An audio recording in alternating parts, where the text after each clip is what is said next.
by George E. Eliot, A.M. English Master in the Morgan School, to Henry A. Beers, Professor of English Literature in Yale University, who first aroused my interest in Dryden and directed my study of his works. This volume is respectfully inscribed. Contents. Preface. Introduction. The background. Life of Dryden. Palamon and Arcite, Dryden's place in English literature. References for further study: Palamon and Arcite, Book I, Book 2. Book 3. Notes. Preface. To edit an English classic for study in secondary schools is difficult. The lack of anything like uniformity in the type of examination required by the colleges and universities complicates treatment. Not only do two distinct institutions differ in the scope and character of their questions, but the same university varies its demands from year to year. The only safe course to pursue is, therefore, a generally comprehensive one. But here, again, we are hampered by limited space, and are forced to content ourselves with a bare outline, which the individual instructor can fill in as much or as little as he pleases. The ignorance of most of our classical students in regard to the history of English literature is appalling. And yet it is impossible properly to study a given work of a given author without some knowledge of the background against which that particular writer stands. I have, therefore, sketched the politics, society, and literature of the age in which Dryden lived, and during which he gave to the world his Palamon and Arcite. In the critical comments of the introduction I have contented myself with little more than hints. That particular line of study, whether it concerns the poet's style, his verse forms, or the possession of the divine instinct itself, can be much more satisfactorily developed by the instructor, as the student's knowledge of the poem grows. It is certainly a subject for congratulation that so many youth will be introduced, through the medium of Dryden's crisp and vigorous verse, to one of the tales of Chaucer. May it now, as in his own century, accomplish the poet's desire, and awaken in them appreciative admiration for the old bard, the best storyteller in the English language. G.E.E. Clinton, Con. the 26th of July, 1897. Introduction. The background. The 50 years of Dryden's literary production just fill the last half of the 17th century. It was a period bristling with violent political and religious prejudices, provocative of strife that amounted to revolution. Its social life ran the gamut from the severity of the Commonwealth Puritan to the unbridled debauchery of the Restoration courtier. In literature it experienced a remarkable transformation in poetry, and developed modern prose, watched the production of the greatest English epics, smarted under the lash of the greatest English satires, blushed at the brilliant wit of unspeakable comedies, and applauded the beginnings of English criticism. When the period began, England was a commonwealth. Charles I, by obstinate insistence upon absolutism, by fickleness and faithlessness, had increased and strengthened his enemies. Parliament had seized the reins of government in 1642, had completely established its authority at Naseby in 1645, and had beheaded the king in front of his own palace in 1649. The army had accomplished these results, and the army proposed to enjoy the reward. Cromwell, the idolized commander of the Ironsides, was placed at the head of the new formed state with the title of Lord Protector, and for 5 years he ruled England, as she had been ruled by no sovereign since Elizabeth. He suppressed parliamentary dissensions and royalist uprisings, humbled the Dutch, took vengeance on the Spaniard, and made England indisputably mistress of the ocean. He was succeeded, at his death in 1658, by his son Richard, but the father's strong instinct for government had not been inherited by the son. The nation, homesick for monarchy, was tiring of dissension and bickering, and by the Restoration of 1660 the son of Charles I became Charles II of England. Scarcely had the demonstrations of joy at the Restoration subsided when London was visited by the devouring plague of 1665. All who could fled from the stricken city where thousands died in a day.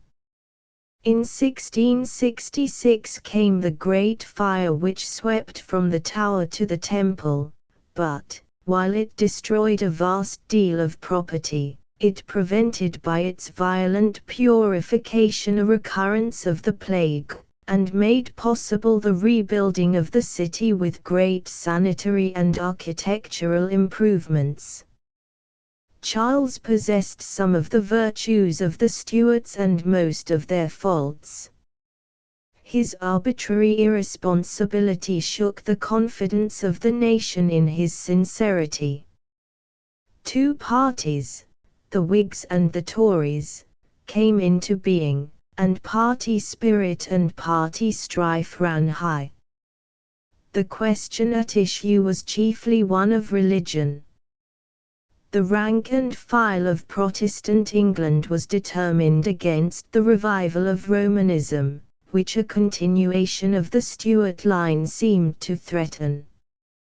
Charles was a Protestant only from expediency, and on his deathbed accepted the Roman Catholic faith. His brother James, Duke of York, the heir apparent, was a professed Romanist. Such an outlook incited the Whigs, under the leadership of Shaftesbury, to support the claims of Charles' eldest illegitimate son, the Duke of Monmouth, who, on the death of his father in 1685, landed in England, but the promised uprising was scarcely more than a rabble of peasantry, and was easily suppressed. Then came the vengeance of James, as foolish as it was tyrannical. Judge Jeffreys and his bloody assizes sent scores of Protestants to the block or to the gallows, till England would endure no more. William, Prince of Orange, who had married Mary, the eldest daughter of James, was invited to accept the English crown. He landed at Torbay, was joined by Churchill, the commander of the king's forces, and, on the precipitate flight of James, mounted the throne of England.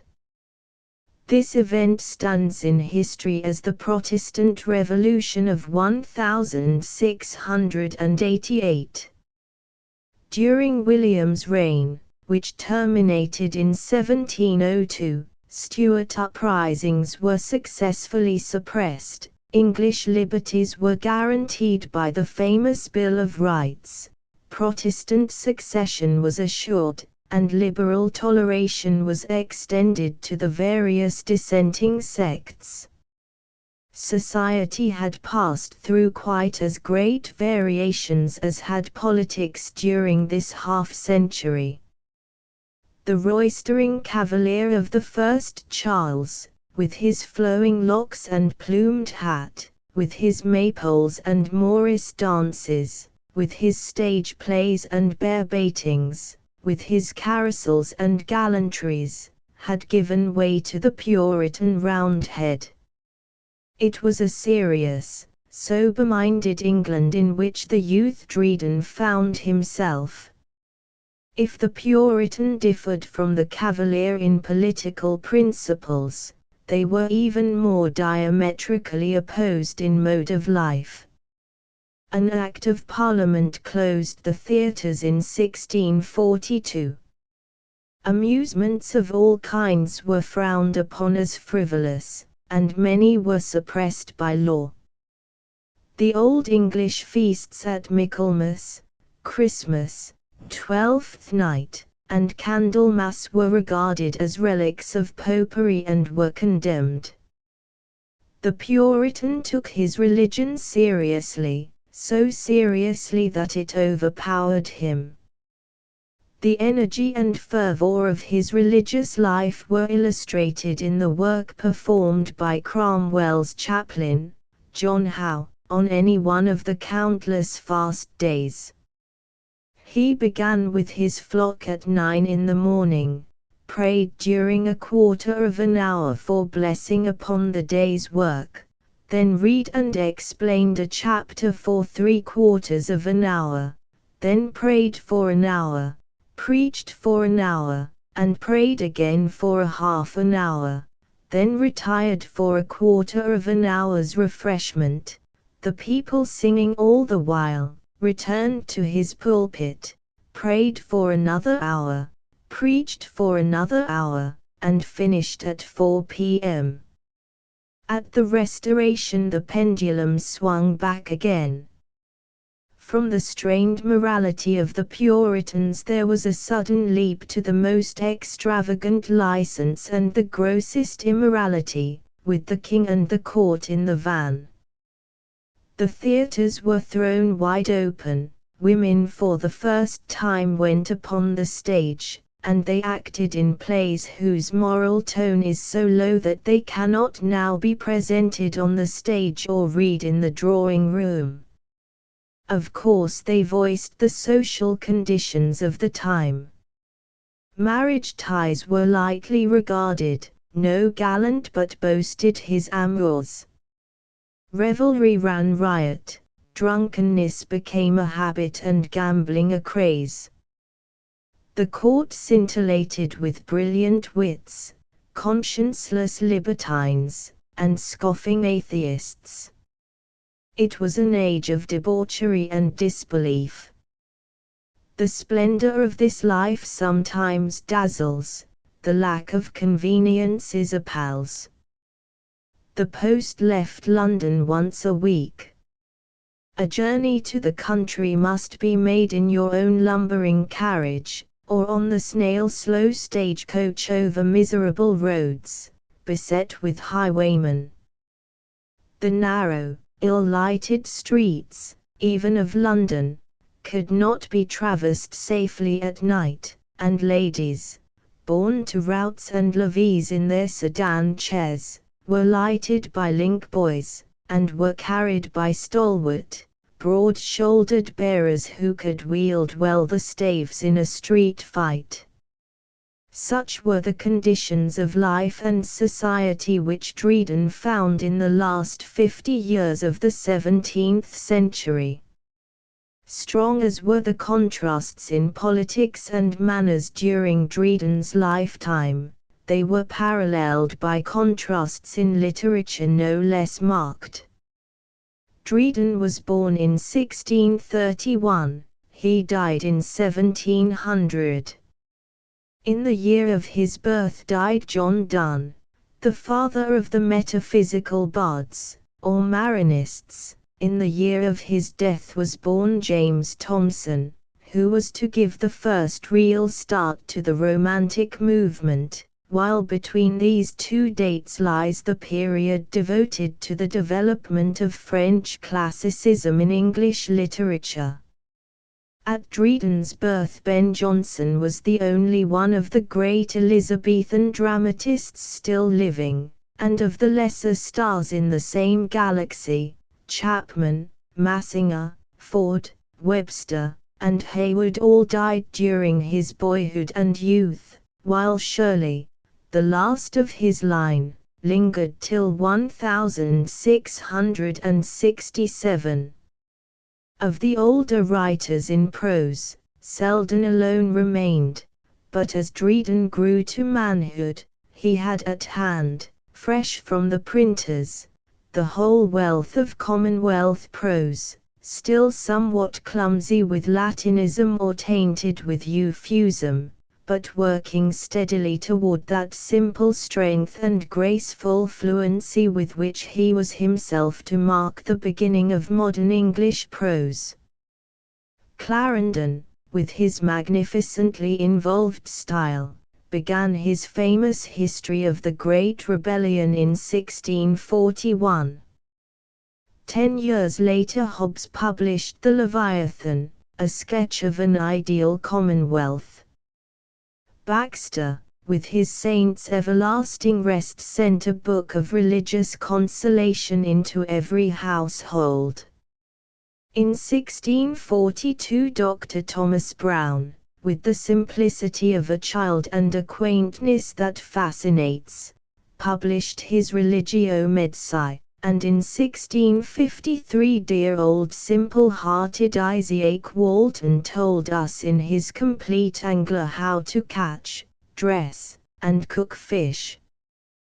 Thomas Fuller, born a score or more of years before Dryden, in the same town, Aldwinkle, published in 1642 his Holy and Profane State, a collection of brief and brisk character sketches, which come nearer modern prose than anything of that time, while for inspired thought and purity of diction the Holy Living, 1650, and the Holy Dying, 1651, of Jeremy Taylor, a gifted young divine, rank preeminent in the prose of the Commonwealth.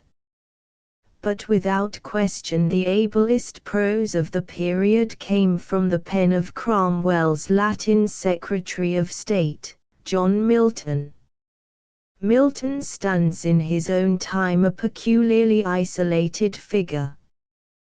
We never in thought associate him with his contemporaries. Dryden had become the leading literary figure in London before Milton wrote his great epic. Yet, were it not for definite chronology, we should scarcely realize that they worked in the same century. While, therefore, no sketch of 17th-century literature can exclude Milton, he must be taken by himself, without relation to the development, forms, and spirit of his age, and must be regarded, rather, as a late-born Elizabethan.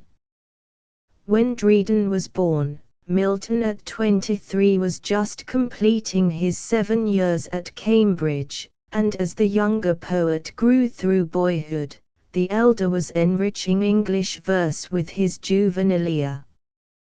Then came the 20 years of strife.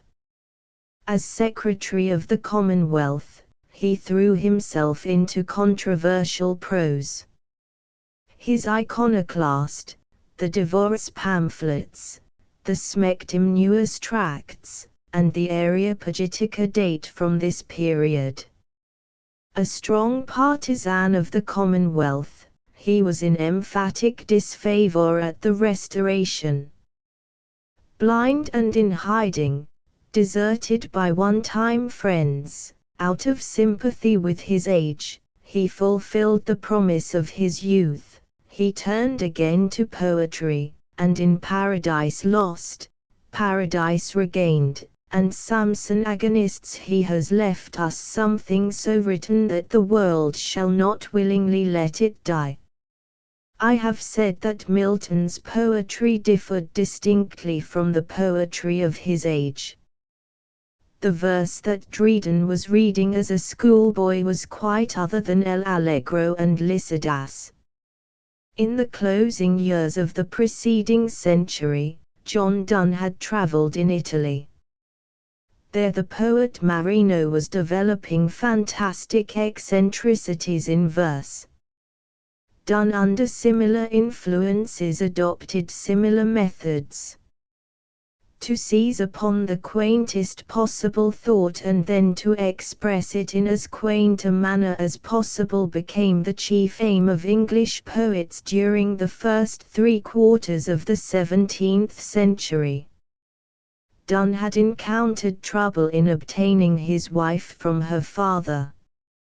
Finding one morning a flea that had feasted during the night on his wife and himself, he was overcome by its poetic possibilities, and wrote, "This flea is you and I, and this our marriage bed and temple is, though parents frown, and you, we're met and cloistered in these living walls of jet." To strain after conceits, to strive for quaintness of thought and expression, was the striking characteristic of all the poets of the generation, to whom Dr. Johnson gave the title metaphysical, and who are now known as the Marinists. There were Quarles, with his Dutch emblems, Vaughan, Sandys, Crashaw, and pure-souled George Herbert, with his Temple. There were Carew, with the Rapture, Wither and his Shall I wasting in despair, the two dashing cavaliers Suckling and Lovelace, the latter the only man who ever received an M.A. for his personal beauty. There was Herrick, the dispossessed Devonshire rector, with Hesperides and noble numbers, freer than were the others from the beauty-marring conceits of the time. There, too, were to be found the gallant love-maker Waller, Cowley, the Queen's secretary during her exile, and Marvell, Milton's assistant secretary of state. But these three men were to pledge allegiance to a new sovereignty in English verse. In the civil strife, Waller had at first sided with Parliament, had later engaged in a plot against it, and after a year's imprisonment was exiled to France. At this time the Academy, organized to introduce form and method in the French language and literature, held full sway. Malherbe was inculcating its principles, Corneille and Molière were practicing its tenets in their plays, and Boileau was following its rules in his satires. When Waller and his associates came in contact with this influence, the tendency was distinctly toward formality and conventionality. Surfeited with the eccentricities and far-fetched conceits of the Marinists, the exiled Englishmen welcomed the change, they espoused the French principles, and when at the Restoration they returned to England with their king, whose taste had been trained in the same school, they began at once to formalize and conventionalize English poetry. The writers of the past, even the greatest writers of the past, were regarded as men of genius, but without art, and English poetry was thenceforth, in Dryden's own words, to start with Waller. Under the newly adopted canons of French taste, narrative and didactic verse, or satire, took first place. Blank verse was tabooed as too prose-like, so, too, were the engine-bed rhymes. A succession of rhymed pentameter couplets, with the sense complete in each couplet, was set forth as the proper vehicle for poetry, and this unenjambed distich fettered English verse for 3/4 of a century. In the drama the characters must be noble, the language dignified, the metrical form must be the rhymed couplet, and the unities of time, place, and action must be observed. Such, in brief, were the principles of French classicism as applied to English poetry, principles of which Dryden was the first great exponent, and which Pope in the next generation carried to absolute perfection. Waller, Marvell, and Cowley all tried their pens in the new method, Cowley with least success, and they were the poets in vogue when Dryden himself first attracted attention. Denham quite caught the favour of the critics with his mild conventionalities. The Earl of Roscommon delighted them with his rhymed essay on translated verse. The brilliant court wits, Rochester, Dorset, and Sedley, who were writing for pleasure and not for publication, still clung to the frivolous lyric, but the most read and worst treated poet of the Restoration was Butler. He published his Hudibras, a sharp satire on the extreme Puritans, in 1663. Every one read the book, laughed uproariously, and left the author to starve in a garret. Of Dryden's contemporaries in prose, there were Sir William Temple, later the patron of Swift, John Locke, who contributed to philosophy his essay concerning the human understanding, the two diarists Evelyn and Pepys, and the critics Rymer and Langbaine. There was Isaac Newton, who expounded in his Principia, 1687, the laws of gravitation, and there was the preaching tinker, who, confined in Bedford jail, gave to the world in 1678 one of its greatest allegories, Pilgrim's Progress. Dryden was nearly 30 before the production of the drama was resumed in England. Parliament had closed the theatres in 1642, and that was an extinguisher of dramatic genius. Davenant had vainly tried to elude the law, and finally succeeded in evading it by setting his Siege of Rhodes to music, and producing the first English opera. At the Restoration, when the theatres were reopened, the dramas then produced reflected most vividly the looseness and immorality of the times. Their worst feature was that they possessed not wit enough to keep the mass of moral putrefaction sweet.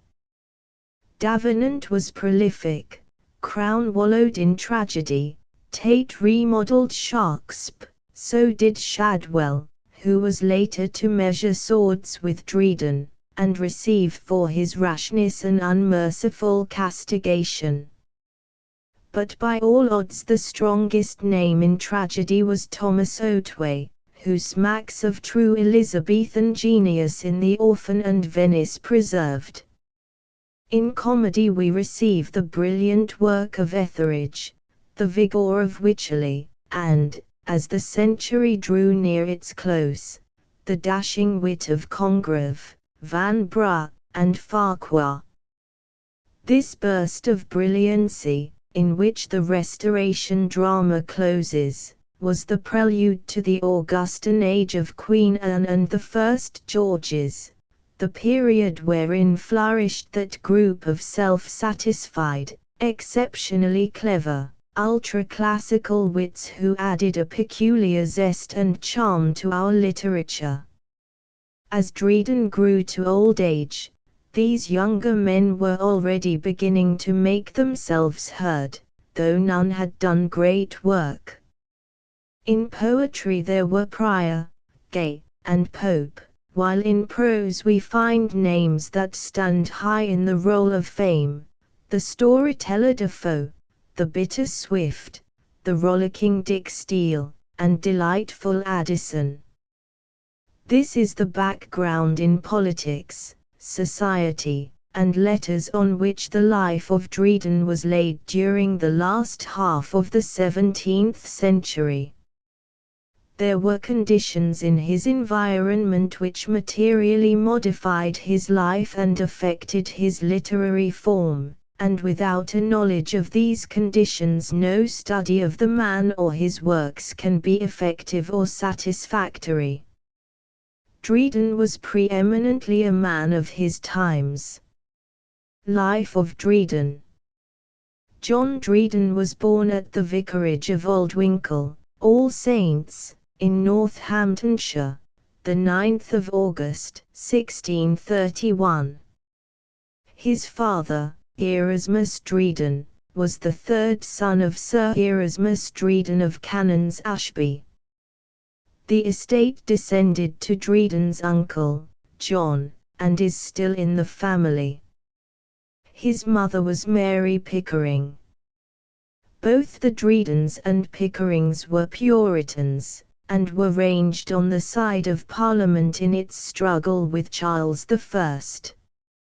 As a boy Dryden received his elementary education at Titchmarsh, and went thence to Westminster School, where he studied under the famous Dr. Busby. Here he first appeared in print with an elegiac poem on the death of a schoolfellow, Lord Hastings. It possesses the peculiarities of the extreme Marinists.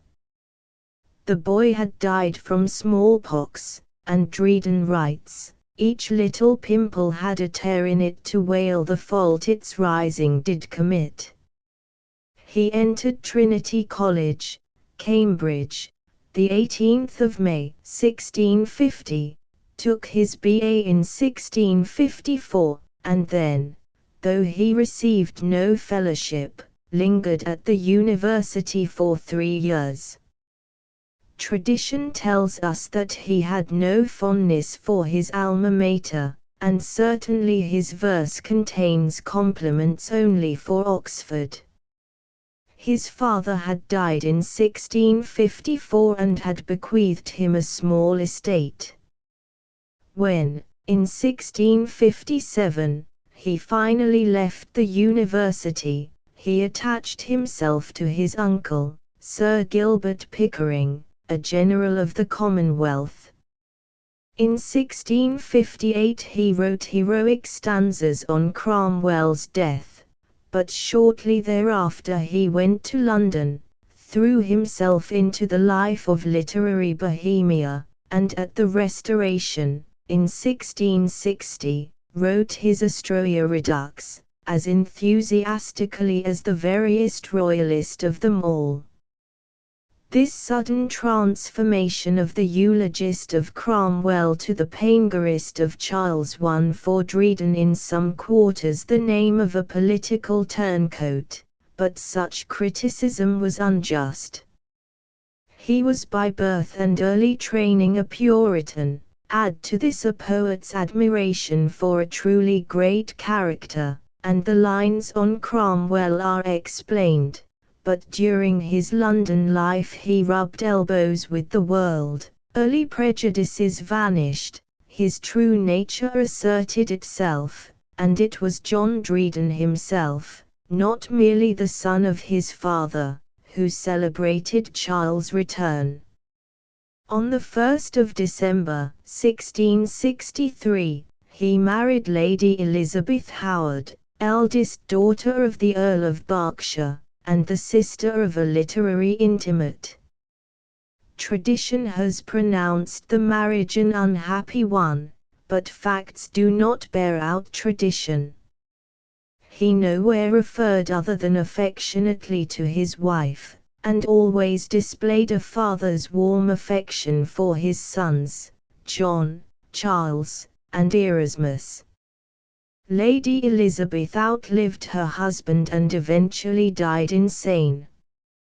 During the Great Plague in London, 1665, Dryden fled with his wife to Charlton.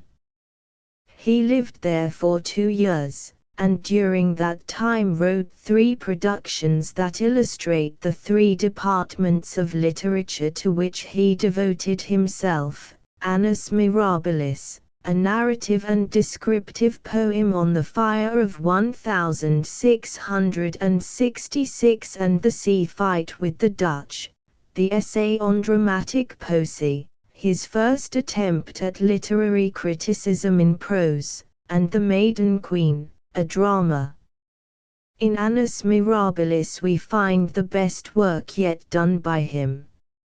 Marinist quaintness still clings here and there, and he has temporarily deserted the classical distich for a quatrain stanza, but here, for the first time, we taste the Dryden of the satires and the fables. His essay on dramatic poesy started modern prose. Hitherto English prose had suffered from long sentences, from involved sentences, and from clumsy Latinisms or too bald vernacular. Dryden happily united simplicity with grace, and gave us plain, straightforward sentences, musically arranged in well-ordered periods.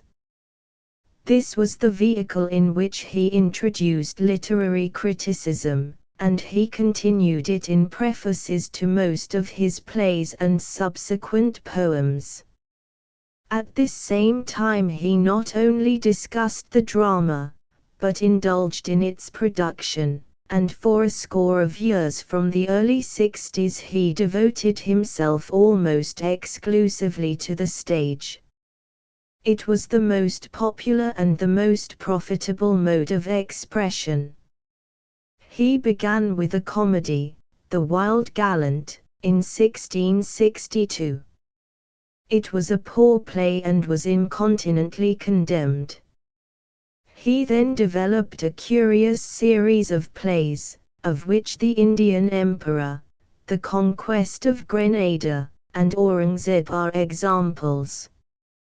He professedly followed French methods, observed the unities, and used the rhymed couplet. But they were not French. They were a nondescript incubation by Dryden himself, and were called heroic dramas. They were ridiculed in the Duke of Buckingham's farce, The Rehearsal, but their popularity was scarcely impaired. In 1678 Dryden showed a return to common sense and to blank verse in All for Love, and, though it necessarily suffers from its comparison with the original, Shakespeare's Antony and Cleopatra, it nevertheless possesses enough dramatic power to make it his best play. He had preceded this by rewriting Milton's Paradise Lost as an opera, in the state of innocence, and he followed it in 1681 with perhaps his best comedy, The Spanish Friar.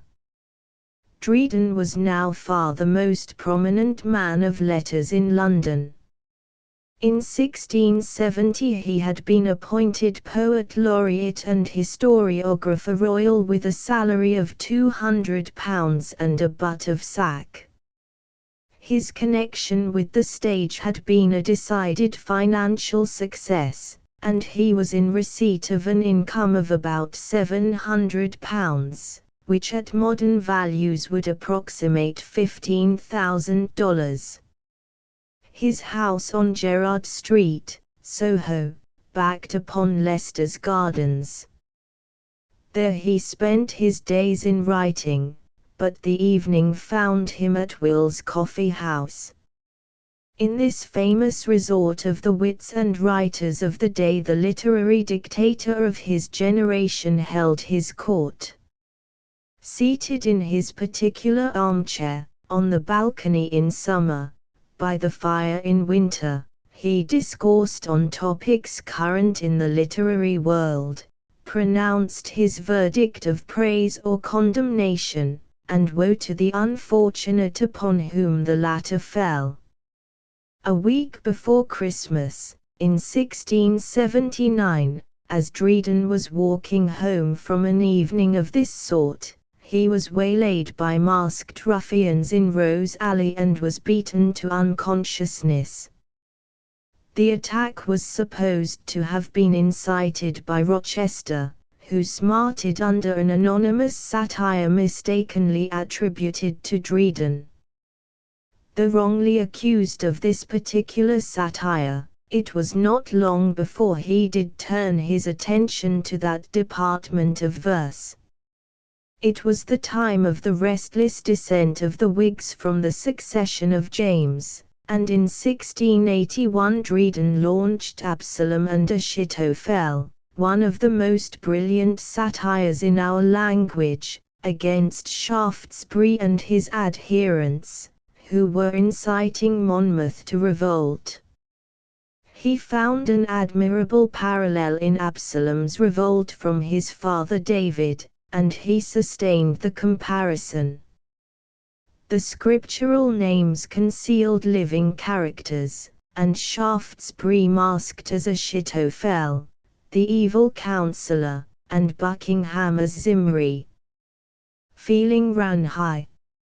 Shaftesbury was arrested and tried, but was acquitted, and his friends struck off a medal in commemoration. In 1682, therefore, came Dryden's second satire, The Medal. These two political satires called forth in the fevered state of the times a host of replies, two of the most scurrilous from the pens of Shadwell and Settle. Of these two poor Whigs the first was drawn and quartered in Macflicknoe, while the two were yoked for castigation in Part II. Of Absalom and Achitophel, which appeared in 1682. Dryden possessed preeminently the faculty for satire. He did not devote himself exclusively to an abstract treatment, nor, like Pope, to bitter personalities. He blends and combines the two methods most effectively. Every one of his brisk, nervous couplets carries a sting, every distich is a sound box on the ear. We reach now a most interesting period in Dryden's career and one that has provoked much controversy. In 1681 he published a long argument in verse, entitled Religio Laici, the religion of a layman, in which he states his religious faith and his adherence to the Church of England. When King James came to the throne in 1685 he made an immediate attempt to establish the Roman Catholic faith, and now Dryden, too, turned Romanist, and in 1687 supported his new faith in the long poetical allegory, the Hind and the Panther. Of course his enemies cried turncoat, and it certainly looked like it. Dryden was well into manhood before the religious instinct stirred in him, and then, once waking, he naturally walked in the beaten track. But these instincts, though roused late, possessed the poet's impetuosity, and it was merely a natural intensifying of the same impulse that had brought him into the Church of England, which carried him to a more pronounced religious manifestation, and landed him in the Church of Rome. His sincerity is certainly backed by his acts, for when James had fled, and the staunch Protestants William and Mary held the throne, he absolutely refused to recant, and sacrificed his positions and emoluments. He was stripped of his royal offices and pensions, and, bitter humiliation, the laurel, torn from his brow, was placed on the head of that scorned jangler in verse, Shadwell. Deprived now of royal patronage and pensions, Dryden turned again to the stage, his old-time purse filler, and he produced two of his best plays, Don Sebastian and Amphitryon. The rest of his life, however, was to be spent, not with the drama, but in translation and paraphrase. Since 1684 he had several times published miscellanies, collections of verse in which had appeared fragments of translations. With that indefatigable energy which characterized him, he now devoted himself to sustained effort. In 1693 he published a translation of Juvenal, and in the same year began his translation of Virgil, which was published in 1697. The work was sold by subscription, and the poet was fairly well paid. Dryden's translations are by no means exact, but he caught the spirit of his poet, and carried something of it into his own effective verse. Dryden was not great in original work, but he was particularly happy in adaptation, and so it happened that his best play, All for Love, was modelled on Shakespeare's Antony and Cleopatra, and his best poem, Palamon and Arcite, was a paraphrase of the Knight's Tale of Chaucer. Contrary to the general taste of his age, he had long felt and often expressed great admiration for the 14th-century poet. His work on Ovid had first turned his thought to Chaucer, he tells us, and by association he linked with him Boccaccio. As his life drew near its close he turned to those famous old storytellers, and in the fables gave us paraphrases in verse of 8 of their most delightful tales, with translations from Homer and Ovid, a verse letter to his kinsman John Dryden, his second Saint Cecilia's ode, entitled Alexander's Feast, and an epitaph. The fables were published in 1700. They were his last work. Friends of the poet, and they were legion, busied themselves at the beginning of that year in the arrangement of an elaborate benefit performance for him at the Duke's Theatre, but Dryden did not live to enjoy the compliment. He suffered severely from gout, a lack of proper treatment induced mortification, which spread rapidly, and in the early morning of the 1st of May, 1700, he died. He had been the literary figurehead of his generation, and the elaborate pomp of his funeral attested his great popularity.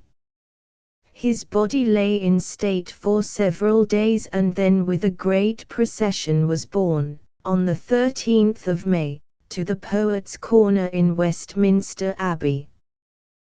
The last years of his life had been spent in fond study of the work of Chaucer, and so it happened that just 300 years after the death of elder bard Dryden was laid to rest by the side of his great master. Palamon and Arcite, the fables, in which this poem appears, were published in 1700. The word fable as here used by Dryden holds its original meaning of story or tale. Besides the Palamon and Arcite, he paraphrased from Chaucer the Cock and the Fox, the Flower and the Leaf, the Wife of Bath's Tale, the Character of the Good Parson. From Boccaccio he gave us Sigismunda and Guiscardo, Theodore and Honoria, and Cummin and Iphigenia, while he completed the volume with the first book of the Iliad, certain of Ovid's Metamorphoses, the Epistle to John Dryden, Alexander's Feast, and an epitaph.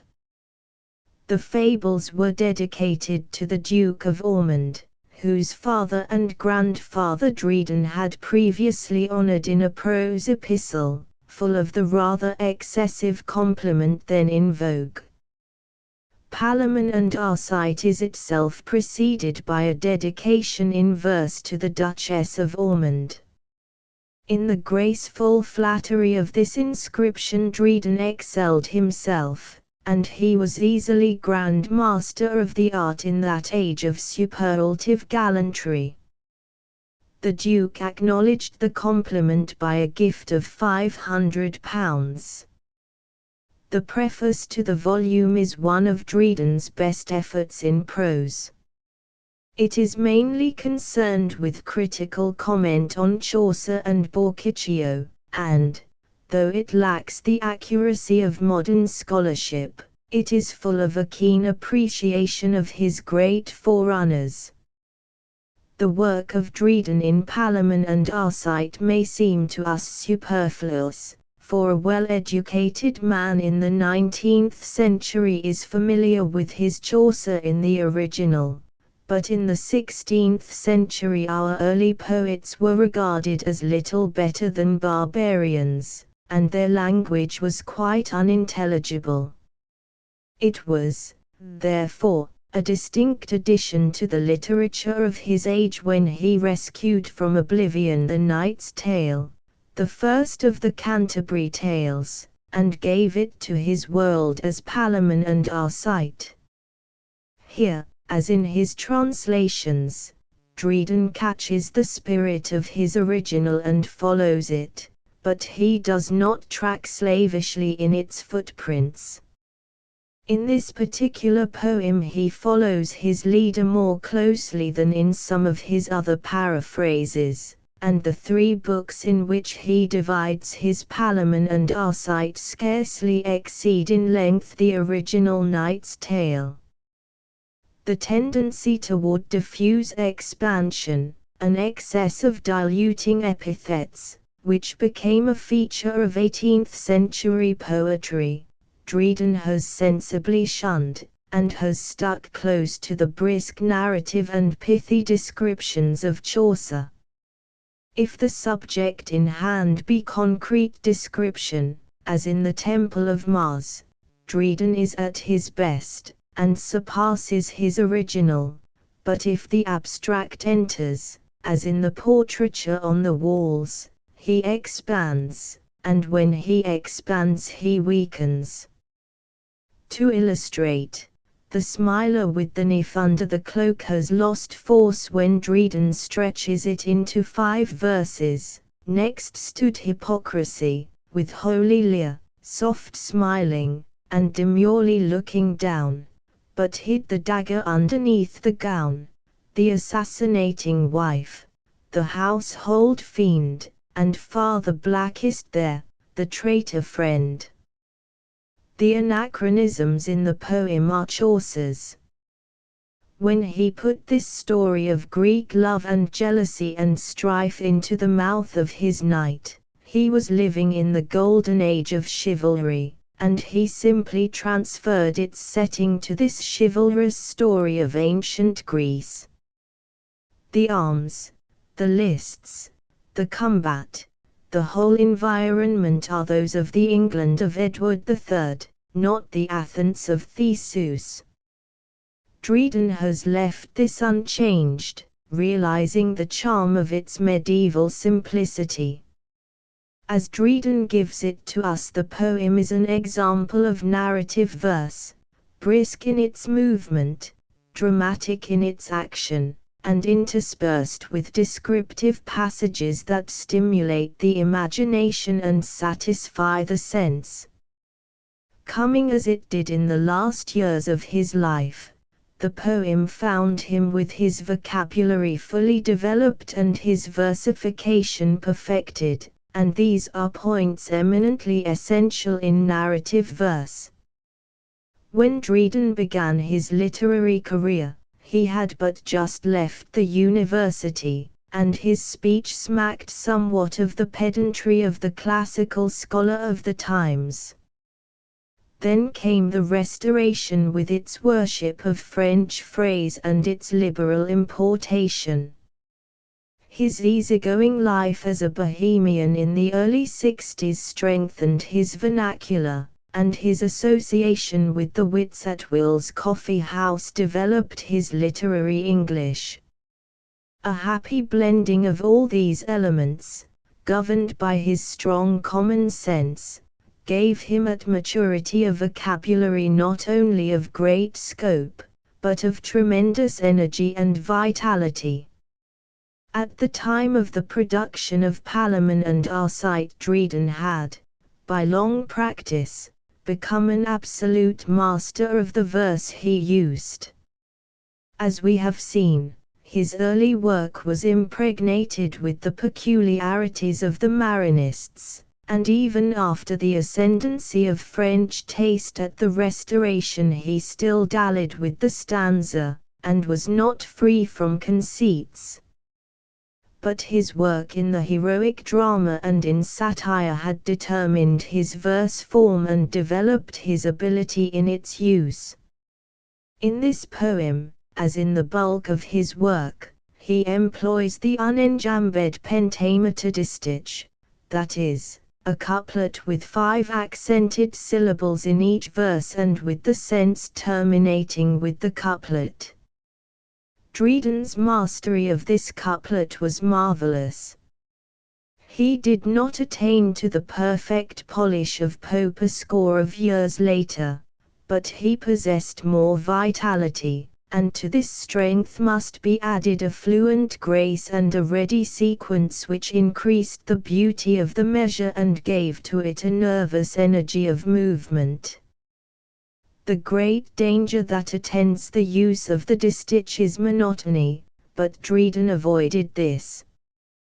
By a constant variation of cadence, he threw the natural pause now near the start, now near the close, and now in the midst of his verse, and in this way developed a rhythm that never wearies the ear with monotonous recurrence.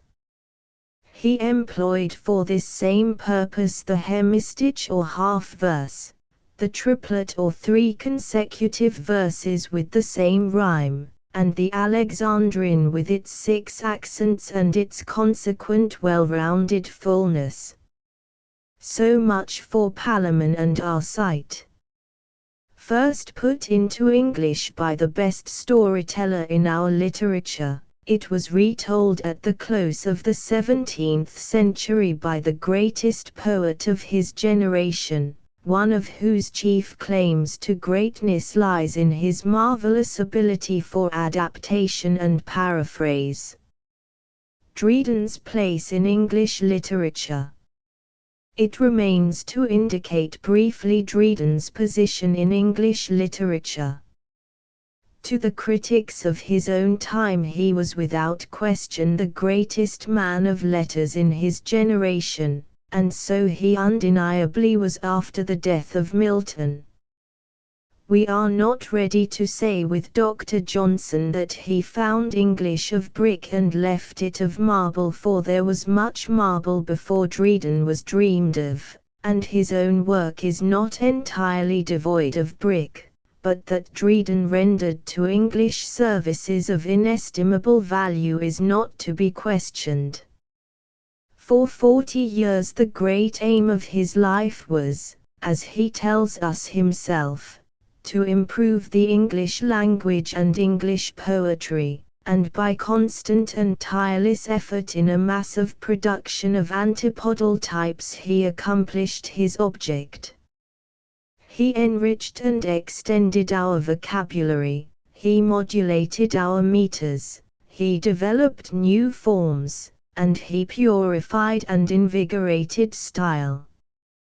There are a few poets in our literature who are better than Dryden, there are a great many who are worse, but there has been none who worked more constantly and more conscientiously for its improvement. Mr. Saintsbury has admirably summarized the situation. He is not our greatest poet, far from it. But there is one point in which the superlative may safely be applied to him. Considering what he started with, what he accomplished, and what advantages he left to his successors, he must be pronounced, without exception, the greatest craftsman in English letters. References for further study: History, Green, History of the English People, vols. 3, 4, Knight, Popular History of England, vols. 3, 4, v. Gardner, The First Two Stuarts, and the Puritan Revolution, Hale, Fall of the Stuarts, and Western Europe, Green, Short History of the English People, Ransom, A Short History of England, Montgomery, English History.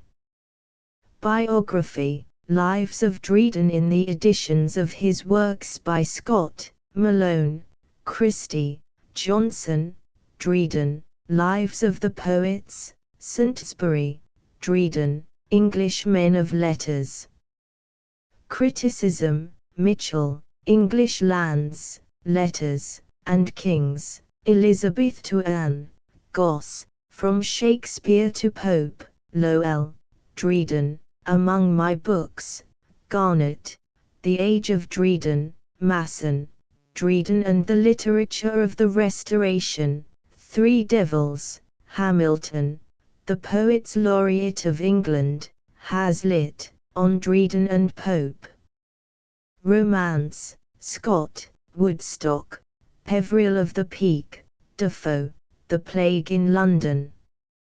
Mythology, Bulfinch, Age of Fable, Gailey, Classic Myths in English Literature, Smith, Classical Dictionary.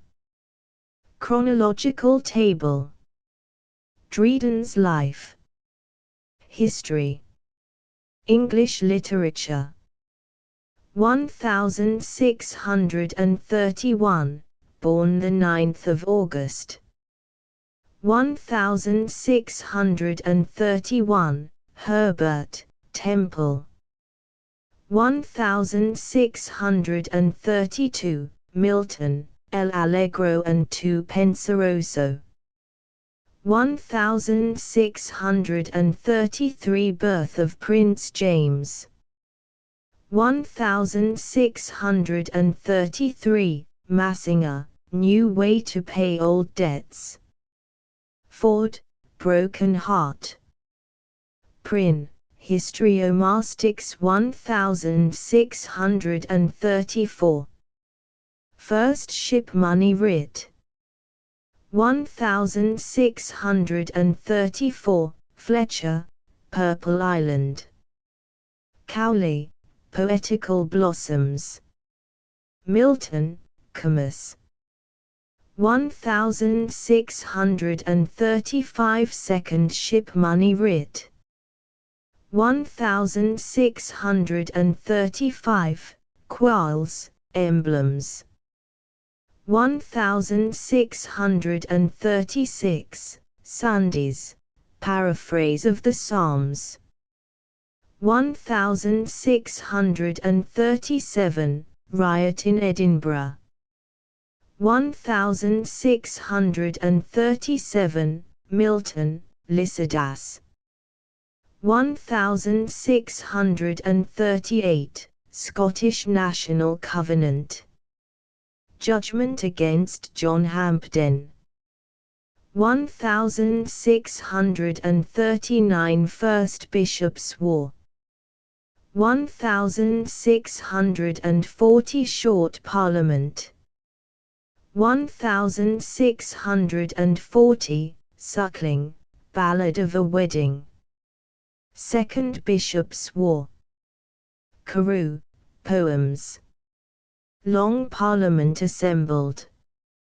1641, Execution of Strafford.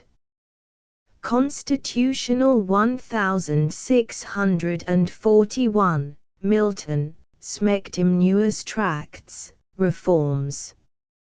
Debate Clarendon begins History of On Grand Remonstrance. Civil War. 1642, Committee of Public Safety. 1642, Fuller, Holy and Profane State. Battle of Edge Hill. Theatres closed. Brown, Religio Medici. 1643 Westminster Assembly. Solemn 1643, Denham, Cooper's Hill. League and Covenant taken by House.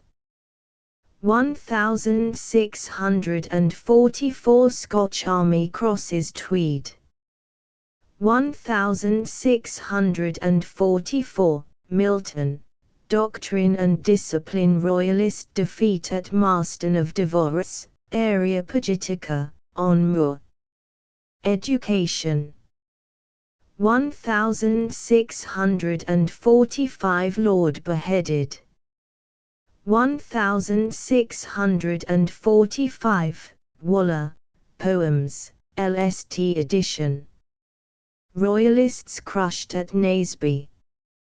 1646, Charles surrendered to Scots. 1646, Crashaw, Steps to the Temple. Brown, Vulgar Errors.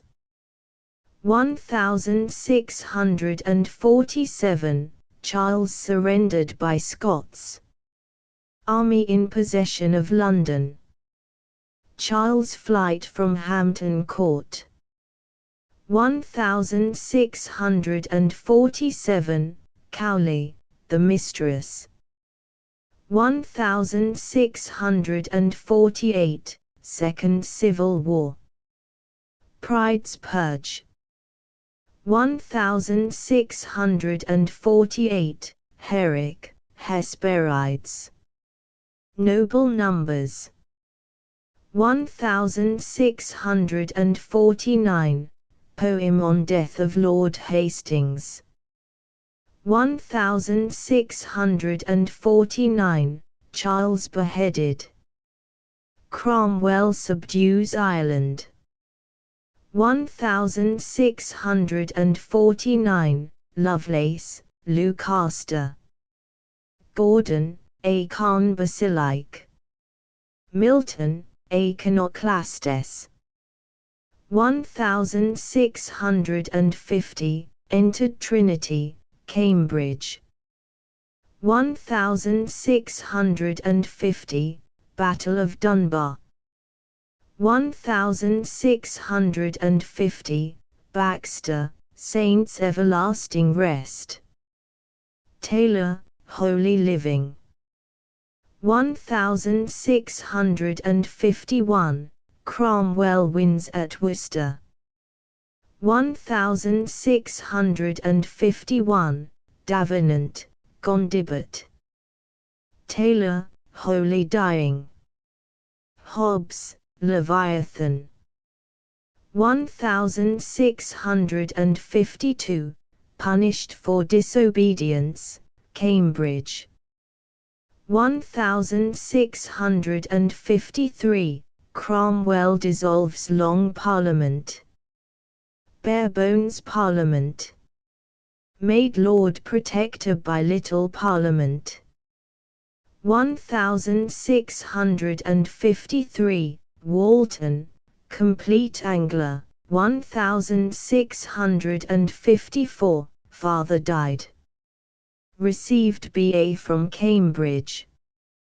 1654, First Protectorate Parliament, Dutch routed on the sea. 1655 Euriety with France.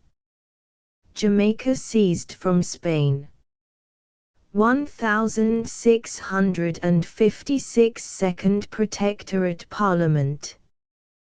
1656, Cowley, Works, LST edition. Davenant, Siege of Rhodes. 1657 left Cambridge. Attached to Sir Gilbert Pickering. 1658 Heroic stanzas on Cromwell's death. 1658 Dunkirk seized from Spain. Cromwell dies. His son Richard succeeds.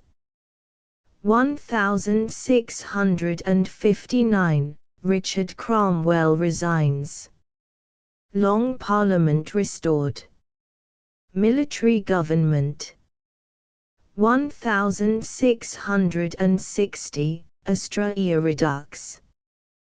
1660 Long Parliament again restored. Declaration of Breda. Convention Parliament. Restoration Charles II. 1660 Milton, ready and easy way to establish a free commonwealth. Pepys, diary begun. 1661 Panegyric on coronation. 1661 Meeting of Cavalier Parliament. Corporation Act. 1662 Poem to Lord Clarendon. 1662 Act of Uniformity. Dissenting ministers expelled. Royal Society founded. King declares for toleration. Dunkirk sold to France. 1662 Fuller, Worthies of England. 1663 Married Lady Elizabeth Howard. Poem to Dr. Charlton. Wild Gallant. 1663 Butler, Hudibras. 1664 Reference in Pepys to Dryden, the poet. 1664 Repeal of Triennial Act. Conventicle Act. 1664 Etheridge, Comical Revenge. Evelyn, Silver. 1665 Poem to the Duchess of York. Indian Emperor. Poem to Lady Castlemaine. Left London for Charlton. 1665 First Dutch War of Restoration. Great Plague. 5 Mile Act. 1665 Dorset, Song at Sea. 1666 Essay on Dramatic Poesy. Son Charles born. 1666 Great Fire. 1667 Annus Mirabilis. Maiden Queen. Sir Martin Mara. Tempest. 1667 Dutch blockade Thames. Peace of Breda. Clarendon's fall. 1667 Milton, Paradise Lost. 1668 Mock Astrologer. Son John born. 1668 Etheridge, She Would If She Could. Sedley, A Mulberry Garden.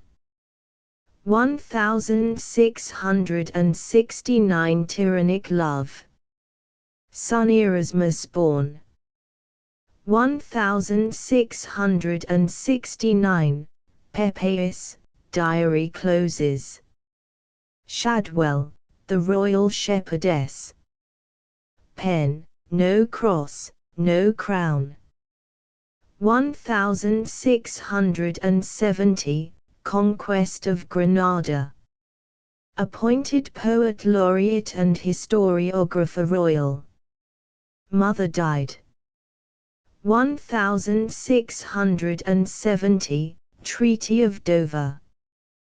1670, Shadwell, Sullen Lovers. 1671, Buckingham, Rehearsal. Milton, Paradise Regained. Samson Agonists. 1672, Marriage à la mode. 1672, Second Dutch War of Restoration. Declaration of Indulgence. 1673, Assignation, Amboina. 1673, Test Act. Shaftesbury dismissed. 1673, Settle, Empress of Morocco. 1674, A State of Innocence. 1675, Aurangzeb. 1678, All for Love, Limberham. 1679, Oedipus. Additional pension of £100. Troilus and Cressida. Cudgelled in Rose Alley. 1680, Ovid's Heroids. 1681, Spanish Friar. Absalom and Achitophel, Part I. 1682. The Medal, Mac Flickno, Absalom and Achitophel, Part II. Religio Laici. 1683, Collector of Customs at the Port of London. 1684, Miscellanies, Volume I translates Mainborg's History of League. 1685, Miscellanies, Volume II. Albion and Albanius. Thrinidea Augustalis. 1686, Ode on Memory of Mrs. Killegrew. 1687, Hind and the Panther. Saint Cecilia Ode. 1674, Peace with the Dutch. 1675, Non-Resistance Bill rejected. 1677, Marriage of William and Mary. 1678, Peace of Nimwegen. Popish Plot. 1679, Habeas Corpus Act. Dissolution Cavalier Parliament. First Short Parliament. 1680, Second Short Parliament. 1681, Third Short Parliament. Tory reaction. 1682, Flight of Shaftesbury. 1683, London City forfeits Charter. Rye House Plot. Russell and Sidney executed. 1685, Death of Charles II. Accession of James II.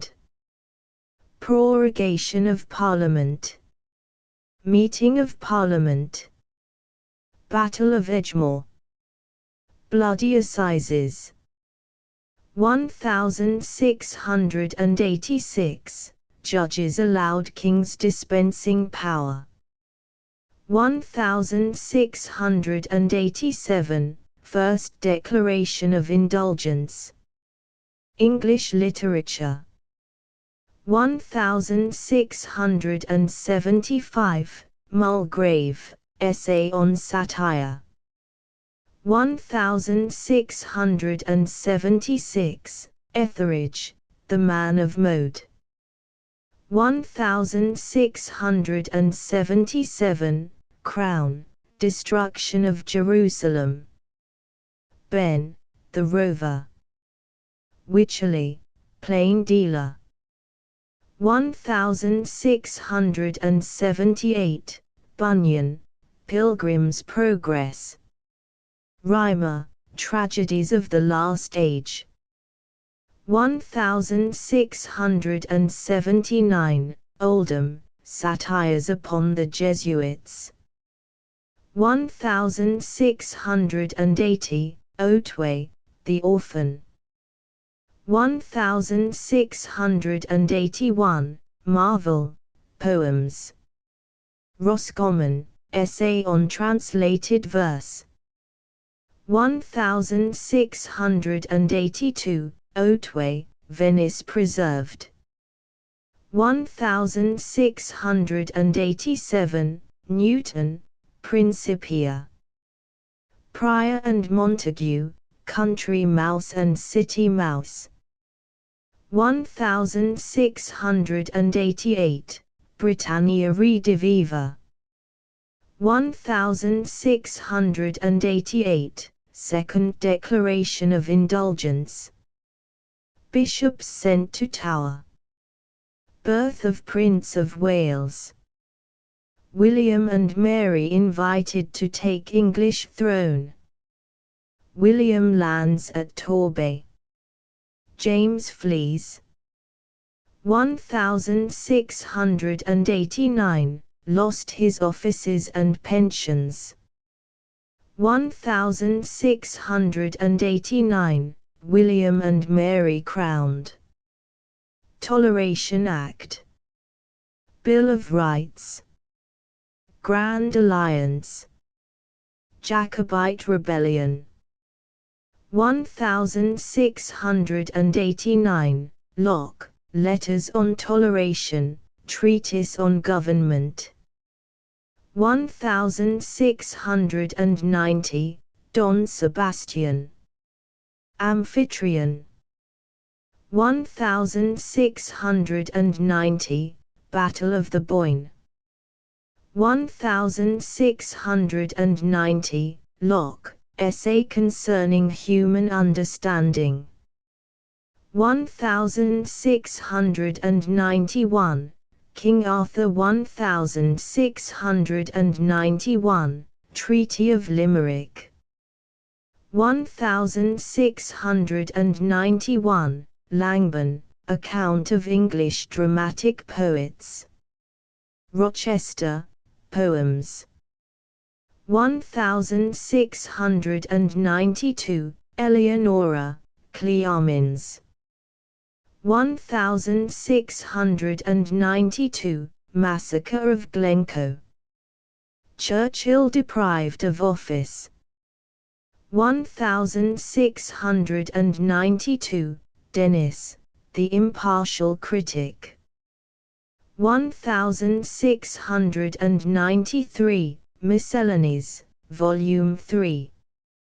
Perseus and Juvenal. 1693, Beginning of National Debt. 1693, Congreve, Old Bachelor. 1694, Miscellanies, Volume 4. 1694, Bank of England established. Death of Queen Mary. 1694, Southern, The Fatal Marriage. Addison, Account of Greatest English Poets. Congreve, Double Dealer. 1695, Poems to Kneller and Congreve. Fresnois Art of Painting. 1695, Censorship of Press removed. 1695, Congreve, Love for Love. Blackmore, Prince Arthur. 1696, Life of Lucian. 1696, Trials for Treason Act. 1696, Southern, Orunco. 1697, Virgil, Alexander's Feast composed. 1697, Peace of Ryswick. 1697, Congreve, Mourning Bride. Vanbrugh, The Relapse. 1698, Partition Treaties. 1698, Swift begins Battle of Books. Farquhar, Love and a Bottle. Vanbrugh, Provoked Wife. Collier, Short View of the Immorality and Profaneness of the English Stage. 1700, Fables. Died the 1st of May 1700, Severe Acts against Roman Catholics.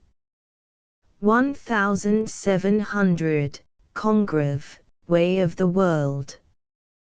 Prior, Carmen Seculaire. To Her Grace the Duchess of Ormond, with the following poem of Palamon and Arcite. Madam, the bard who first adorned our native tongue tuned to his British lyre this ancient song, which Homer might without a blush rehearse, and leaves a doubtful palm in Virgil's verse. He matched their beauties, where they most excel, of love sung better, and of arms as well. Vouchsafe, illustrious Ormond, to behold what power the charms of beauty had of old, nor wonder if such deeds of arms were done, inspired by two fair eyes that sparkled like your own. If Chaucer by the best idea wrought, and poets can divine each other's thought, the fairest nymph before his eyes he set, and then the fairest was Plantagenet, who 3 contending princes made her prize, and ruled the rival nations with her eyes, who left immortal trophies of her fame, and to the noblest order gave the name. Like her, of equal kindred to the throne, you keep her conquests, and extend your own, as when the stars, in their ethereal race, at length have rolled around the liquid space, at certain periods they resume their place, from the same point of heaven their course advance, and move in measures of their former dance. Thus, after length of ages, she returns, restored in you, and the same place adorns, or you perform her office in the sphere, born of her blood, and make a new Platonic year. O true Plantagenet, O race divine, for beauty still is fatal to the line. Had Chaucer lived that angel face to view, sure he had drawn his Emily from you, or had you lived to judge the doubtful right, your noble Palamon had been the knight, and conquering Theseus from his side had sent your generous lord, to guide the Theban government. Time shall accomplish that, and I shall see a Palamon in him, in you an Emily. Already have the fates your path prepared, and sure presage your future sway declared, when westward, like the sun, you took your way, and from benighted Britain bore the day. Blue Triton gave the signal from the shore, the red Nereids heard, and swam before to smooth the seas, a soft Etesian gale but just inspired, and gently swelled the sail. Portunus took his turn, whose ample hand heaved up the lightened keel, and sunk the sand, and steered the sacred vessel safe to land. The land, if not restrained, had met your way, projected out a neck, and jutted to the sea. Hibernia, prostrate at your feet, adored in you the pledge of her expected lord, due to her isle, a venerable name, his father and his grandsee known to fame, awed by that house, accustomed to command. The sturdy kerns in due subjection stand, nor bear the reins in any foreign hand. At your approach, they crowded to the port, and scarcely landed, you create a court, as Ormond's harbinger. To you they run, for Venus is the promise of the sun. The waste of civil wars, their towns destroyed, Pales unhonored, Ceres unemployed, were all forgot, and one triumphant day wiped all the tears of 3 campaigns away.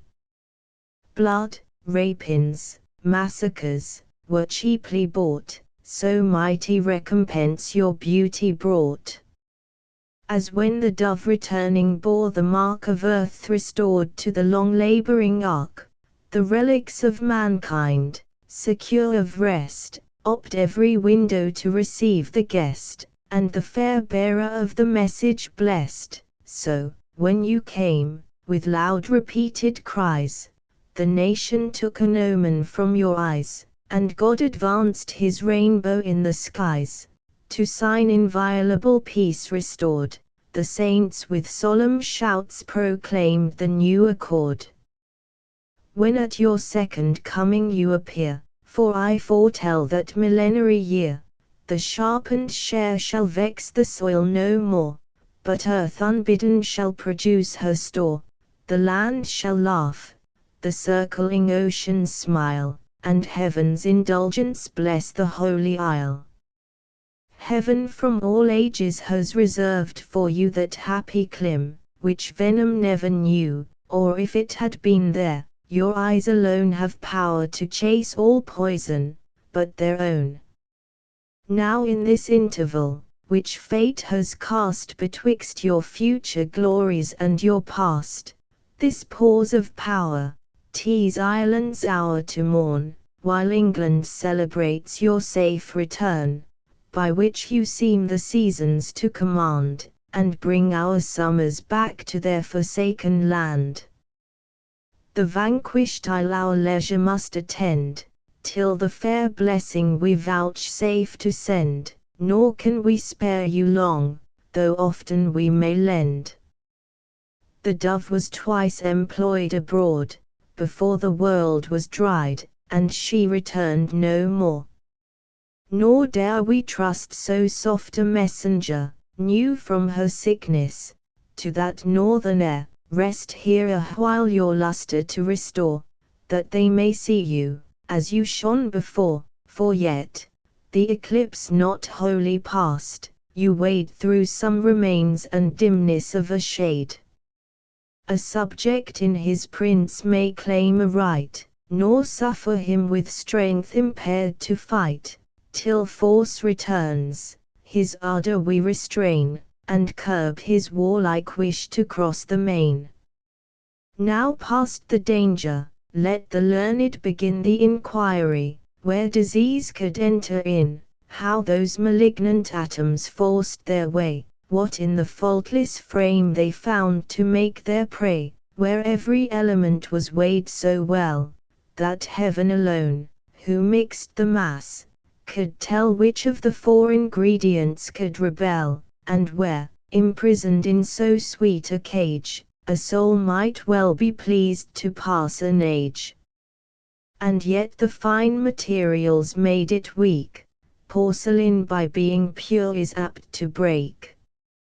Even to your breast the sickness durst aspire, and forced from that fair temple to retire, profanely set the holy place on fire. In vain your lord, like young Vespasian, mourned, when the fierce flames the sanctuary burned, and I prepared to pay in verses rude a most detested act of gratitude. Even this had been your elegy, which now is offered for your health, the table of my vow.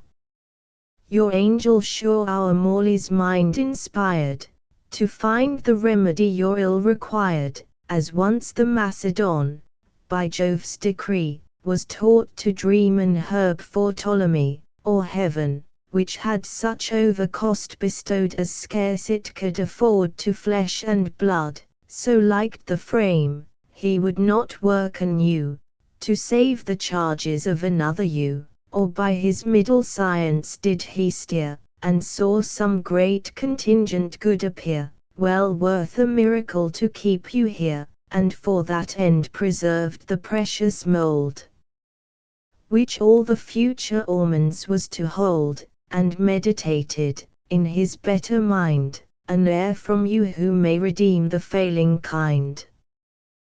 Blessed be the power which has at once restored the hopes of lost succession to your Lord, joy to the first and last of each degree, virtue to courts, and, what I longed to see, to you the graces, and the muse to me. O daughter of the rose, whose cheeks unite the differing titles of the red and white, who heaven's alternate beauty well display, the blush of morning and the Milky Way, whose face is paradise, but fenced from sin, for God in either eye has placed a cherubin. All is your Lord's alone, even absent, he employs the care of chaste Penelope. For him you waste in tears your widowed hours, for him your curious needle paints the flowers. Such works of old imperial dames were taught, such for Ascanius fair Eliza wrought. The soft recesses of your hours improve the three fair pledges of your happy love, all other parts of pious duty done, you owe your Ormond nothing but a son, to fill in future times his father's place, and wear the garter of his mother's race. Palamon and Arcite, or, The Knight's Tale. From Chaucer. Book I. In days of old there lived, of mighty fame, a valiant prince, and Theseus was his name, a chief, who more in feats of arms excelled, the rising nor the setting sun beheld. Of Athens he was lord, much land he won, and added foreign countries to his crown. In Scythia with the warrior queen he strove, whom first by force he conquered, then by love, he brought in triumph back the beauteous dame, with whom her sister, fair Emilia, came. With honor to his home let Theseus ride, with love to friend, and fortune for his guide, and his victorious army at his side. I pass their warlike pomp, their proud array, their shouts, their songs, their welcome on the way, but, were it not too long, I would recite the feats of Amazons, the fatal fight betwixt the hardy queen and hero knight, the town besieged, and how much blood it cost the female army, and the Athenian host, the spousals of Hippolyta the queen, what tilts and tourneys at the feast were seen, the storm at their return, the ladies' fear, but these and other things I must forbear. The field is spacious I design to sow with oxen far unfit to draw the plough, the remnant of my tale is of a length to tire your patience, and to waste my strength, and trivial accidents shall be forborne, that others may have time to take their turn, as was at first enjoined us by mine host, that he, whose tale is best and pleases most, should win his supper at our common cost. And therefore where I left, I will pursue this ancient story, whether false or true, in hope it may be mended with a new. The prince I mentioned, full of high renown, in this array drew near the Athenian town, when, in his pomp and utmost of his pride marching, he chanced to cast his eye aside, and saw a choir of mourning dames, who lay by two and two across the common way. At his approach they raised a rueful cry, and beat their breasts, and held their hands on high, creeping and crying, till they seized at last his courser's bridle and his feet embraced. Tell me, said Theseus, what and whence you are, and why this funeral pageant you prepare? Is this the welcome of my worthy deeds, to meet my triumph in ill-omened weeds? Or envy you my praise, and would destroy with grief my pleasures, and pollute my joy? Or are you injured, and demand relief? Name your request, and I will ease your grief. The most in years of all the mourning train began, but swooned first away for pain, then scarce recovered spoke, nor envy with thy great renown, nor grudge thy victory, 'tis thine, O king, the afflicted to redress, and fame has filled the world with thy success. We wretched women sue for that alone, which of thy goodness is refused to none. Let fall some drops of pity on our grief, if what we beg be just, and we deserve relief, for none of us, who now thy grace implore, but held the rank of sovereign queen before, till, thanks to giddy chance, which never bears that mortal bliss should last for length of years, she cast us headlong from our high estate. And here in hope of thy return we wait, and long have waited in the temple nigh, built to the gracious goddess Clemency. But reverence thou the power whose name it bears, relieve the oppressed, and wipe the widow's tears. I, wretched I, have other fortunes seen, the wife of Capaneus, and once a queen, at Thebes he fell. Cursed be the fatal day. And all the rest thou seest in this array to make their moan their lords in battle lost, before that town besieged by our confederate host.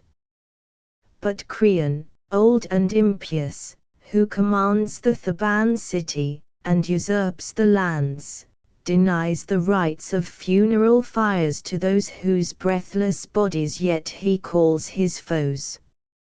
Unburned, unburied, on a heap they lie, such is their fate, and such his tyranny. No friend has leave to bear away the dead, but with their lifeless limbs his hounds are fed. At this she shrieked aloud, the mournful train echoed her grief, and grovelling on the plain, with groans, and hands upheld, to move his mind, besought his pity to their helpless kind. The prince was touched, his tears began to flow, and, as his tender heart would break in two, he sighed, and could not but their fate deplore, so wretched now, so fortunate before.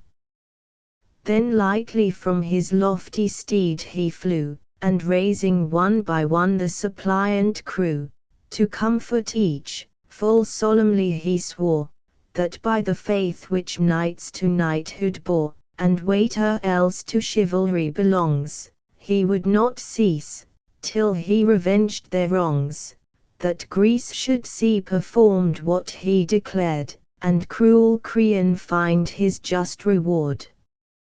He said no more, but shunning all delay rode on, nor entered Athens on his way, but left his sister and his queen behind, and waved his royal banner in the wind, where in an argent field the god of war was drawn triumphant on his iron car. Red was his sword, and shield, and whole attire, and all the godhead seemed to glow with fire, even the ground glittered where the standard flew, and the green grass was dyed to sanguine hue. High on his pointed lance his pennon bore his Cretan fight, the conquered Minotaur. The soldiers shout around with generous rage, and in that victory their own presage. He praised their ardor, inly pleased to see his host, the flower of Grecian chivalry. All day he marched, and all the ensuing night, and saw the city with returning light. The process of the war I need not tell, how Theseus conquered, and how Creon fell, or after, how by storm the walls were won, or how the victor sacked and burned the town, how to the ladies he restored again the bodies of their lords in battle slain, and with what ancient rites they were interred. All these to fitter time shall be deferred. I spare the widows' tears, their woeful cries, and howling at their husbands' obsequies, how Theseus at these funerals did assist, and with what gifts the mourning dames dismissed. Thus when the victor chief had Creon slain, and conquered Thebes, he pitched upon the plain his mighty camp, and when the day returned, the country wasted and the hamlets burned, and left the pillagers, to rape in bread, without control to strip and spoil the dead. There, in a heap of slain, among the rest 2 youthful knights they found beneath a load oppressed of slaughtered foes, whom first to death they sent, the trophies of their strength, a bloody monument. Both fair, and both of royal blood they seemed, whom kinsmen to the crown the heralds deemed. That day in equal arms they fought for fame, their swords, their shields, their surcoats were the same, close by each other laid they pressed the ground, their manly bosoms pierced with many a grisly wound, nor well alive nor wholly dead they were, but some faint signs of feeble life appear. The wandering breath was on the wing to part, weak was the pulse, and hardly heaved the heart. These 2 were sisters' sons, and Arcite one, much famed in fields, with valiant Palamon. From these their costly arms the spoilers rent, and softly both conveyed to Theseus' tent, whom, known of Creon's line and cured with care, he to his city sent as prisoners of the war, hopeless of ransom, and condemned to lie in durance, doomed a lingering death to die. This done, he marched away with warlike sound, and to his Athens turned with laurels crowned, where happy long he lived, much loved, and more renowned. But in a tower, and never to be loosed, the woeful captive kinsmen are enclosed.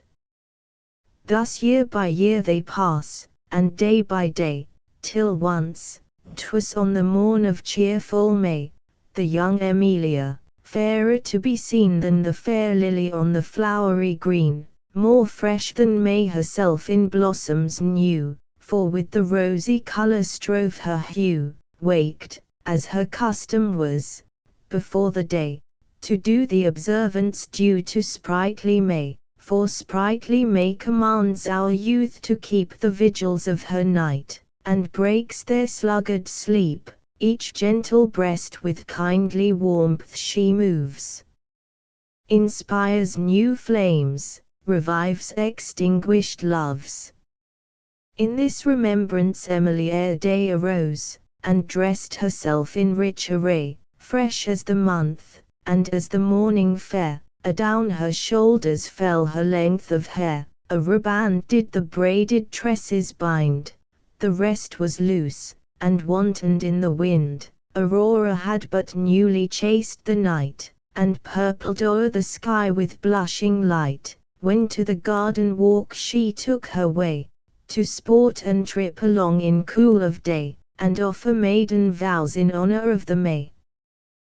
190 At every turn she made a little stand, and thrust among the thorns her lily hand to draw the rose, and every rose she drew, she shook the stalk, and brushed away the dew, then parti-colored flowers of white and red she wove, to make a garland for her head. This done, she sung and caroled out so clear, that men and angels might rejoice to hear. Even wondering Philomel forgot to sing, and learned from her to welcome in the spring. The tower, of which before was mention made, within whose keep the captive knights were laid, built of a large extent, and strong withal, was one partition of the palace wall. The garden was enclosed within the square, where young Emilia took the morning air. It happened Palamon, the prisoner knight, restless for woe, arose before the light, and with his jailer's leave desired to breathe an air more wholesome than the damps beneath. This granted, to the tower he took his way, cheered with the promise of a glorious day, then cast a languishing regard around, and saw with hateful eyes the temples crowned with golden spires, and all the hostile ground. He sighed, and turned his eyes, because he knew 'twas but a larger jail he had in view, then looked below, and from the castle's height beheld a nearer and more pleasing sight, the garden, which before he had not seen, in spring's new livery clad of white and green, fresh flowers in wide parterres, and shady walks between.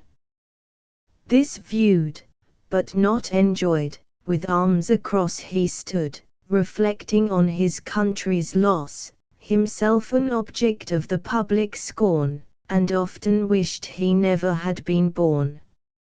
At last, for so his destiny required, with walking giddy, and with thinking tired, he through a little window cast his sight, though thick of bars, that gave a scanty light, but even that glimmering served him to descry the inevitable charms of Emily. Scarce had he seen, but, seized with sudden smart, stung to the quick, he felt it at his heart. Struck blind with overpowering light he stood, then started back amazed, and cried aloud. Young Arcite heard, and up he ran with haste, to help his friend, and in his arms embraced, and asked him why he looked so deadly wan, and whence, and how, his change of cheer began, or who had done the offence.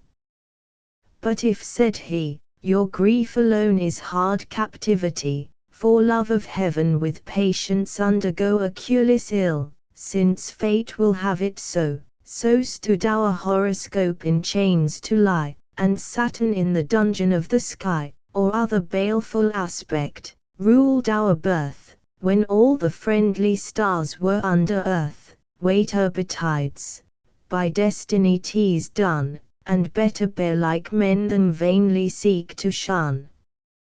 Nor of my bonds, said Palamon again, nor of unhappy planets I complain, but when my mortal anguish caused my cry, the moment I was hurt through either eye, pierced with a random shaft, I faint away, and perish with insensible decay, a glance of some new goddess gave the wound, whom, like Actaeon, unaware I found.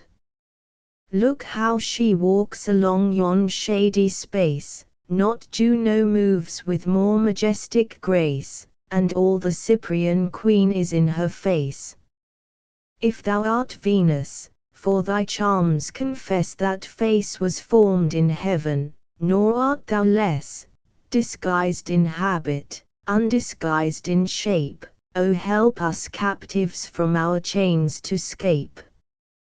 But if our doom be passed in bonds to lie for life, and in a loathsome dungeon die, then be thy wrath appeased with our disgrace, and show compassion to the Theban race, oppressed by tyrant power.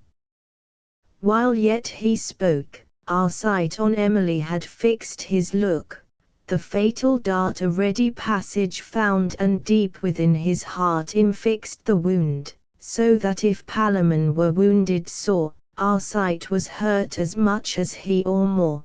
Then from his inmost soul he sighed, and said, "The beauty I behold has struck me dead, unknowingly she strikes, and kills by chance, poison is in her eyes, and death in every glance. Oh, I must ask, nor ask alone, but move her mind to mercy, or must die for love." Thus Arcite, and thus Palamon replies, eager his tone, and ardent were his eyes, "Speakest thou in earnest, or in jesting vain?" "Jesting," said Arcite, "suits but ill with pain." "It suits far worse," said Palamon again, and bent his brows, "with men who honor weigh, their faith to break, their friendship to betray, but worst with thee, of noble lineage born, my kinsman, and in arms my brother sworn. Have we not plighted each our holy oath, that one should be the common good of both, one soul should both inspire, and neither prove his fellow's hindrance in pursuit of love? To this before the gods we gave our hands, and nothing but our death can break the bands. This binds thee, then, to father my design, as I am bound by vow to father thine, nor canst, nor darest thou, traitor, on the plain impeach my honor, or thy own maintain, since thou art of my counsel, and the friend whose faith I trust, and on whose care depend.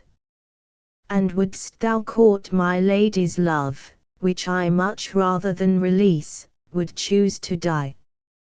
But thou, false Arcite, never shalt obtain thy bad pretense. I told thee first my pain, for first my love began ere thine was born.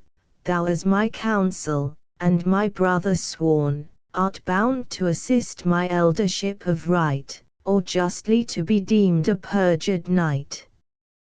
Thus Palamon, but Arcite with disdain in haughty language thus replied again, "Forsworn thyself, the traitor's odious name I first return, and then disprove thy claim. If love be passion, and that passion nursed with strong desires, I loved the lady first. Canst thou pretend desire, whom zeal inflamed to worship, and a power celestial named? Thine was devotion to the blessed above. I saw the woman, and desired her love, first owned my passion, and to thee commend the important secret, as my chosen friend. Suppose, which yet I grant not, thy desire a moment elder than my rival fire, can chance of seeing first thy title prove. And knowst thou not, no law is made for love. Law is to things which to free choice relate, love is not in our choice, but in our fate. Laws are not positive, love's power we see is nature's sanction, and her first decree. Each day we break the bond of human laws for love, and vindicate the common cause. Laws for defense of civil rights are placed, love throws the fences down, and makes a general waste. Maids, widows, wives without distinction fall, the sweeping deluge, love, comes on and covers all. If then the laws of friendship I transgress, I keep the greater, while I break the less, and both are mad alike, since neither can possess. Both hopeless to be ransomed, never more to see the sun, but as he passes o'er. Like Aesop's hounds contending for the bone, each pleaded right, and would be lord alone. The fruitless fight continued all the day, a cur came by and snatched the prize away. As courtiers therefore justle for a grant, and when they break their friendship, plead their want, so thou, if fortune will thy suit advance, love on, nor envy me my equal chance, for I must love, and am resolved to try my fate, or failing in the adventure die. Great was their strife, which hourly was renewed, till each with mortal hate his rival viewed, now friends no more, nor walking hand in hand, but when they met they made a surly stand, and glared like angry lions as they passed, and wished that every look might be their last. It chanced at length, Pirithous came to attend this worthy Theseus, his familiar friend. Their love in early infancy began, and rose as childhood ripened into man, companions of the war, and loved so well, that when one died, as ancient stories tell, his fellow to redeem him went to hell. But to pursue my tale, to welcome home his warlike brother is Pirithous come. Arcite of the bees was known in arms long since, and honored by this young Thessalian prince. Theseus, to gratify his friend and guest, who made our Arcite's freedom his request, restored to liberty the captive knight. But on these hard conditions I recite, that if hereafter Arcite should be found within the compass of Athenian ground, by day or night, or on weight or pretence, his head should pay the forfeit of the offence. To this Pirithous for his friend agreed, and on his promise was the prisoner freed. Unpleased and pensive hence he takes his way, at his own peril, for his life must pay. Who now but Arcite mourns his bitter fate, finds his dear purchase, and repents too late. What have I gained, he said, in prison pent, if I but change my bonds for banishment? And banished from her sight, I suffer more in freedom than I felt in bonds before, forced from her presence and condemned to live, unwelcome freedom and unthanked reprieve. Heaven is not but where Emily abides, and where she's absent, all is hell besides. Next to my day of birth, was that accursed which bound my friendship to Pirithous first. Had I not known that prince, I still had been in bondage and had still Emilia seen, for though I never can her grace deserve, 'tis recompense enough to see and serve. O Palamon, my kinsman and my friend, how much more happy fates thy love attend! Thine is the adventure, thine the victory, well has thy fortune turned the dice for thee. Thou on that angel's face mayest feed thy eyes, in prison, no, but blissful paradise. Thou daily seest that sun of beauty shine, and lovest at least in love's extremest line. I mourn in absence, love's eternal night, and who can tell but since thou hast her sight, and art a comely, young, and valiant knight, fortune, a various power, may cease to frown, and by some ways unknown thy wishes crown. But I, the most forlorn of humankind, nor help can hope nor remedy can find, but doomed to drag my loathsome life in care, for my reward, must end it in despair. Fire, water, air, and earth, and force of fates that governs all, and heaven that all creates, nor art, nor nature's hand can ease my grief, nothing but death, the wretch's last relief. Then farewell youth, and all the joys that dwell with youth and life itself, farewell. But why, alas, do mortal men in vain of fortune, fate, or providence complain?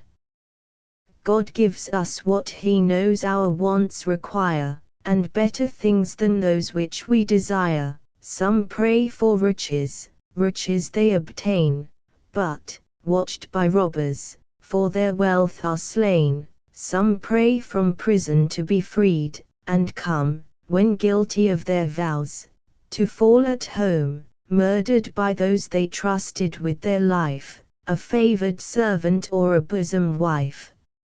Such dear-bought blessings happen every day, because we know not for what things to pray. Like drunken sots about the streets we roam, well knows the sot he has a certain home, yet knows not how to find the uncertain place, and blunders on and staggers every pace.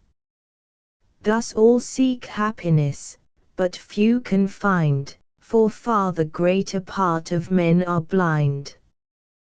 This is my case, who thought our utmost good was in one word of freedom understood.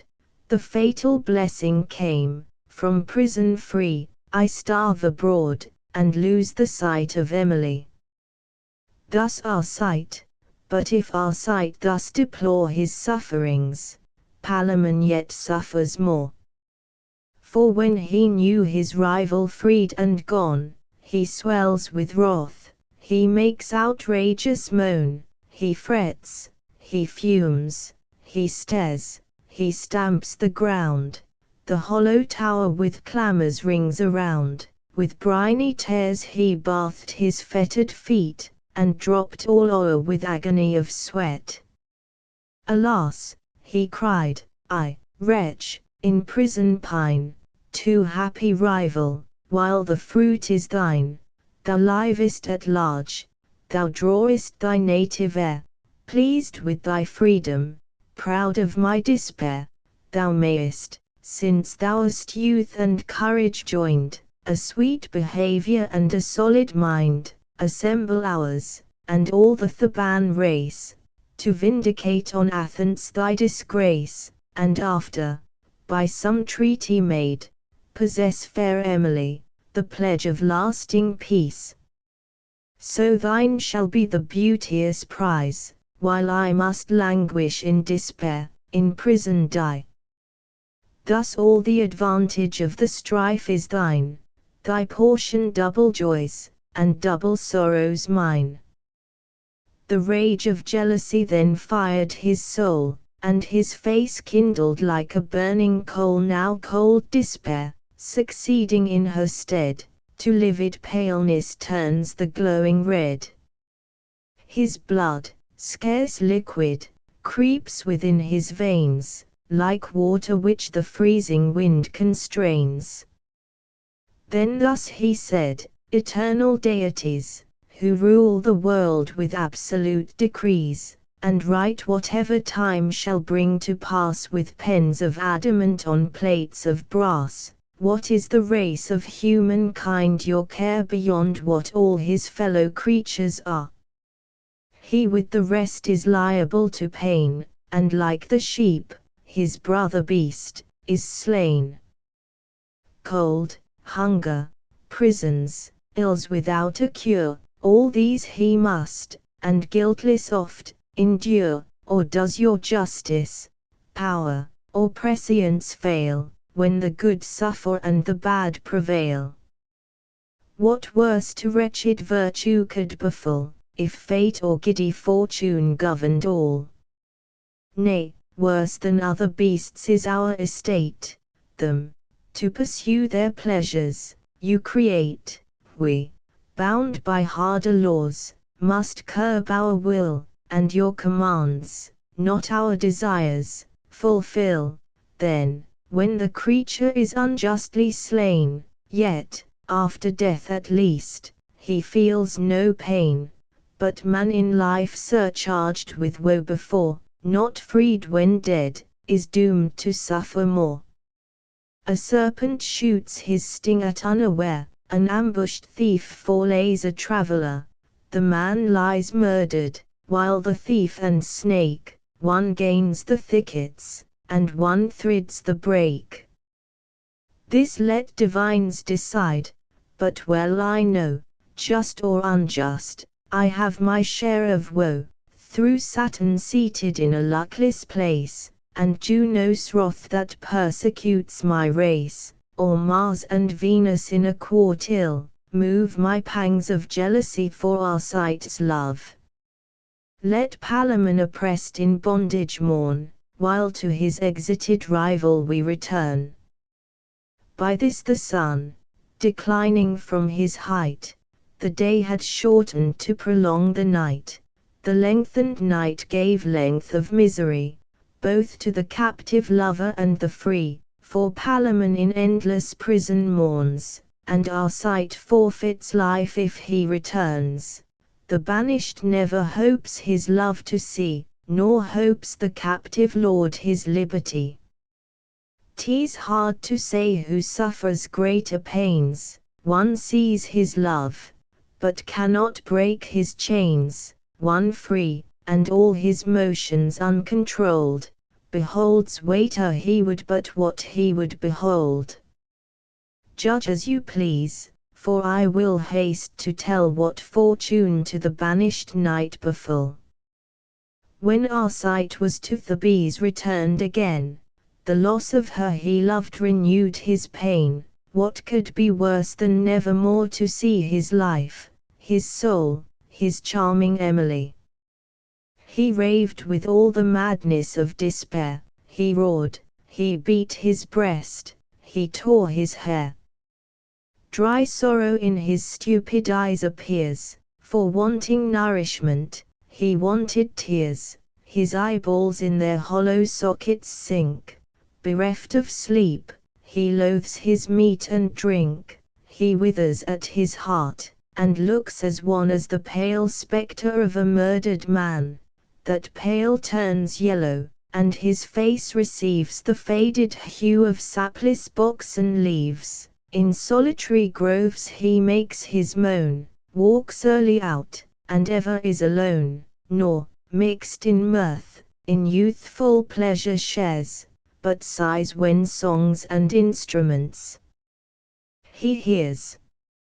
His spirits are so low, his voice is drowned, he hears as from afar, or in a swoon, like the deaf murmurs of a distant sound. Uncombed his locks, and squalid his attire, unlike the trim of love and gay desire, but full of museful mopings, which presage the loss of reason and conclude in rage.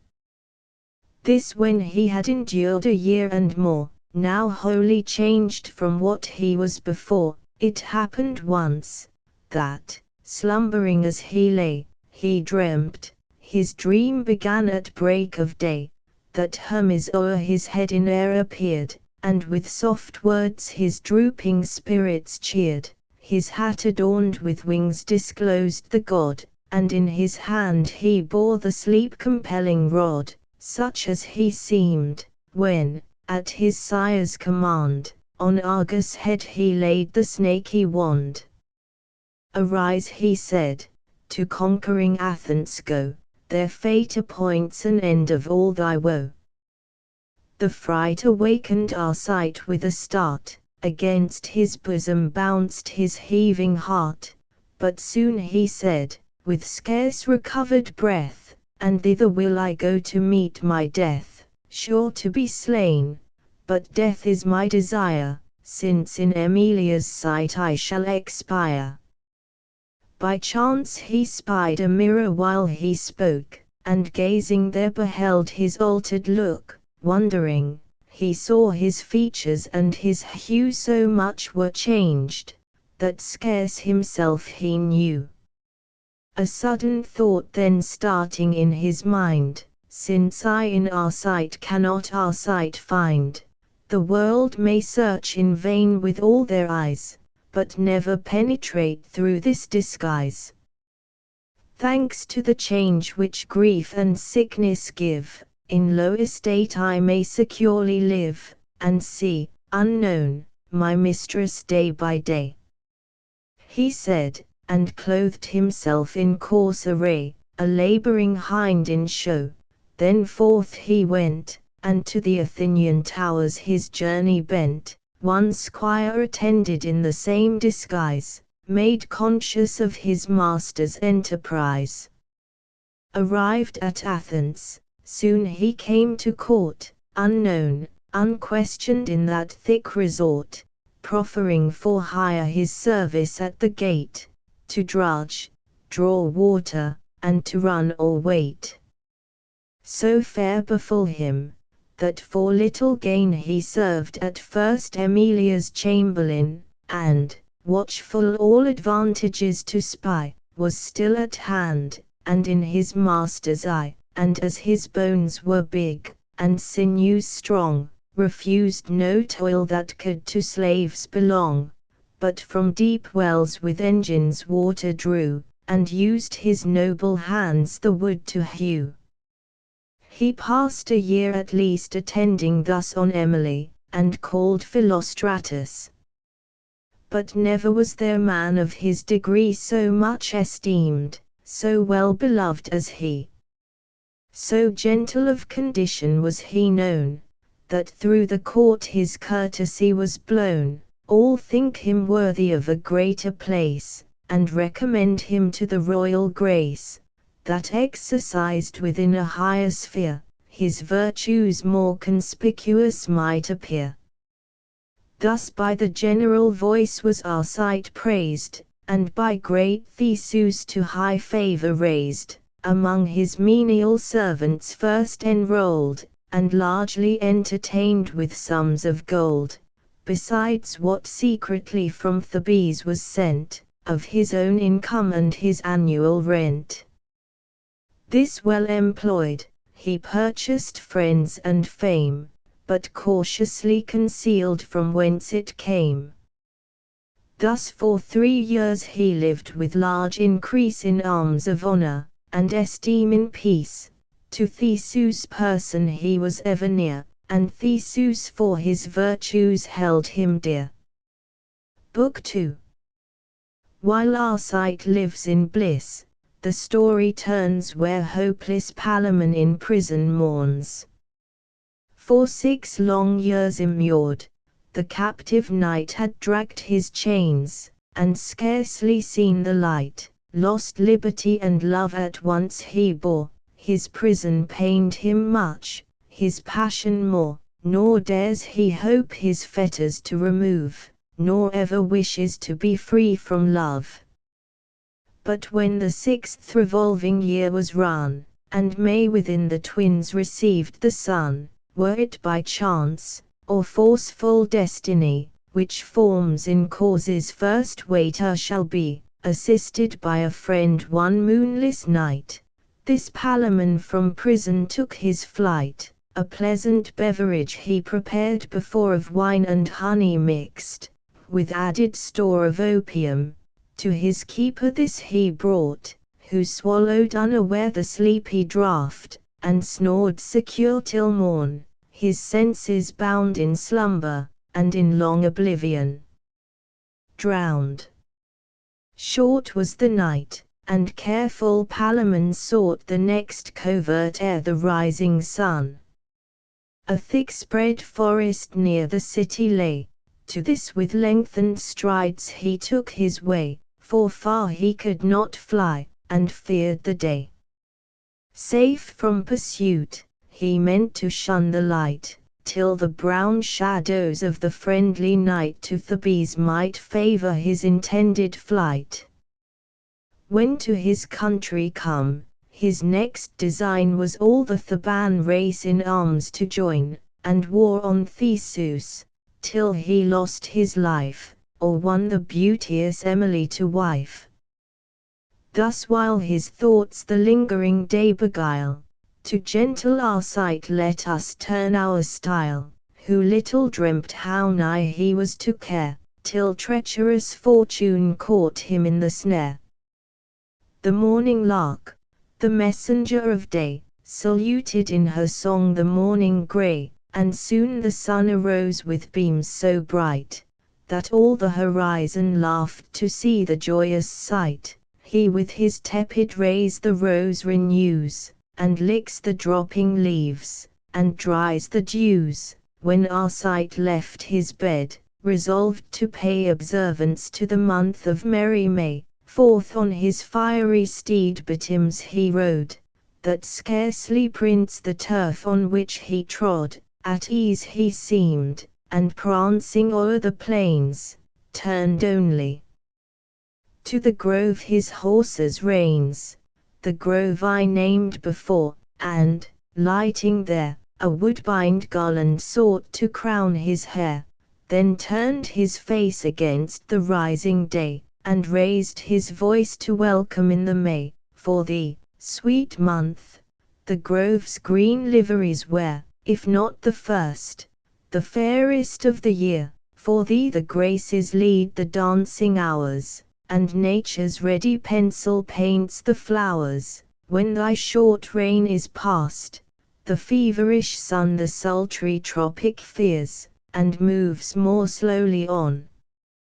So may thy tender blossoms fear no blight, nor goats with venomed teeth thy tendrils bite, as thou shalt guide my wandering feet to find the fragrant greens I seek, my brows to bind. His vows addressed, within the grove he strayed, till fate or fortune near the place conveyed his steps where secret Palamon was laid. Full little thought of him the gentle knight, who flying death had there concealed his flight, in brakes and brambles hid, and shunning mortal sight, and less he knew him for his hated foe, but feared him as a man he did not know. But as it has been said of ancient years, that fields are full of eyes and woods have ears, for this the wise are ever on their guard, for unforeseen, they say, is unprepared.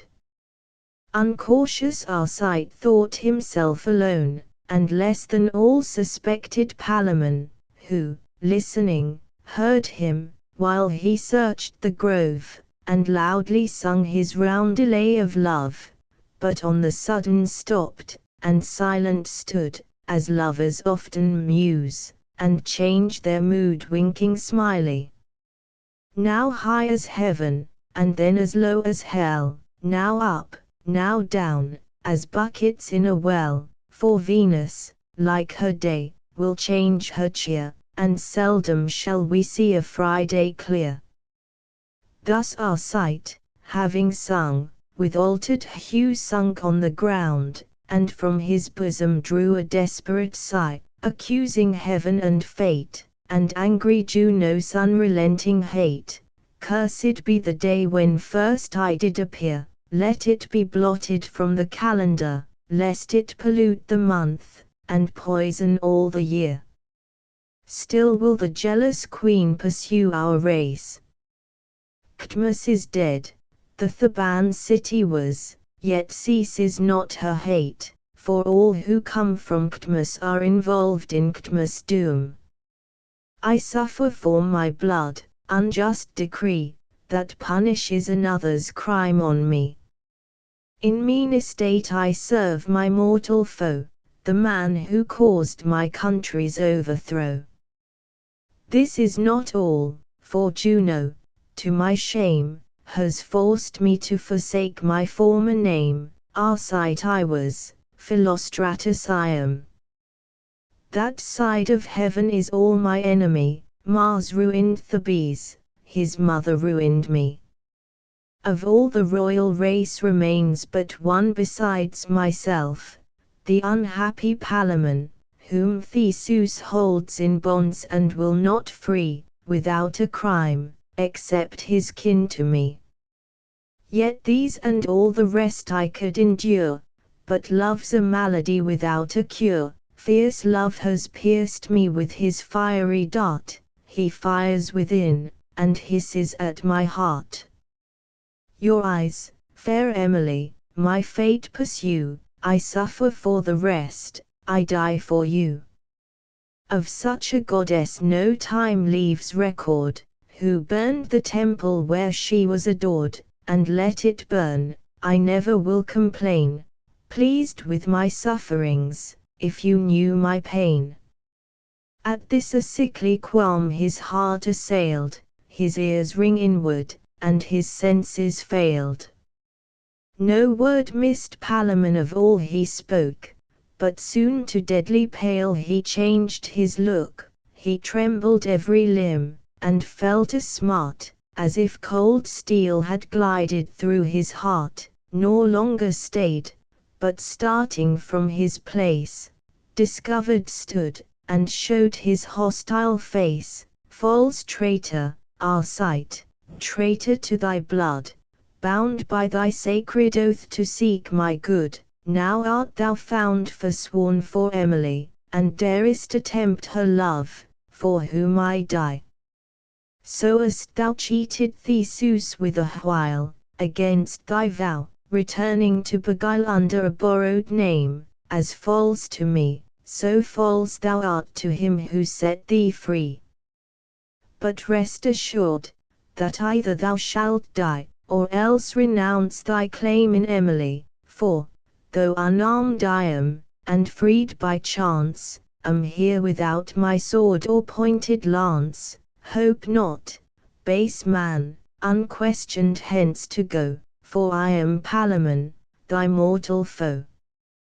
Arcite, who heard his tale and knew the man, his sword unsheathed, and fiercely thus began, now, by the gods who govern heaven above, wert thou not weak with hunger, mad with love, that word had been thy last, or in this grove this hand should force thee to renounce thy love, the surety which I gave thee I defy, fool, not to know that love endures no tie, and Jove but laughs at lovers' perjury. No, I will serve the fair in thy despite, but since thou art my kinsman and a knight, here, have my faith, tomorrow in this grove our arms shall plead the titles of our love, and heaven so help my right, as I alone will come, and keep the cause and quarrel both unknown, with arms of proof both for myself and thee, choose thou the best, and leave the worst to me. And, that at better ease thou mayest abide, bedding and clothes I will this night provide, and needful sustenance, that thou mayest be a conquest better won, and worthy me. His promise Palamon accepts, but prayed, to keep it better than the first he made. Thus fair they parted till the morrow's dawn, for each had laid his plighted faith to pawn, O love. Thou sternly dost thy power maintain, and wilt not bear a rival in thy reign. Tyrants and thou all fellowship disdain. This was in Arcite proved and Palamon, both in despair, yet each would love alone. Arcite returned, and, as in honour tied, his foe with bedding and with food supplied, then, ere the day, 2 suits of armour sought, which borne before him on his steed he brought, both were of shining steel, and wrought so pure as might the strokes of 2 such arms endure. Now, at the time, and in the appointed place, the challenger and challenged, face to face, approach, each other from afar they knew, and from afar their hatred changed their hue. So stands the Thracian herdsman with his spear, full in the gap, and hopes the hunted bear, and hears him rustling in the wood, and sees his course at distance by the bending trees, and thinks, here comes my mortal enemy, and either he must fall in fight, or I. This while he thinks, he lifts aloft his dart, a generous chillness seizes every part, the veins pour back the blood, and fortify the heart.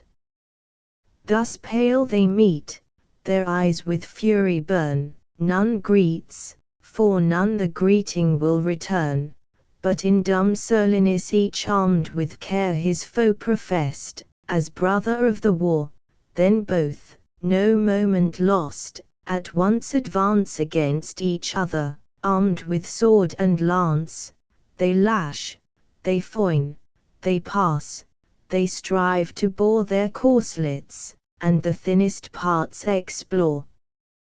Thus 2 long hours in equal arms they stood, and wounded wound, till both are bathed in blood and not a foot of ground had either got, as if the world depended on the spot.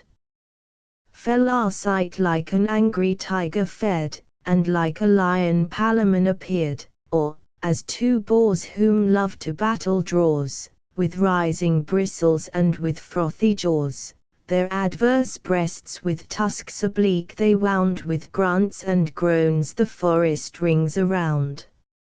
So fought the knights, and fighting must abide, till fate an umpire sends their difference to decide. The power that ministers to God's decrees, and executes on earth what heaven foresees, called providence, or chance, or fatal sway, comes with resistless force, and finds or makes her way. Nor kings, nor nations, nor united power one moment can retard the appointed hour, and some one day, some wondrous chance appears, which happened not in centuries of years, for sure, waiter we mortals hate or love or hope or fear depends on powers above. They move our appetites to good or ill, and by foresight necessitate the will. In Theseus this appears, whose youthful joy was beasts of chase in forests to destroy. This gentle knight, inspired by jolly May, forsook his easy couch at early day, and to the wood and wilds pursued his way. Beside him rode Hippolyta the queen, and Emily attired in lively green, with horns and hounds and all the tuneful cry, to hunt a royal hart within the covert nigh, and, as he followed Mars before, so now he serves the goddess of the silver bow. The way that Theseus took was to the wood, where the 2 knights in cruel battle stood, the lawn on which they fought, the appointed place in which the uncoupled hounds began the chase. Thither forthright he rode to rouse the prey, that shaded by the fern in harbour lay, and thence dislodged, was wont to leave the wood for open fields, and cross the crystal flood. Approached, and looking underneath the sun, he saw proud Arcite and fierce Palamon, in mortal battle doubling blow on blow, like lightning flamed their falchions to and fro, and shot a dreadful gleam, so strong they strook, there seemed less force required to fell an oak. He gazed with wonder on their equal might, looked eager on, but knew not either knight. Resolved to learn, he spurred his fiery steed with goring rowels to provoke his speed. The minute ended that began the race, so soon he was betwixt them on the place, and with his sword unsheathed, on pain of life commands both combatants to cease their strife. Then with imperious tone pursues his threat, "What are you? Why in arms together met? How dares your pride presume against my laws, as in a listed field to fight your cause, unasked the royal grant, no marshal by, as knightly rights require, nor judge to try?" Then Palamon, with scarce recovered breath, thus hasty spoke, "We both deserve the death, and both would die, for look the world around, and pity soonest runs in gentle minds, then reasons with himself, And first he finds his passion cast a mist before his sense, and either made or magnified the offence. Offence? Of what? To whom?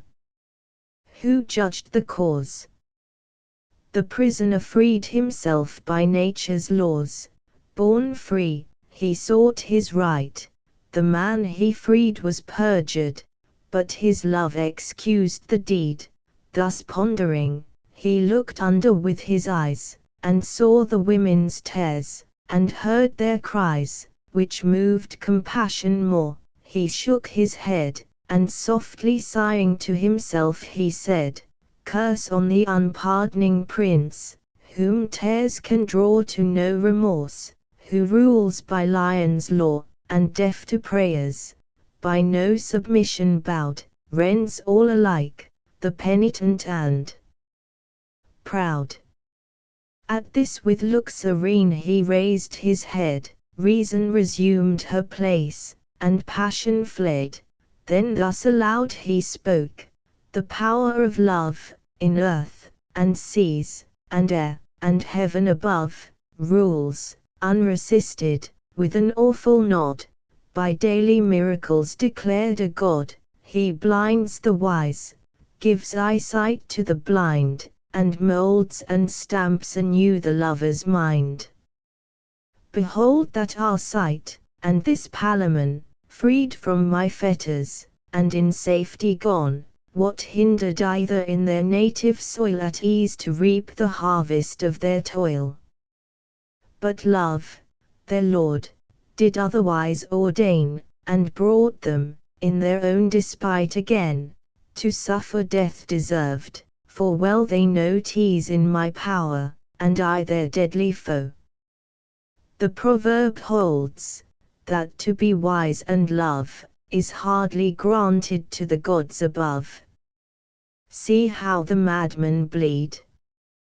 Behold the gains with which their master, love, rewards their pains. For 7 long years, on duty every day, lo, their obedience, and their monarch's pay. Yet, as in duty bound, they serve him on, and ask the fools, they think it wisely done, nor ease nor wealth nor life itself regard, for 'tis their maxim, love is love's reward. This is not all, the fair, for whom they strove, nor knew before, nor could suspect their love, nor thought, when she beheld the fight from far, her beauty was the occasion of the war. But sure a general doom on man is past, and all are fools and lovers, first or last. This both by others and myself I know, for I have served their sovereign long ago, oft have been caught within the winding train of female snares, and felt the lover's pain, and learned how far the god can human hearts constrain. To this remembrance, and the prayers of those who for the offending warriors interpose, I give their forfeit lives, on this accord, to do me homage as their sovereign lord, and as my vassals, to their utmost might, assist my person and assert my right. This freely sworn, the knights their grace obtained, then thus the king his secret thought explained, if wealth or honor or a royal race, or each or all, may win a lady's grace, then either of you knights may well deserve a princess born, and such is she you serve, for Emily is sister to the crown, and but too well to both her beauty known. But should you combat till you both were dead, 2 lovers cannot share a single bed as, therefore, both are equal in degree, the lot of both be left to destiny. Now hear the award, and happy may it prove to her, and him who best deserves her love. Depart from hence in peace, and free as air, search the wide world, and where you please repair, but on the day when this returning sun to the same point through every sign has run, then each of you his 100 knights shall bring in royal lists, to fight before the king, and then the knight, whom fate or happy chance shall with his friends to victory advance, and grace his arms so far in equal fight, from out the bars to force his opposite, or kill, or make him recreant on the plain, the prize of valor and of love shall gain. The vanquished party shall their claim release, and the long jars conclude in lasting peace. The charge be mine to adorn the chosen ground, the theatre of war, for champions so renowned, and take the patron's place of either knight, with eyes impartial to behold the fight, and heaven of me so judge as I shall judge aright. If both are satisfied with this accord, swear by the laws of knighthood on my sword. Who now but Palamon exults with joy, and ravished Arcite seems to touch the sky. The whole assembled troop was pleased as well, extolled the award, and on their knees they fell to bless the gracious king. The knights, with leave departing from the place, his last commands receive, on Emily with equal ardour look, and from her eyes their inspiration took, from thence to Thebes' old walls pursue their way, each to provide his champions for the day. It might be deemed, on our historian's part, or too much negligence or want of art, if he forgot the vast magnificence of royal Theseus, and his large expense. He first enclosed 4 lists a level ground, the whole circumference a mile around, the form was circular, and all without a trench was sunk, to moat the place about. Within, an amphitheatre appeared, raised in degrees, to 60 paces reared, that when a man was placed in 1 degree, height was allowed for him above to see. Eastward was built a gate of marble white, the like adorned the western opposite. A nobler object than this fabric was Rome never saw, nor of so vast a space, for, rich with spoils of many a conquered land, all arts and artists Theseus could command, who sold for hire, or wrought for better fame, the master painters and the carvers came. So rose within the compass of the year an age's work, a glorious theatre. Then o'er its eastern gate was raised above a temple, sacred to the Queen of Love, an altar stood below, on either hand a priest with roses crowned, who held a myrtle wand. The dome of Mars was on the gate opposed, and on the north a turret was enclosed within the wall of alabaster white and crimson coral, for the Queen of Night, who takes in sylvan sports her chaste delight. Within those oratories might you see rich carvings, portraitures, and imagery, where every figure to the life expressed the Godhead's power to whom it was addressed. In Venus' temple on the sides were seen the broken slumbers of enamored men, prayers that even spoke, and pity seemed to call, and issuing sighs that smoked along the wall, complaints and hot desires, the lovers' hell, and scalding tears that wore a channel where they fell, and all around were nuptial bonds, the ties of love's assurance, and a train of lies, that, made in lust, conclude in perjuries, beauty, and youth, and wealth, and luxury, and sprightly hope and short-enduring joy, and sorceries, to raise the infernal powers, and sigils framed in planetary hours, expense, and afterthought, and idle care, and doubts of motley hue, and dark despair, suspicions and fantastical surmise, and jealousy suffused, with jaundice in her eyes, discoloring all she viewed, in tawny dressed, down looked, and with a cuckow on her fist.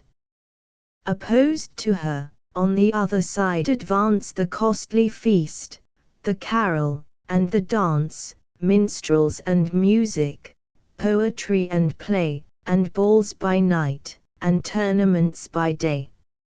All these were painted on the wall, and more, with acts and monuments of times before, and others added by prophetic doom, and lovers yet unborn, and loves to come, for there the Idalian mount, and Cytheron, the court of Venus, was in colours drawn, before the palace gate, in careless dress and loose array, sat portress Idleness, there by the fount Narcissus pined alone, there Samson was, with wiser Solomon, and all the mighty names by love undone.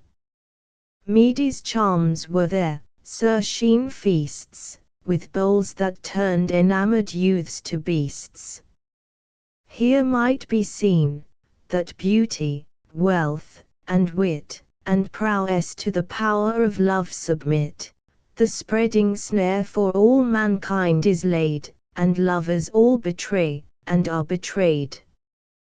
The goddess self some noble hand had wrought, smiling she seemed, and full of pleasing thought, from ocean as she first began to rise, and smoothed the ruffled seas, and cleared the skies, she trod the brine, all bare below the breast, and the green waves but ill concealed the rest. A lute she held, and on her head was seen a wreath of roses red and myrtles green, her turtles fanned the buxom air above, and by his mother stood an infant love, with wings unfledged, his eyes were banded o'er.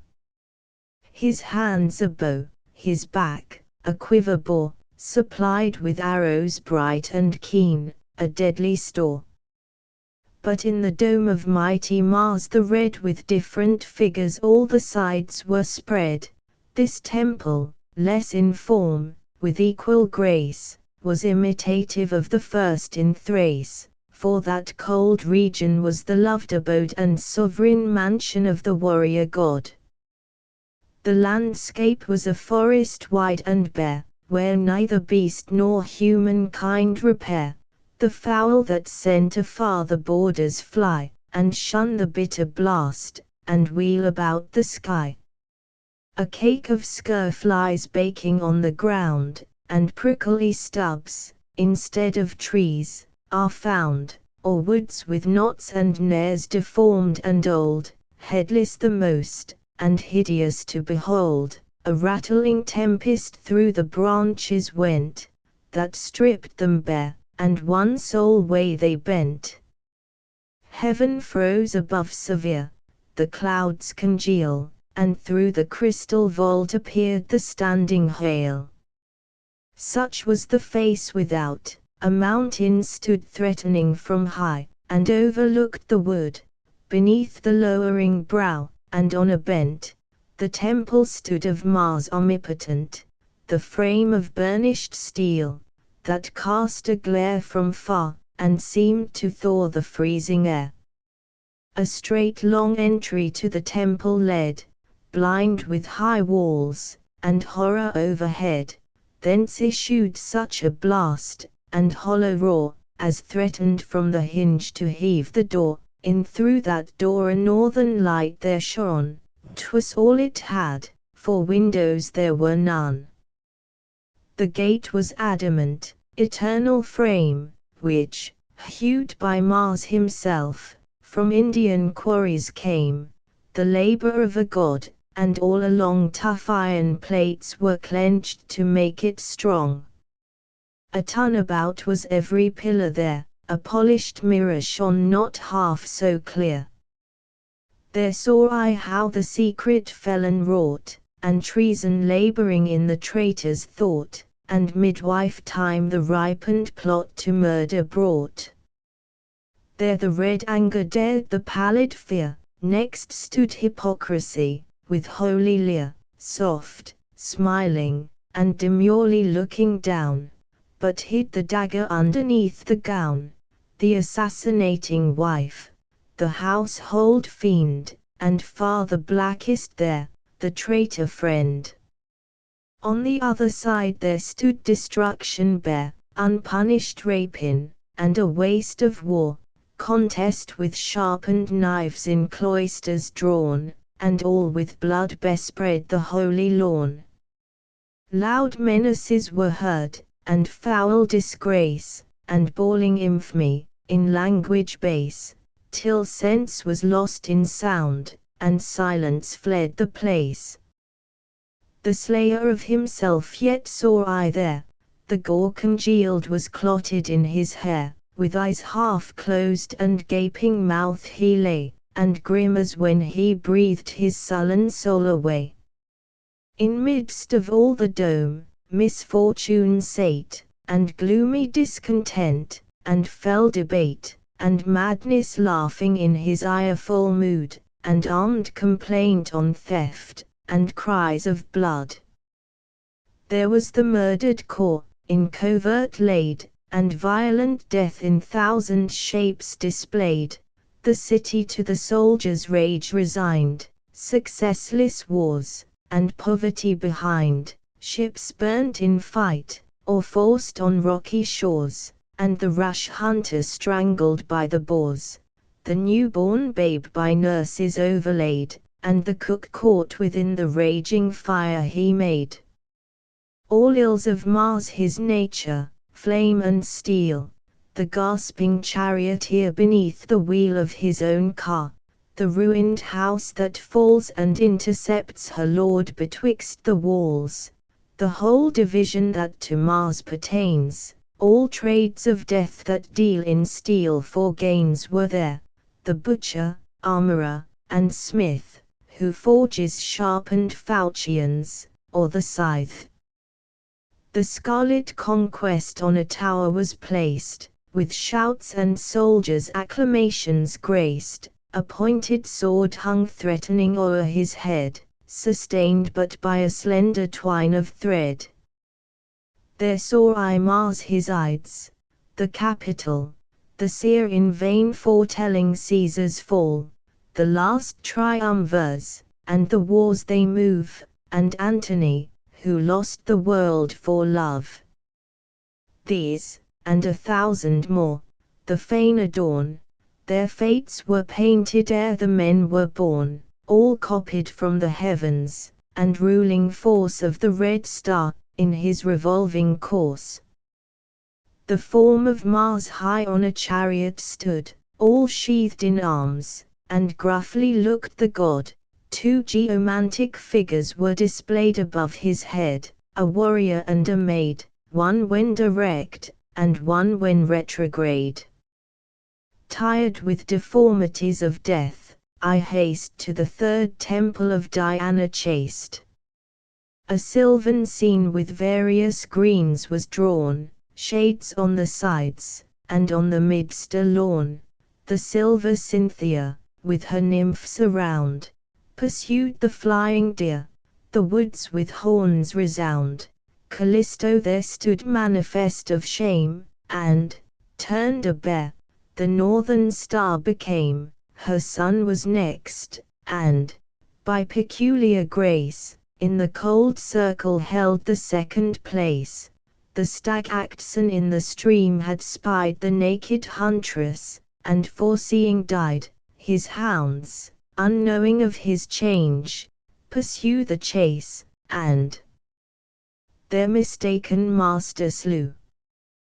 Penny Daphne too, was there to see, Apollo's love before, and now his tree. The adjoining fane the assembled Greeks expressed, and hunting of the Caledonian beast. O Enid's valour, and his envied prize, the fatal power of Atalanta's eyes, Diana's vengeance on the victor shown, the murderess mother, and consuming sun, the Volscian queen extended on the plain, the treason punished, and the traitor slain. The rest were various huntings, well designed, and savage beasts destroyed, of every kind. The graceful goddess was arrayed in green, about her feet were little beagles seen, that watched with upward eyes the motions of their queen.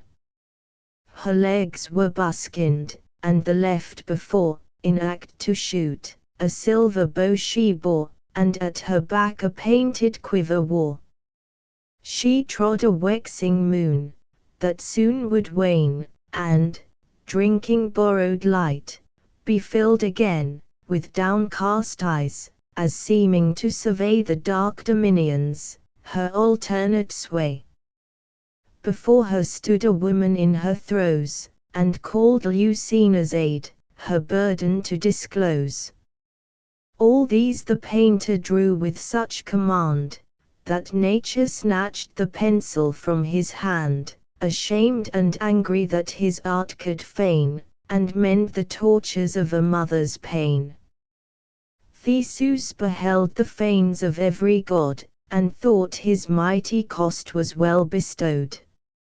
So princes now their poets should regard, but few can write, and fewer can reward. The theatre thus raised, the lists enclosed, and all with vast magnificence disposed, we leave the monarch pleased, and haste to bring the knights to combat, and their arms to sing. Book 3.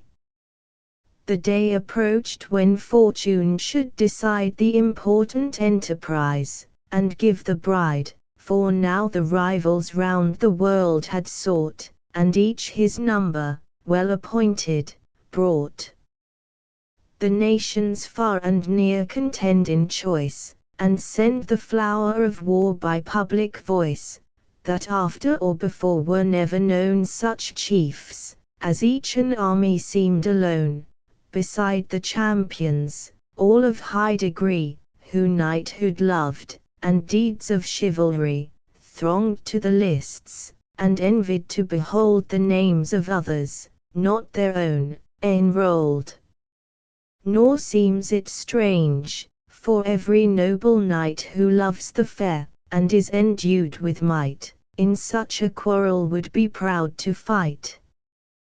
There breathes not scarce a man on British ground, an isle for love and arms of old renowned, but would have sold his life to purchase fame, to Palamon or Arcite sent his name, and had the land selected of the best, half had come hence, and let the world provide the rest.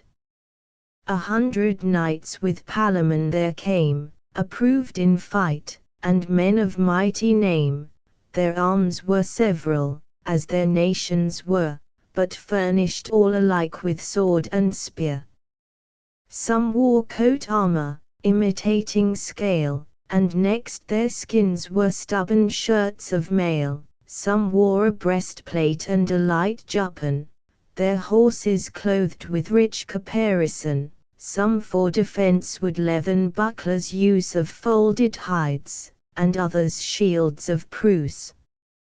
One hung a poleaxe at his saddle-bow, and one a heavy mace to stun the foe. One for his legs and knees provided well, with jambo armed, and double plates of steel. This on his helmet wore a lady's glove, and that a sleeve embroidered by his love. With Palamon above the rest in place, Lycurgus came, the surly king of Thrace. Black was his beard, and manly was his face. The balls of his broad eyes rolled in his head, and glared betwixt a yellow and a red. He looked a lion with a gloomy stare, and o'er his eyebrows hung his matted hair. Big-boned and large of limbs, with sinews strong, broad-shouldered, and his arms were round and long. 4 milk-white bulls, the Thracian use of old, were yoked to draw his car of burnished gold. Upright he stood, and bore aloft his shield, conspicuous from afar, and overlooked the field. His surcoat was a bearskin on his back, his hair hung long behind, and glossy raven black. His ample forehead bore a coronet, with sparkling diamonds and with rubies set. 10 brace, and more, of greyhounds, snowy fair, and tall as stags, ran loose, and coursed around his chair, a match for pards in flight, in grappling for the bear, with golden muzzles all their mouths were bound, and collars of the same their necks surround. Thus through the fields Lycurgus took his way, his 100 knights attend in pomp and proud array. To match this monarch, with strong Arcite came Emetrius, king of India, a mighty name, on a bay courser, goodly to behold, the trappings of his horse embossed with barbarous gold. Not Mars bestrode a steed with greater grace, his surcoat o'er his arms was cloth of Thrace, adorned with pearls, all orient, round, and great, his saddle was of gold, with emeralds set, his shoulders large a mantle did attire, with rubies thick, and sparkling as the fire, his amber-coloured locks in ringlets run, with graceful negligence, and shone against the sun. His nose was aquiline, his eyes were blue, ruddy his lips, and fresh and fair his hue, some sprinkled freckles on his face were seen, whose dusk set off the whiteness of the skin. His awful presence did the crowd surprise, nor durst the rash spectator meet his eyes that confessed him born for kingly sway, so fierce, they flashed intolerable day. His age in nature's youthful prime appeared, and just began to bloom his yellow beard. Whene'er he spoke, his voice was heard around, loud as a trumpet, with a silver sound, a laurel wreathed his temples, fresh, and green, and myrtle sprigs, the marks of love, were mixed between. Upon his fist he bore, for his delight, an eagle well reclaimed, and lily white. His 100 knights attend him to the war, all armed for battle, save their heads were bare. Words and devices blazed on every shield, and pleasing was the terror of the field. For kings, and dukes, and barons you might see, like sparkling stars, though different in degree, all for the increase of arms, and love of chivalry. Before the king tame leopards led the way, and troops of lions innocently play. So Bacchus through the conquered Indies rode, and beasts in gambols frisked before their honest god. In this array the war of either side through Athens passed with military pride. At prime, they entered on the Sunday morn, rich tapestry spread the streets, and flowers the posts adorn. The town was all a jubilee of feasts, so Theseus willed in honor of his guests, himself with open arms the kings embraced, then all the rest in their degrees were graced. No harbinger was needful for the night, for every house was proud to lodge a knight. I pass the royal treat, nor must relate the gifts bestowed, nor how the champions sate, who first, who last, or how the knights addressed their vows, or who was fairest at the feast, whose voice, whose graceful dance did most surprise, soft amorous sighs, and silent love of eyes. The rivals call my muse another way, to sing their vigils for the ensuing day. 'Twas ebbing darkness, past the noon of night, and phosphor, on the confines of the light, promised the sun, ere day began to spring. The tuneful lark already stretched her wing, and flickering on her nest, made short essays to sing. When wakeful Palamon, preventing day, took to the royal lists his early way, to Venus at her fane, in her own house, to pray. There, falling on his knees before her shrine, he thus implored with prayers her power divine, Creator Venus, genial power of love, the bliss of men below, and gods above. Beneath the sliding sun thou runn'st thy race, dost fairest shine, and best become thy place. For thee the winds their eastern blasts forbear, thy month reveals the spring, and opens all the year. Thee, goddess, thee the storms of winter fly, earth smiles with flowers renewing, laughs the sky, and birds to lays of love their tuneful notes apply. For thee the lion loathes the taste of blood, and roaring hunts his female through the wood. For thee the bulls rebellow through the groves, and tempt the stream, and snuff their absent loves. 'Tis thine, waiter is pleasant, good, or fair, all nature is thy province, life thy care. Thou madest the world, and dost the world repair. Thou gladder of the mount of Cytheron, increase of Jove, companion of the sun, if e'er a dawn is touched thy tender heart, have pity, goddess, for thou knowest the smart. Alas! I have not words to tell my grief, to vent my sorrow would be some relief. Light sufferings give us leisure to complain, we groan, but cannot speak, in greater pain. O goddess, tell thyself what I would say. Thou knowest it, and I feel too much to pray.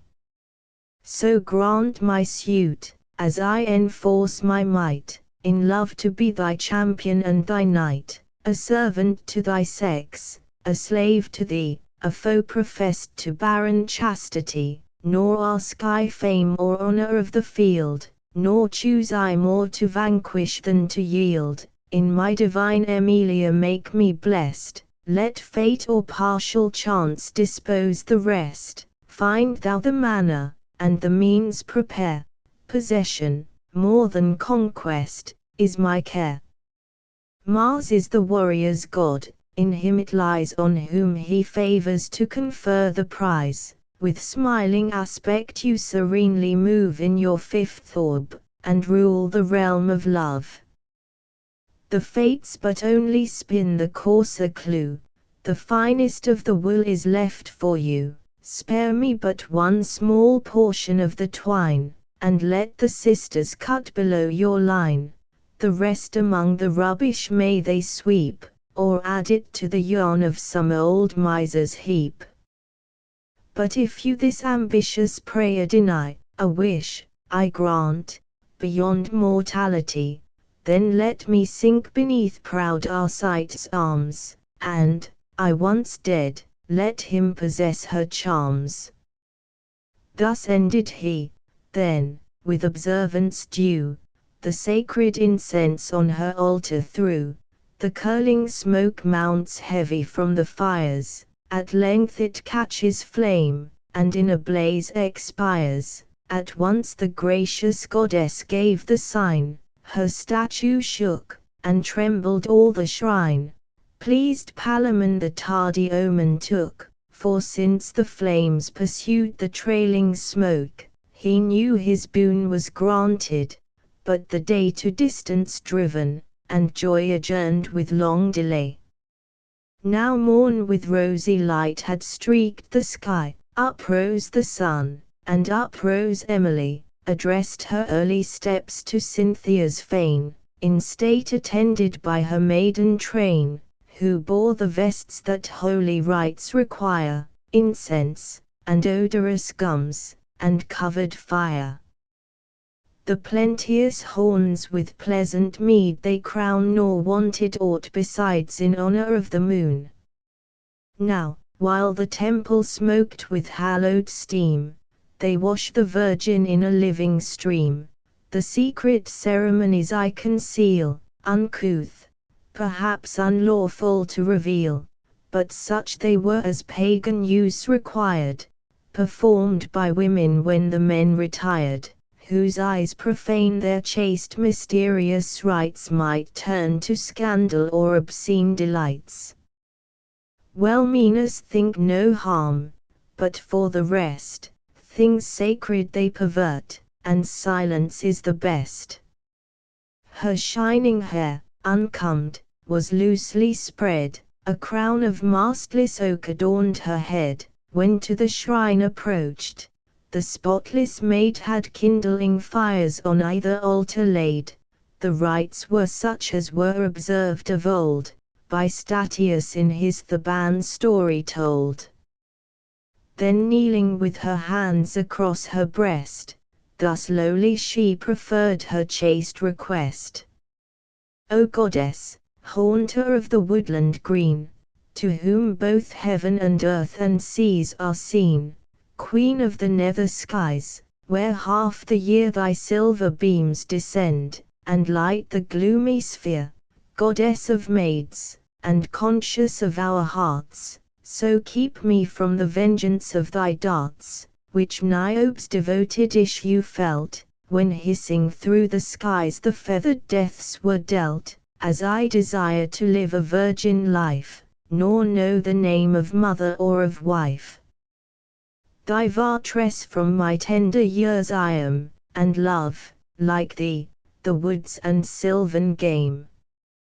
Like death, thou knowest, I loathe the nuptial state, and man, the tyrant of our sex, I hate, a lowly servant, but a lofty mate, where love is duty on the female side, on theirs mere sensual gust, and sought with surly pride. Now by thy triple shape, as thou art seen in heaven, earth, hell, and everywhere a queen, grant this my first desire, let discord cease, and make betwixt the rivals lasting peace, quench their hot fire, or far from me remove the flame, and turn it on some other love, or if my frowning stars have so decreed, that one must be rejected, one succeed, make him my lord, within whose faithful breast is fixed my image, and who loves me best. But oh, even that avert. I choose it not, but take it as the least unhappy lot. A maid I am, and of thy virgin train, oh, let me still that spotless name retain. Frequent the forests, thy chaste will obey, and only make the beasts of chase my prey. The flames ascend on either altar clear, while thus the blameless maid addressed her prayer. When lo, the burning fire that shone so bright flew off, all sudden, with extinguished light, and left one altar dark, a little space, which turned self-kindled, and renewed the blaze. That other victor flame a moment stood, then fell, and lifeless, left the extinguished wood, forever lost. The irrevocable light forsook the blackening coals, and sunk to night. At either end it whistled as it flew, and as the brands were green, so dropped the dew, infected as it fell with sweat of sanguine hue. The maid from that ill omen turned her eyes, and with loud shrieks and clamours rent the skies, nor knew what signified the boding sign, but found the powers displeased, and feared the wrath divine. Then shook the sacred shrine, and sudden light sprung through the vaulted roof, and made the temple bright. The power, behold! The power in glory shone, by her bent bow and her keen arrows known. The rest, a huntress issuing from the wood, reclining on her cornel spear she stood. Then gracious thus began, dismiss thy fear, and heaven's unchanged decrees attentive hear. more powerful gods have torn thee from my side, unwilling to resign, and doomed a bride. The two contending knights are weighed above, one Mars protects, and one the queen of love. But which the man is in the thunderer's breast, this he pronounced, 'tis he who loves thee best. The fire that, once extinct, revived again, for he shows the love allotted to remain. Farewell, she said, and vanished from the place. The sheaf of arrows shook, and rattled in the case. Aghast at this, the royal virgin stood, disclaimed, and now no more a sister of the wood, but to the parting goddess thus she prayed, propitious still, be present to my aid, nor quite abandon your once favored maid. Then sighing she returned, but smiled betwixt, with hopes, and fears, and joys with sorrows mixed. The next returning planetary hour of Mars, who shared the heptarchy of power, his steps bold Arcite to the temple bent, to adorn with pagan rites the power omnipotent, then prostrate, low before his altar lay, and raised his manly voice, and thus began, to pray, strong God of arms, whose iron scepter sways the freezing north, and Hyperborean seas, and Scythian colds, and Thracia's wintry coast, where stand thy steeds, and thou art honored most, there most, but everywhere thy power is known. The fortune of the fight is all thy own, terror is thine, and wild amazement, flung from out thy chariot, withers even the strong, and disarray and shameful rout ensue, and force is added to the fainting crew. Acknowledged as thou art, accept my prayer. If aught I have achieved deserve thy care, if to my utmost power with sword and shield I dared the death, unknowing how to yield, and falling in my rank, still kept the field, then let my arms prevail, by thee sustained, that Emily by conquest may be gained. Have pity on my pains, nor those unknown to Mars, which, when a lover, were his own. Venus, the public care of all above, thy stubborn heart has softened into love, now, by her blandishments and powerful charms, when yielded she lay curling in thy arms, even by thy shame, if shame it may be called, when Vulcan had thee in his net enthralled, O envied ignominy, sweet disgrace, when every god that saw thee wished thy place. By those dear pleasures, aid my arms in fight, and make me conquer in my patron's right, for I am young, a novice in the trade, the fool of love, unpracticed to persuade, and want the soothing arts that catch the fair, but, caught myself, lie struggling in the snare, and she I love or laughs at all my pain or knows her worth too well, and pays me with disdain.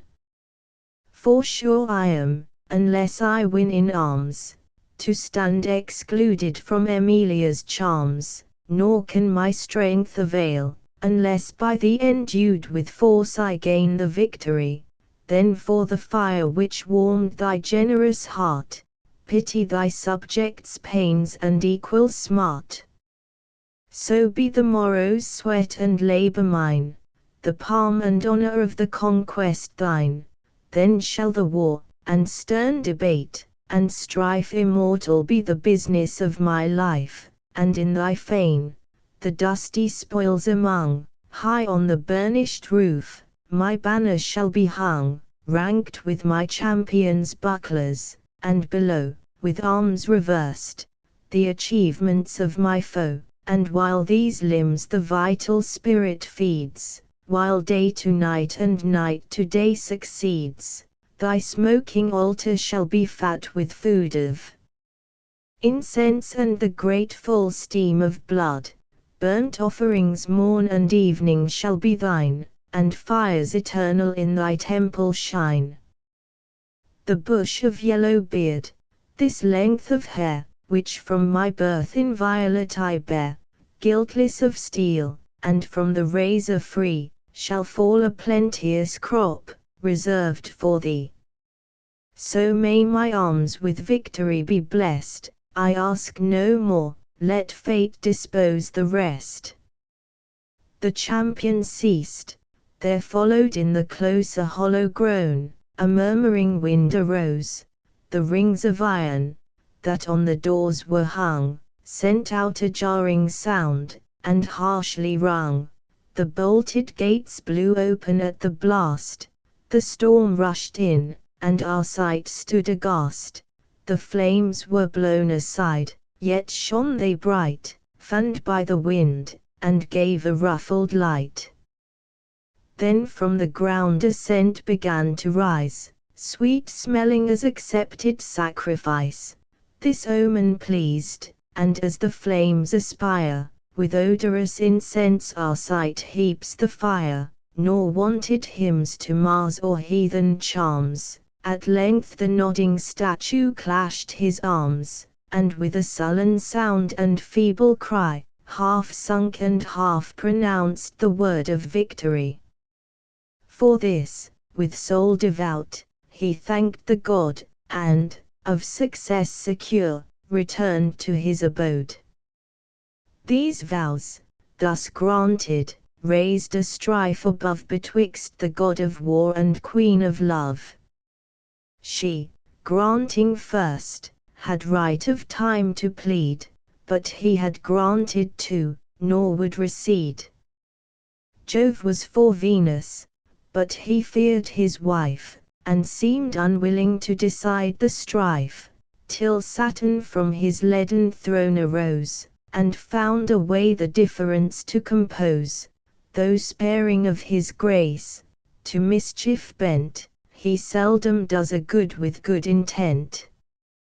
Wayward, but wise, by long experience taught, to please both parties, for ill ends, he sought, for this advantage age from youth has won, as not to be outridden, though outrun. By fortune he was now to Venus trimmed, and with stern Mars in Capricorn was joined. Of him disposing in his own abode, he soothed the goddess, while he gulled the god. Cease, daughter, to complain, and stint the strife. Thy Palamon shall have his promised wife, and Mars, the lord of conquest, in the fight with palm and laurel shall adorn his night.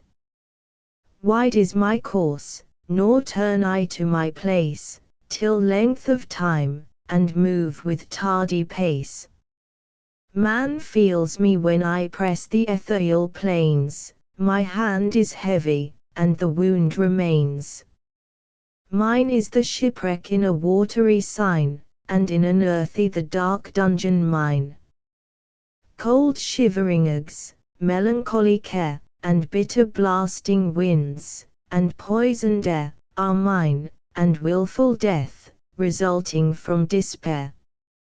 The throttling quinsy tease my star appoints, and rheumatisms I send to rack the joints. When churls rebel against their native prince, I arm their hands, and furnish the pretence, and housing in the lion's hateful sign, bought senates and deserting troops are mine. Mine is the privy poisoning, I command unkindly seasons and ungrateful land. By me kings' palaces are pushed to ground, and miners crushed beneath their mines are found. 'Twas I slew Samson, when the pillared hall fell down, and crushed the many with the fall. My looking is the sire of pestilence, that sweeps at once the people and the prince. Now weep no more, but trust thy grandson's art, Mars shall be pleased, and thou perform thy part. 'Tis ill, though different your complexions are, the family of heaven for men should war. The expedient pleased, where neither lost his right, Mars had the day, and Venus had the night. The management they left to Kronos' care. Now turn we to the effect, and sing the war. In Athens all was pleasure, mirth, and play, all proper to the spring and sprightly May, which every soul inspired with such delight, 'twas justing all the day, and love at night. Heaven smiled, and glad was the heart of man, and Venus had the world as when it first began. At length in sleep their bodies they compose, and dreamt the future fight, and early rose. Now scarce the dawning day began to spring, as at a signal given, the streets with clamours ring, at once the crowd arose, confused and high, even from the heaven was heard a shouting cry, for Mars was early up, and roused the sky.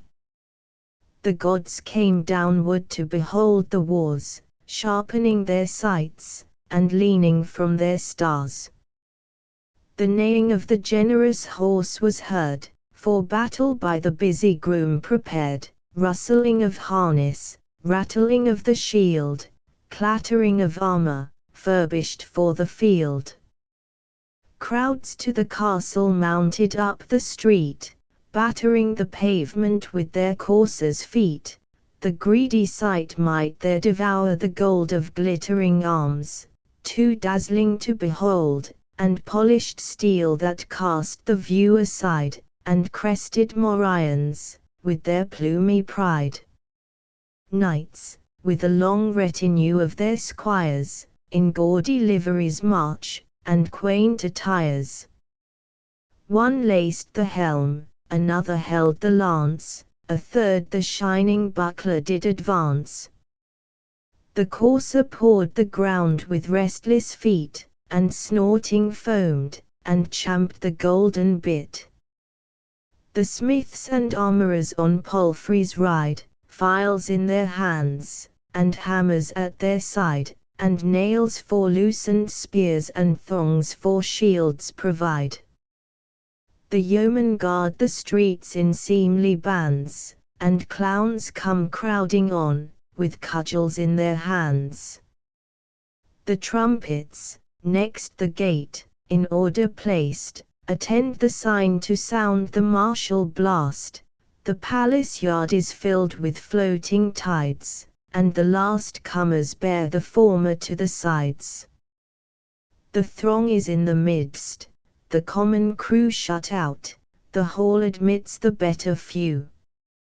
In knots they stand, or in a rank they walk, serious in aspect, earnest in their talk, factious, and favouring this or t'other side, as their strong fancies and weak reason guide.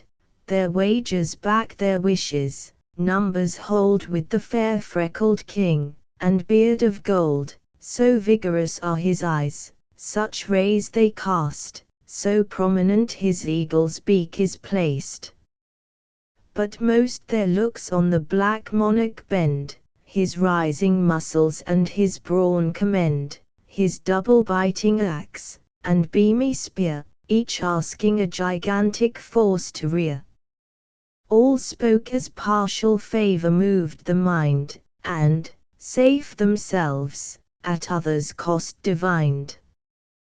Waked by the cries, the Athenian chief arose, the knightly forms of combat to dispose, and passing through the obsequious guards, he sate conspicuous on a throne, sublime in state. There, for the two contending knights he sent, armed capae, with reverence low they bent. He smiled on both, and with superior look alike their offered adoration took. The people press on every side to see their awful prince, and hear his high decree. Then signing to their heralds with his hand, they gave his orders from their lofty stand. Silence is thrice enjoined, Then thus aloud the king at arms bespeaks the knights and listening crowd. Our sovereign lord has pondered in his mind the means to spare the blood of gentle kind, and of his grace and inborn clemency he modifies his first severe decree, the keener edge of battle to rebate, the troops for honor fighting, not for hate.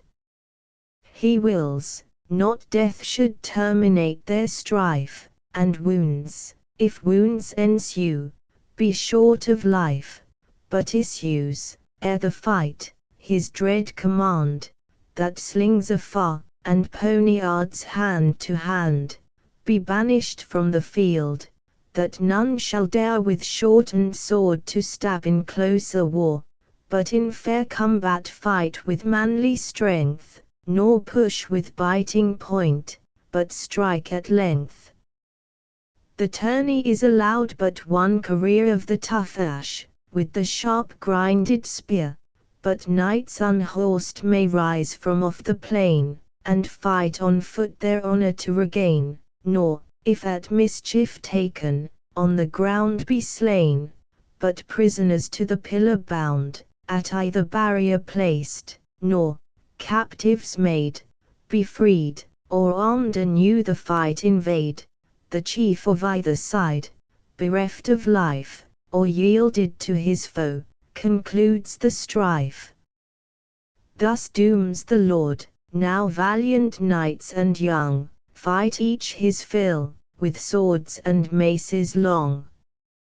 The herald ends. The vaulted firmament with loud acclaims and vast applause is rent. Heaven guard a prince so gracious and so good, so just, and yet so provident of blood. This was the general cry. The trumpets sound, and warlike symphony is heard around. The marching troops through Athens take their way, the great Earl Marshal orders their array. The fair from high the passing pomp behold, a rain of flowers is from the window rolled.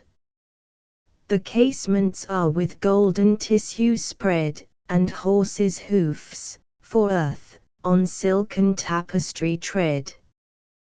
The king goes midmost, and the rivals ride in equal rank, and close his either side. Next after these there rode the royal wife, with Emily, the cause and the reward of strife. The following cavalcade, by 3 and 3, proceed by titles marshalled in degree. Thus through the southern gate they take their way, and at the list arrived ere prime of day.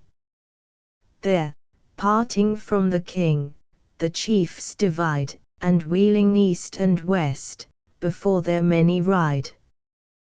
The Athenian monarch mounts his throne on high, and after him the queen and Emily, next these, the kindred of the crown are graced with nearer seats, and lords by ladies placed.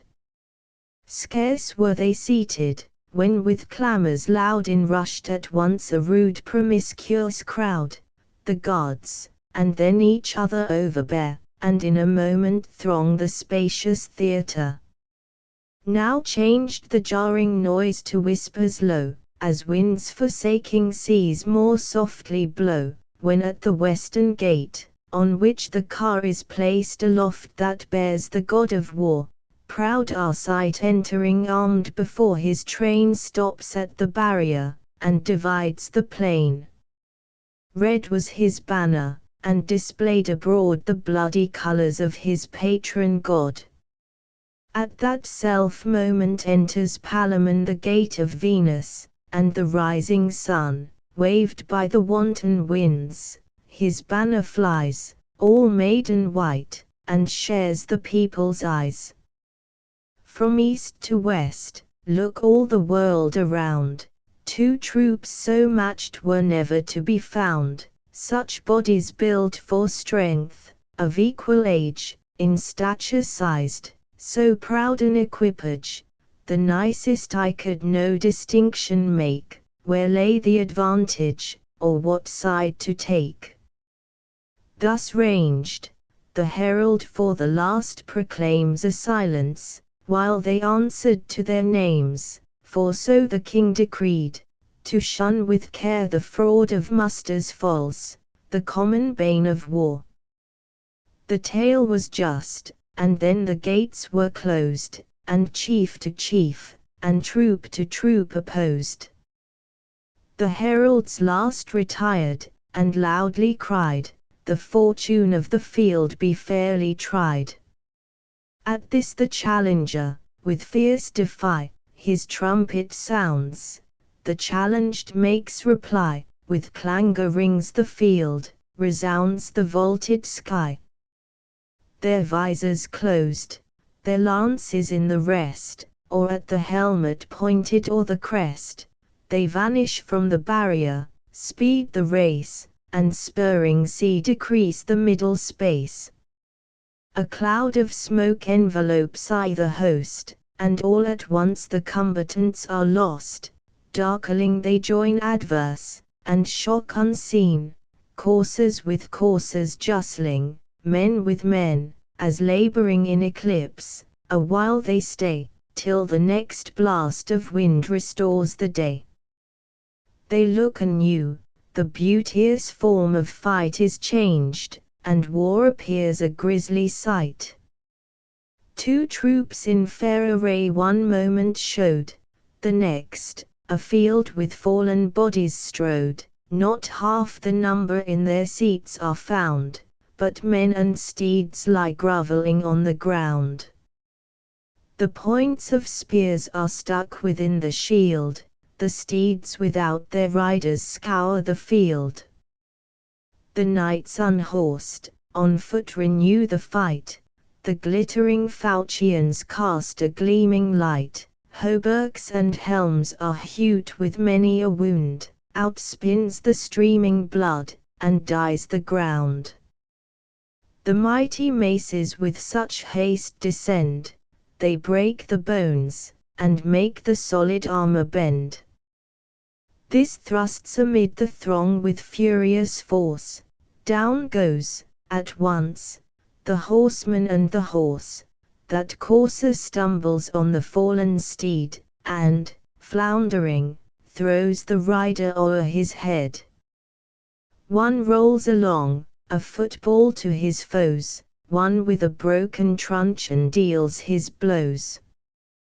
This halting, this disabled with his wound, in triumph led, is to the pillar bound, where by the king's award he must abide, there goes a captive led on t'other side. By fits they cease, and leaning on the lance, take breath a while, and to new fight advance. Full oft the rivals met, and neither spared his utmost force, and each forgot to ward, the head of this was to the saddle bent, the other backward to the crupper sent, both were by turns unhorsed, the jealous blows fall thick and heavy, when on foot they close. So deep their falchions bite, that every stroke pierced to the quick, and equal wounds they gave and took. Borne far asunder by the tides of men, like adamant and steel they met again. So when a tiger sucks the bullock's blood, a famished lion issuing from the wood roars lordly fierce, and challenges the food. Each claims possession, neither will obey, but both their paws are fastened on the prey, they bite, they tear, and while in vain they strive, the swains come armed between, and both to distance drive. At length, as fate foredoomed, and all things tend by course of time to their appointed end, so when the sun to west was far declined, and both afresh in mortal battle joined, the strong Emetrius came in Arcite's aid, and Palamon with odds was overlaid, for, turning short, he struck with all his might full on the helmet of the unwary knight. Deep was the wound, he staggered with the blow, and turned him to his unexpected foe, whom with such force he struck, he felled him down, and cleft the circle of his golden crown.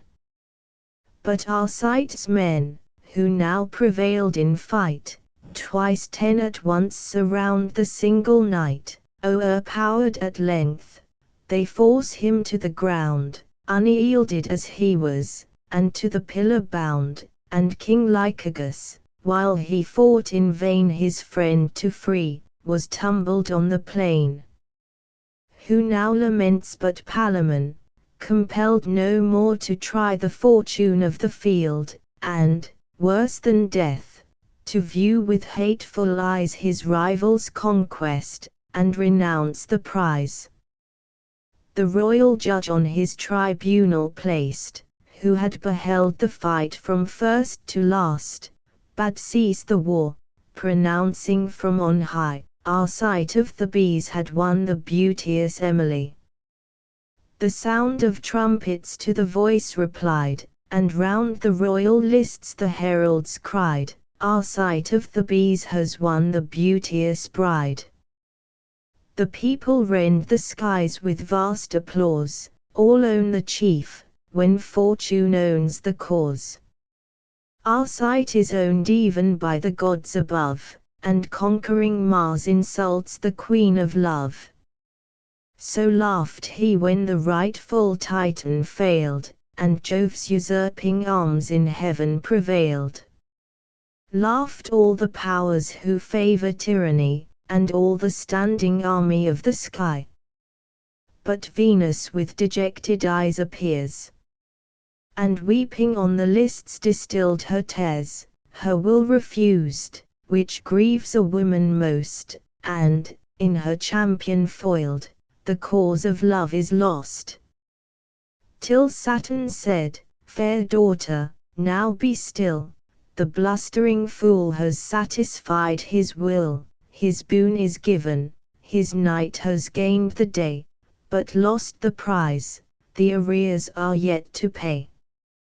Thy hour is come, and mine the care shall be to please thy knight, and set thy promise free. Now while the heralds run the lists around, and Arcite, heaven and earth resound, a miracle, nor less it could be called, their joy with unexpected sorrow palled. The victor knight had laid his helm aside, part for his ease, the greater part for pride, bareheaded, popularly low he bowed, and paid the salutations of the crowd, then spurring, at full speed, ran headlong on where Theseus sat on his imperial throne. Furious he drove, and upward cast his eye, where, next the queen, was placed his Emily. Then passing, to the saddle bow he bent, a sweet regard the gracious Virgin lent, for women, to the brave an easy prey, still follow fortune, where she leads the way. Just then from earth sprung out a flashing fire, by Pluto sent, at Saturn's bad desire. The startling steed was seized with sudden fright, and, bounding, o'er the pummel cast the knight, forward he flew, and pitching on his head, he quivered with his feet, and lay for dead.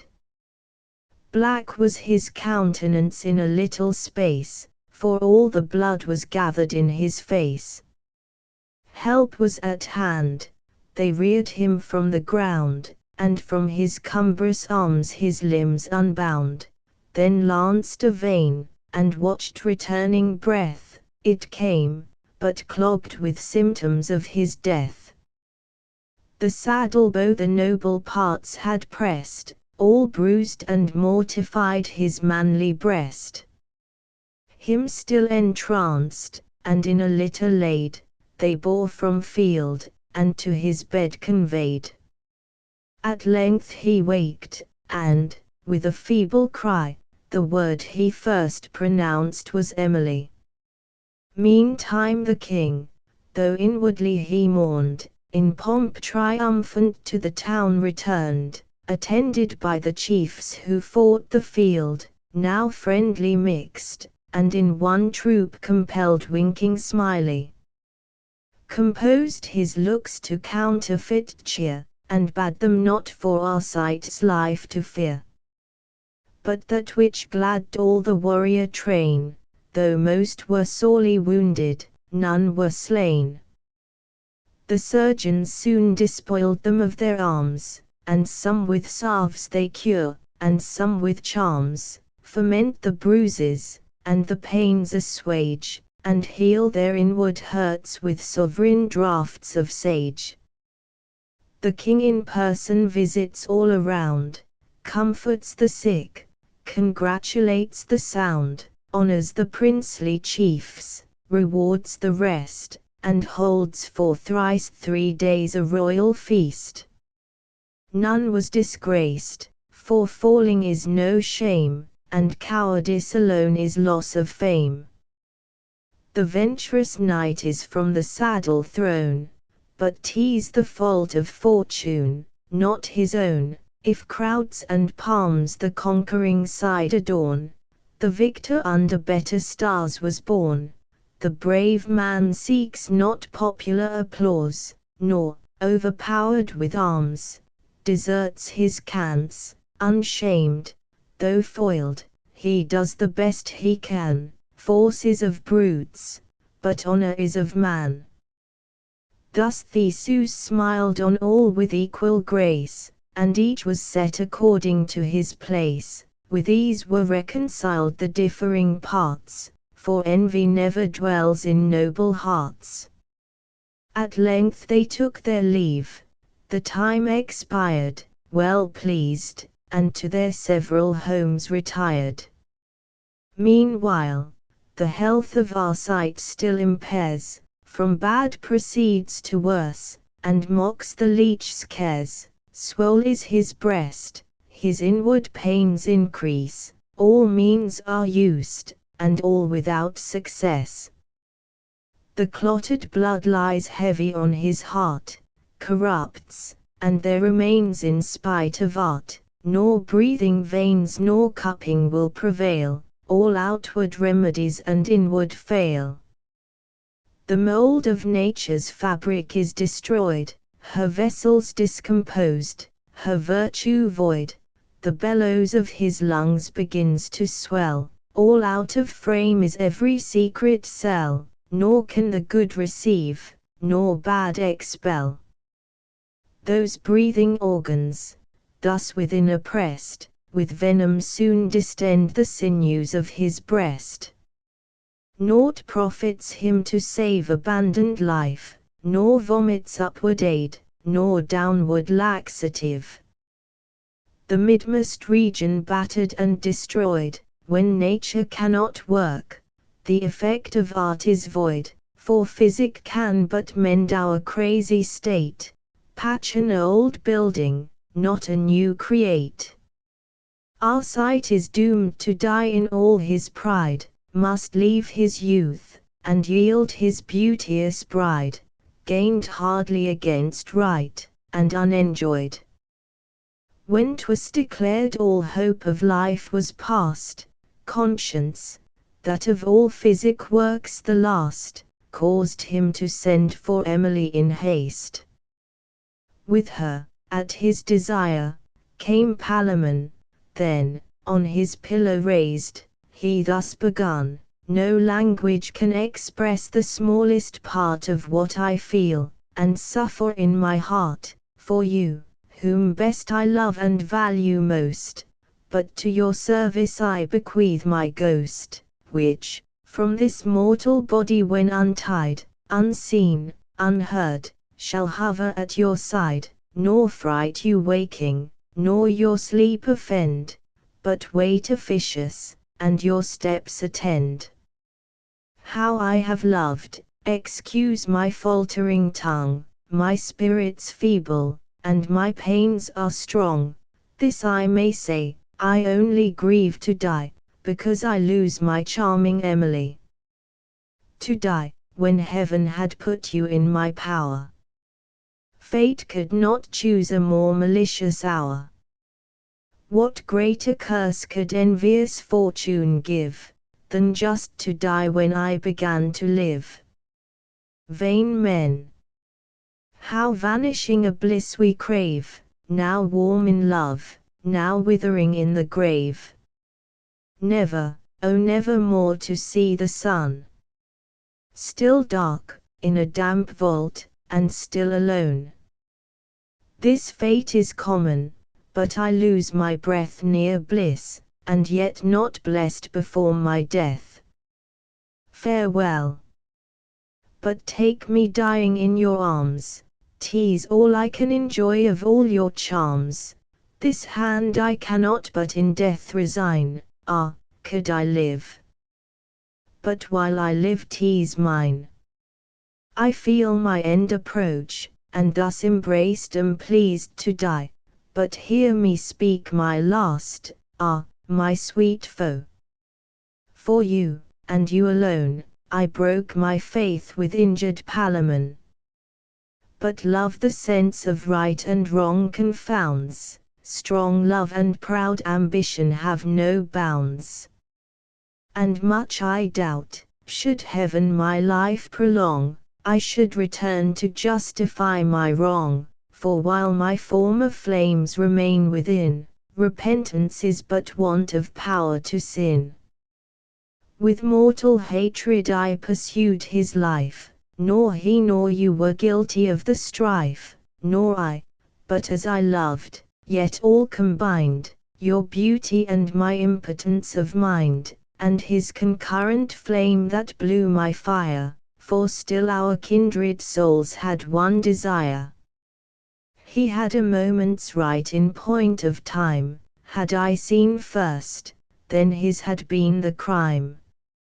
Fate made it mine, and justified his right, nor holds this earth a more deserving knight for virtue, valor, and for noble blood, truth, honor, all that is comprised in good, so help me heaven. In all the world is none so worthy to be loved as Palamon. He loves you too, with such a holy fire, as will not, cannot, but with life expire. Our vowed affections both have often tried, nor any love but yours could ours divide.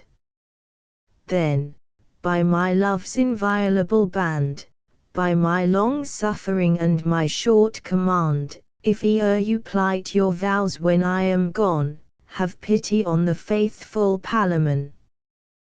This was his last, for death came on amain, and exercised below his iron reign. Then upward to the seat of life he goes, sense fled before him, what he touched he froze, yet could he not his closing eyes withdraw, though less and less of Emily he saw, so, speechless, for a little space he lay, then grasped the hand he held, and sighed his soul away. But whither went his soul? Let such relate who search the secrets of the future state. Divines can say but what themselves believe, strong proofs they have, but not demonstrative, for, were all plain, then all sides must agree, and faith itself be lost in certainty. To live uprightly then is sure the best, to save ourselves, and not to damn the rest. The soul of Arcite went where heathens go, who better live than we, though less they know. In Palamon a manly grief appears, silent he wept, ashamed to show his tears.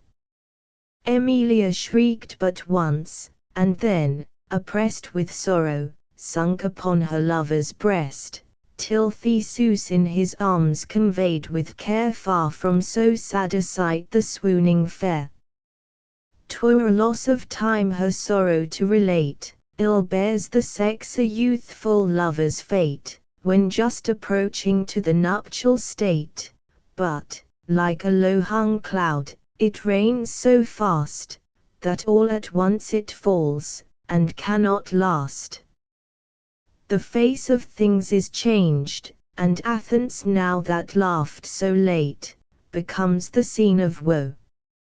Matrons and maids, both sexes, every state, with tears lament the knight's untimely fate. Not greater grief in falling Troy was seen for Hector's death, but Hector was not then. Old men with dust deformed their hoary hair, the women beat their breasts, their cheeks they tear.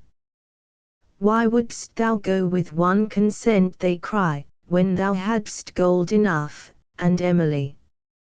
Theseus himself, who should have cheered the grief of others, wanted now the same relief. Old Aegeus only could revive his son, who various changes of the world had known, and strange vicissitudes of human fate, still altering, never in a steady state, good after ill and after pain delight, alternate, like the scenes of day and night.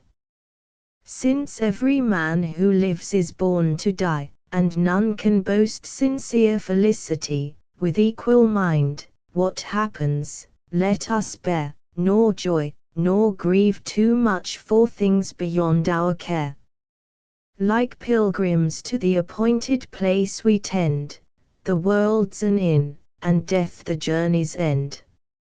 Even kings but play, and when their part is done, some other, worse or better, mount the throne. With words like these the crowd was satisfied, and so they would have been, had Theseus died. But he, their king, was laboring in his mind a fitting place for funeral pomps to find, which were in honor of the dead designed. And, after long debate, at last he found, as love itself had marked the spot of ground, that grove forever green, that conscious lawn, where he with Palamon fought hand to hand, that, where he fed his amorous desires with soft complaints, and felt his hottest fires, there other flames might waste his earthly part, and burn his limbs, where love had burned his heart.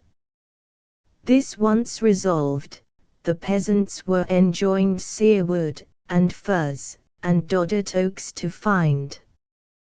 With sounding axes to the grove they go, fell, split, and lay the fuel in a row. Vulcanian food, a bier is next prepared, on which the lifeless body should be reared, covered with cloth of gold, on which was laid the core of Arcite, in like robes arrayed. White gloves were on his hands, and on his head a wreath of laurel, mixed with myrtle, spread. A sword keen-edged within his right he held, the warlike emblem of the conquered field. Bare was his manly visage on the bier, menaced his countenance, even in death severe. Then to the palace hall they bore the knight, to lie in solemn state, a public sight. Groans, cries, and bowlings fill the crowded place, and unaffected sorrow sat on every face. Sad Palamon above the rest appears, in sable garments, dewed with gushing tears, his auburn locks on either shoulder flowed, which to the funeral of his friend he vowed, but Emily, as chief, was next his side, a virgin widow and a mourning bride. And, that the princely obsequies might be performed according to his high degree, the steed, that bore him living to the fight, was trapped with polished steel, all shining bright, and covered with the achievements of the knight. The riders rode abreast, and one his shield, his lance of cornelwood another held, the third his bow, and, glorious to behold, the costly quiver, all of burnished gold. The noblest of the Grecians next appear, and weeping on their shoulders bore the bier. With sober pace they marched, and often stayed, and through the master street the core conveyed. The houses to their tops with black were spread, and even the pavements were with mourning hid. The right side of the poor old Jews kept, and on the left the royal Theseus wept. Each bore a golden bowl of work divine, with honey filled, and milk, and mixed with ruddy wine. Then Palamon, the kinsman of the slain, and after him appeared the illustrious train. To grace the pomp came Emily the bright, with covered fire, the funeral pile to light. With high devotion was the service made, and all the rites of pagan honor paid, so lofty was the pile, a Parthian bow, with vigor drawn, must send the shaft below. The bottom was full 20 fathom broad, with crackling straw, beneath in due proportion strowed. The fabric seemed a wood of rising green, with sulphur and bitumen cast between to feed the flames. The trees were unctuous fir, and mountain ash, the mother of the spear. The mourner yew and builder oak were there, the beech, the swimming alder, and the plane, hard box, and linden of a softer grain, and laurels, which the gods for conquering chiefs ordain. How they were ranked shall rest untold by me, with nameless nymphs that lived in every tree, nor how the dryads and the woodland train, disherited, ran howling o'er the plain, nor how the birds to foreign seats repaired, or beasts that bolted out and saw the forest's bed, nor how the ground now cleared with ghastly fright beheld the sudden sun, a stranger to the light. The straw, as first I said, was laid below, of chips and searwood was the second row, the third of greens, and timber newly felled, the fourth high stage the fragrant odors held, and pearls, and precious stones, and rich array, in midst of which, embalmed, the body lay. The service sung, the maid with mourning eyes the stubble fired, the smouldering flames arise. This office done, she sunk upon the ground, but what she spoke, recovered from her swound. I want the wit in moving words to dress, but by themselves the tender sex may guess. While the devouring fire was burning fast, rich jewels in the flame the wealthy cast, and some their shields, and some their lances threw, and gave the warrior's ghost a warrior's due. Full bowls of wine, of honey, milk and blood were poured upon the pile of burning wood, and hissing flames receive, and hungry lick the food. Then thrice the mounted squadrons ride around the fire, and Arcite's name they thrice resound, hail and farewell. They shouted thrice amain, thrice facing to the left, and thrice they turned again. Still, as they turned, they beat their clattering shields. The women mix their cries, and clamor fills the fields. The warlike wakes continued all the night, and funeral games were played at new returning light. Who naked wrestled best, besmeared with oil, or who with gauntlets gave or took the foil, I will not tell you, nor would you attend, but briefly haste to my long story's end. I pass the rest. The year was fully mourned, and Palamon long since to Thebes returned, when, by the Grecians' general consent, at Athens Theseus held his parliament. Among the laws that passed, it was decreed, that conquered Thebes from bondage should be freed, reserving homage to the Athenian throne, to which the sovereign summoned Palamon. Unknowing of the cause, he took his way, mournful in mind, and still in black array.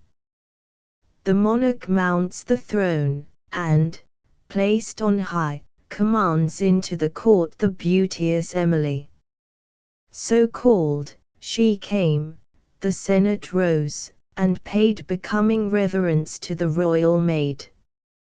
And first, soft whispers through the assembly went, with silent wonder then they watched the event, all hushed. The king arose with awful grace, deep thought was in his breast, and counsel in his face. At length he sighed, and having first prepared the attentive audience, thus his will declared. The cause and spring of motion from above hung down on earth the golden chain of love. Great was the effect, and high was his intent, when peace among the jarring seeds he sent, fire, flood, and earth and air by this were bound, and love, the common link, the new creation crowned. The chain still holds, for though the forms decay, eternal matter never wears away. The same first mover certain bounds has placed, how long those perishable forms shall last, nor can they last beyond the time assigned by that all-seeing and all-making mind. Shorten their hours they may, for will is free, but never pass the appointed destiny. So men oppressed, when weary of their breath, throw off the burden, and suborn their death. Then, since those forms begin, and have their end, on some unaltered cause they sure depend. Parts of the whole are we, but God the whole, who gives us life, and animating soul. For nature cannot from a part derive that being which the whole can only give, he perfect, stable, but imperfect we, subject to change, and different in degree, plants, beasts, and man, and, as our organs are, we more or less of his perfection share. But, by a long descent, the ethereal fire corrupts, and forms, the mortal part, expire. As he withdraws his virtue, so they pass, and the same matter makes another mass. This law the omniscient power was pleased to give, that every kind should by succession live, that individuals die, his will ordains, the propagated species still remains. The monarch oak, the patriarch of the trees, shoots rising up, and spreads by slow degrees. 3 centuries he grows, and 3 he stays, supreme in state, and in 3 more decays. So wears the paving pebble in the street, and towns and towers their fatal periods meet. So rivers, rapid once, now naked lie, forsaken of their springs, and leave their channels dry. So man, at first a drop, dilates with heat, then, formed, the little heart begins to beat. Secret he feeds, unknowing, in the cell. At length, for hatching ripe, he breaks the shell, and struggles into breath, and cries for aid, then helpless in his mother's lap is laid. He creeps, he walks, and, issuing into man, grudges their life from whence his own began, reckless of laws, affects to rule alone, anxious to reign, and restless on the throne, first vegetative, then feels, and reasons last, rich of 3 souls, and lives all 3 to waste. Some thus, but thousands more in flower of age, for few arrive to run the latter stage. Sunk in the first, in battle some are slain, and others whelmed beneath the stormy main. What makes all this, but Jupiter the King, at whose command we perish, and we spring? Then 'tis our best, since thus ordained to die, to make a virtue of necessity, take what he gives, since to rebel is vain. The bad grows better, which we well sustain, and could we choose the time, and choose aright, 'tis best to die, our honor at the height. When we have done our ancestors no shame, but served our friends, and well secured our fame, then should we wish our happy life to close, and leave no more for fortune to dispose. So should we make our death a glad relief from future shame, from sickness, and from grief, enjoying while we live the present hour, and dying in our excellence and flower. Then round our deathbed every friend should run, and joy us of our conquest early won, while the malicious world, with envious tears, should grudge our happy end, and wish it theirs.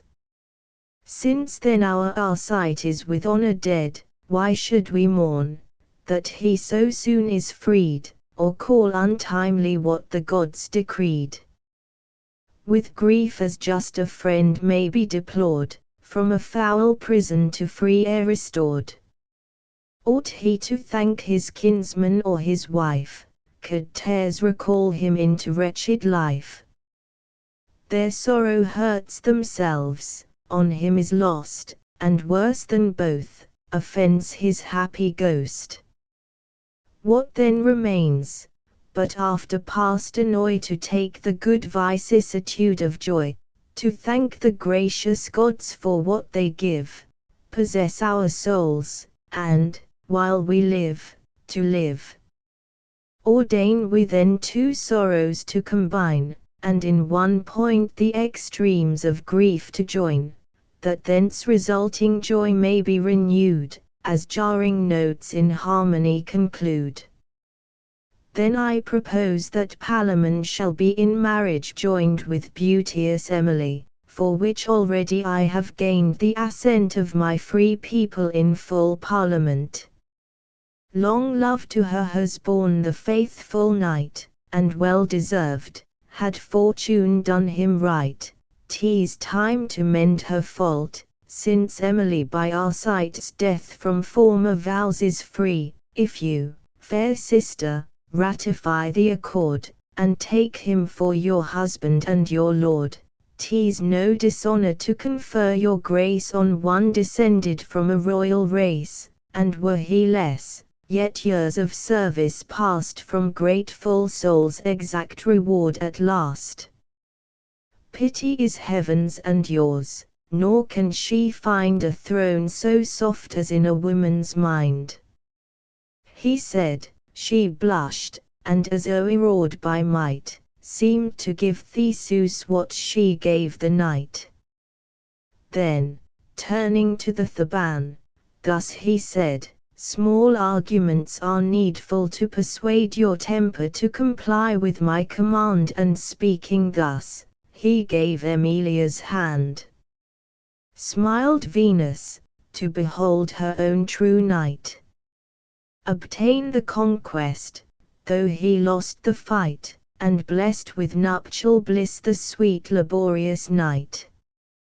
Eros and Anteros on either side, one fired the bridegroom, and one warmed the bride, and long attending Hymen from above showered on the bed the whole Idalian grove. All of Athena was their afterlife, no day discolored with domestic strife. No jealousy, but mutual truth believed, secure repose, and kindness undeceived. Thus heaven, beyond the compass of his thought, sent him the blessing he so dearly bought. So may the Queen of Love long duty bless, and all true lovers find the same success. Notes. Dedication. Her Grace the Duchess of Ormond was by birth Lady Margaret Somerset. Her husband, to whom Dryden dedicated the volume of the Fables, was one of King William's supporters. He had been with him at the Battle of the Boyne, in the war on the continent, had received marked evidences of his favour, and stood by his bedside at his death. 1-1 the Bard. Chaucer, whose Knight's Tale, paraphrased as Palamon and Arcite, Dryden dedicated in these verses. 110. An Alexandrine, i.e., a verse of 6 accented syllables instead of 5. 114. Plantagenet. The surname of the royal family of England from Henry II to Richard III. 118. Noblest Order. The Order of the Garter, which is the highest order of knighthood in Great Britain, was founded by Edward III. About 1348. 221, 22, 23. A triplet, i.e., 3 successive verses with the same rhyme, one device of Dryden's to avoid monotony. 229. Platonic year. A great cycle of years, at the end of which it was supposed that the celestial bodies will occupy the same positions as at the creation. 242. Westward. The Duchess' visit to Ireland. 243. Benighted Britain. Deprived of the light of her Grace's presence. 244. Triton.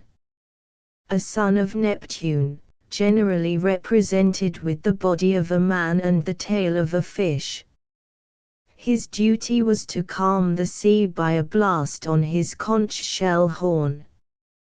245. Nereids. Nymphs of the sea as distinguished from the naiads, nymphs of streams and lakes. 246. Etesian gale. The Etesian winds were any steady periodical winds. 248. Portunus. A lesser sea god, more particularly the harbour god. 251, 52. In these verses Dryden shows us that he had not shaken off entirely the conceits of his early verse. 253. Hibernia. Ireland. 256. His father and his grandsire.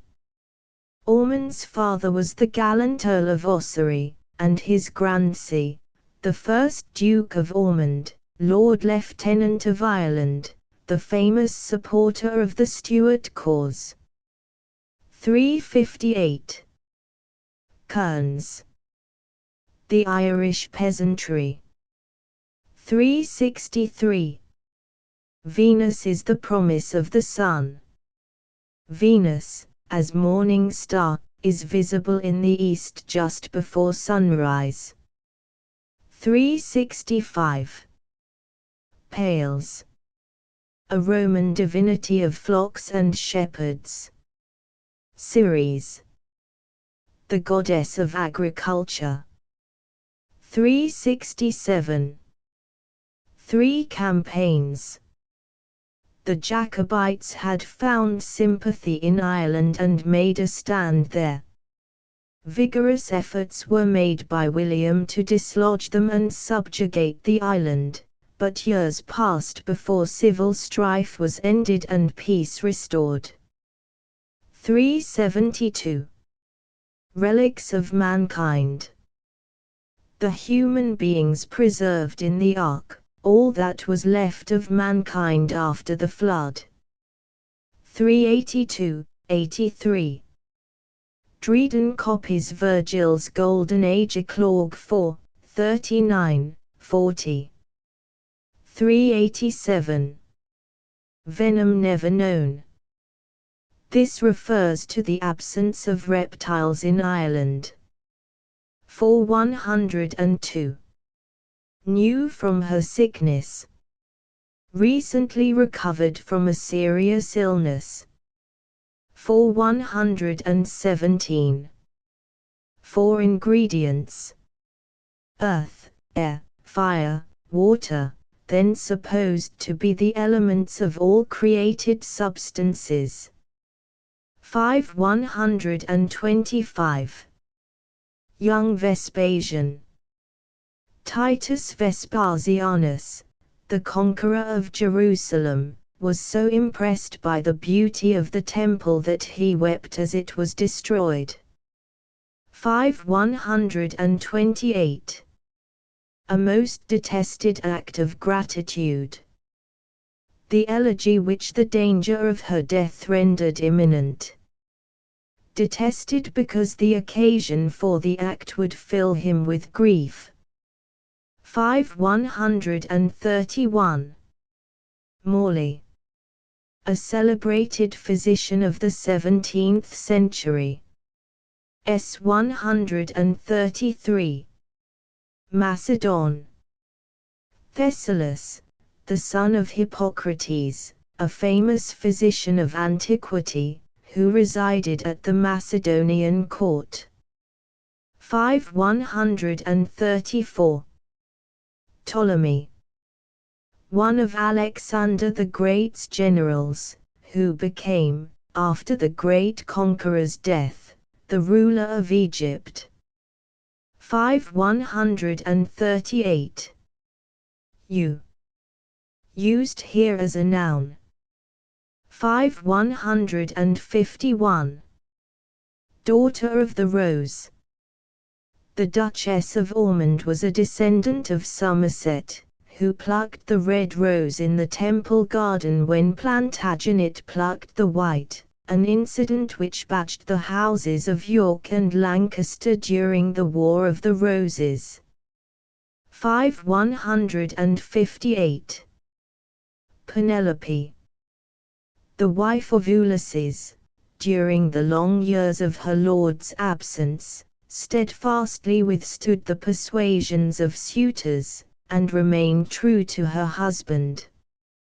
6 162. Ascanius. The son of Aeneas. Elissa. Another name for Dido. It is Andromache, not Dido, who in Virgil's narrative presents Ascanius with the elaborately embroidered mantle. Aeneid, BK 3, 483, etc. 6 168. Wear the garter. Become a knight of the garter. Book I 7-2. Theseus. A legendary hero of Greece, son of Aegeus. He freed Athens from human tribute to the Cretan Minotaur, with the assistance of Ariadne, whom he deserted. Succeeded Aegeus as king of Athens. Expedition against the Amazons resulted in a victory for him, and he married their queen, Antiope, not Hippolyta, as in Chaucer, Shakspeare, and Dryden. He joined in Caledonian hunt, fought the centaurs, attempted to carry off Proserpina for Pirithous. On his return found his kingdom usurped, and, retiring to Ceos, was treacherously killed by Lycomedes. 7-7. Warrior Queen. Hippolyta, daughter of Mars, queen of the Amazons, here confused with her sister Antiope, whom legend makes the bride of Theseus. 7-21. Spousals. Espousal, marriage. 7-22. Tilts and tourneys. Notice the anachronism of the transfer of the medieval sport to legendary Greece. Dryden follows Chaucer's general method, though here the elder poet makes no such statement. 8-29. Accidents. Happenings, literal derivation from accideria, to happen. 831. Enjoined us by mine host. The host of the Tabard, whence Chaucer led his Canterbury pilgrims, had proposed that each member of the company tell 2 stories on the way to Canterbury, and 2 on the return, and that the best narrator should receive a supper at the expense of the others. The plan was not fulfilled, but such stories as were told form Chaucer's Canterbury Tales. 850. Weeds. Garments, not restricted to mourning garments. 976. Capaneus. One of the 7 heroes who marched from Argos, not Athens, against Thebes. He defied Jupiter and was struck by lightning as he was scaling the walls. His wife, Evadne, leaped into the flames and perished. In presenting her here, Dryden followed Chaucer. 981. Creon, king of Thebes, surrendered the city to Oedipus, who had freed it from the Sphinx, resumed rule after death of Oedipus' sons, killed by his son Haemon for cruelty to Antigone, daughter of Oedipus. 10-116. Minotaur. A monster lurking in the labyrinth of Crete, which devoured the tribute of 7 youths and 7 maidens sent by Athens every 9th year. It was slain by Theseus. 11-150. An Alexandrine verse. 11-160. An Alexandrine verse. 12-165. An Alexandrine verse. 12-169. Morn of cheerful May. The conventional month for love in the old poets. Dryden followed Chaucer. 12-186. Aurora. Goddess of the morning red. Each morning she rose from the couch of Tithonus, and drove swiftly from Oceanus to Olympus to announce to gods and mortals the coming of day. 13-199. Philomel. Nightingale. Philomela, dishonored by her brother-in-law, was changed to a nightingale. 13-214. Hateful eyes. Eyes full of hate. 14-245. Horoscope. A diagram of the heavens by which astrologers calculated nativities. Dryden resembled Chaucer in his belief in astrology. 14-246. Saturn in the dungeon of the sky. Arcite declares that the horoscope of their birth predicted chains, for it showed the planet Saturn, an evil star at best, in the dungeon of the sky. 14-252. Unhappy planets. Planets that were thought to cause unhappiness. 14-258. Actaeon. He unintentionally came upon Diana and her nymphs while they were bathing in the stream, was transformed into a stag by the goddess, and was coursed to death by his own hounds. 14-261. Cyprian Queen.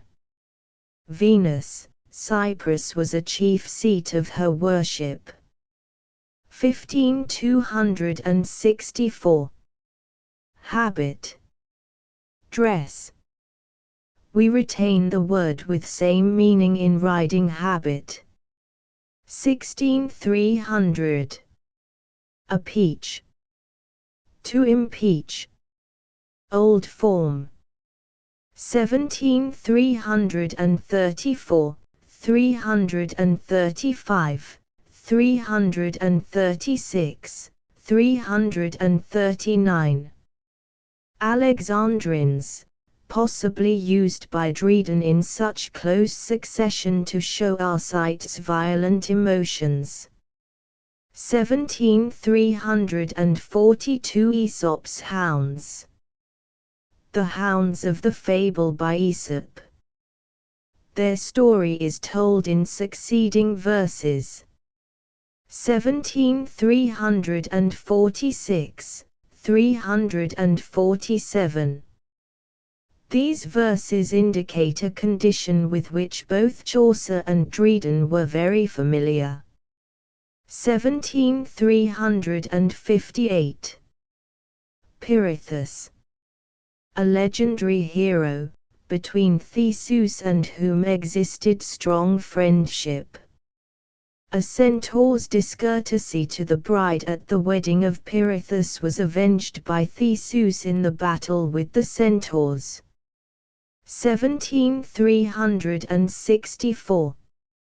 His fellow to redeem him went to hell.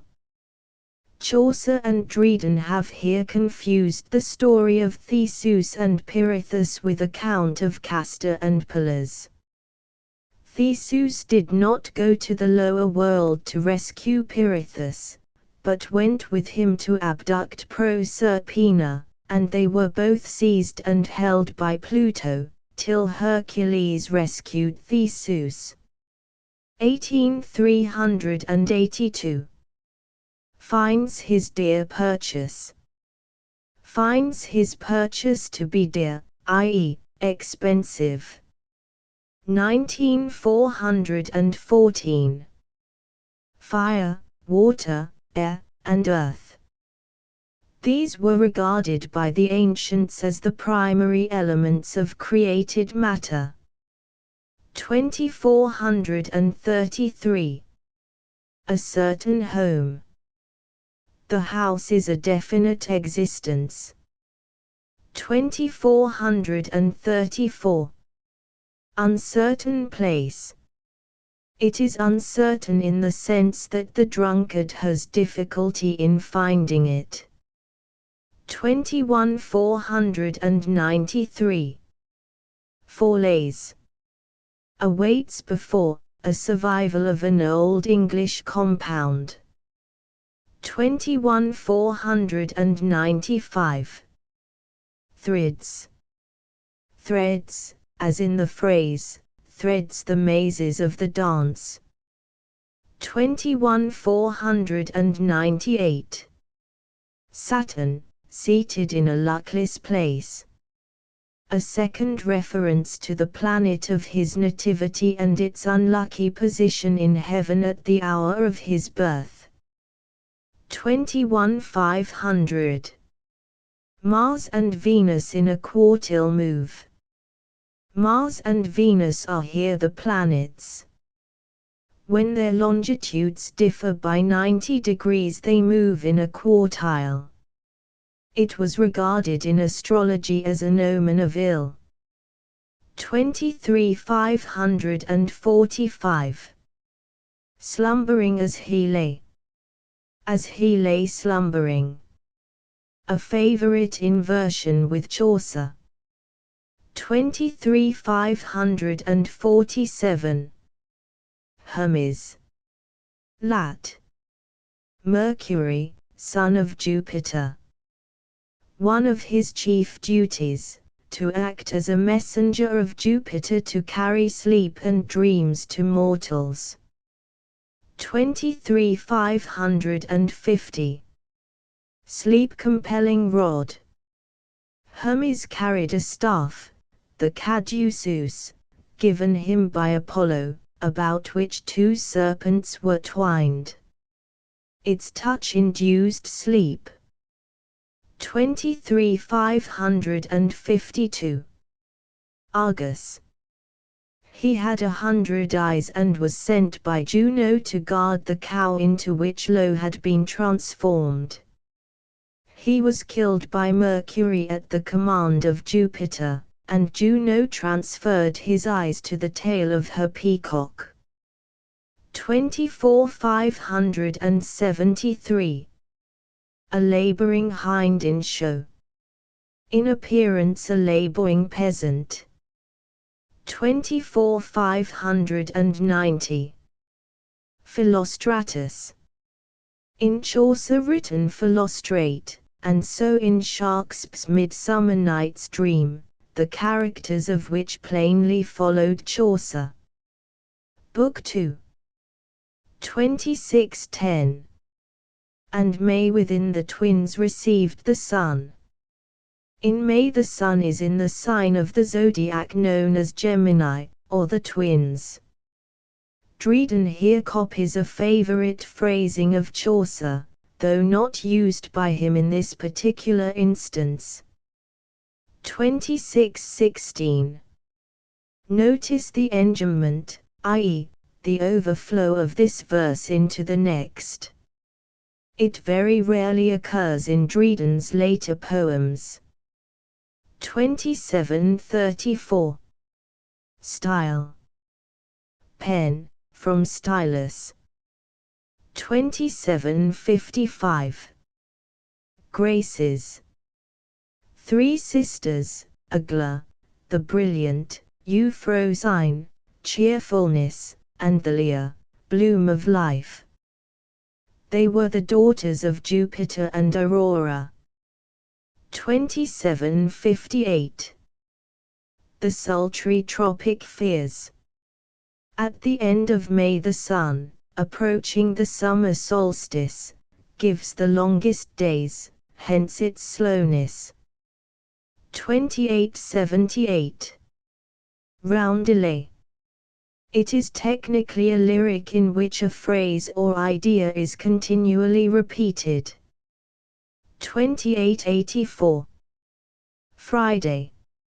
Named from Frigga, a Teutonic goddess, identified with Venus. This day of the week among the Latin races is still named from Venus. Italian, Venerdì, French Vendredi. 2893. Cadmus. He was the son of Agenor, king of Phoenicia.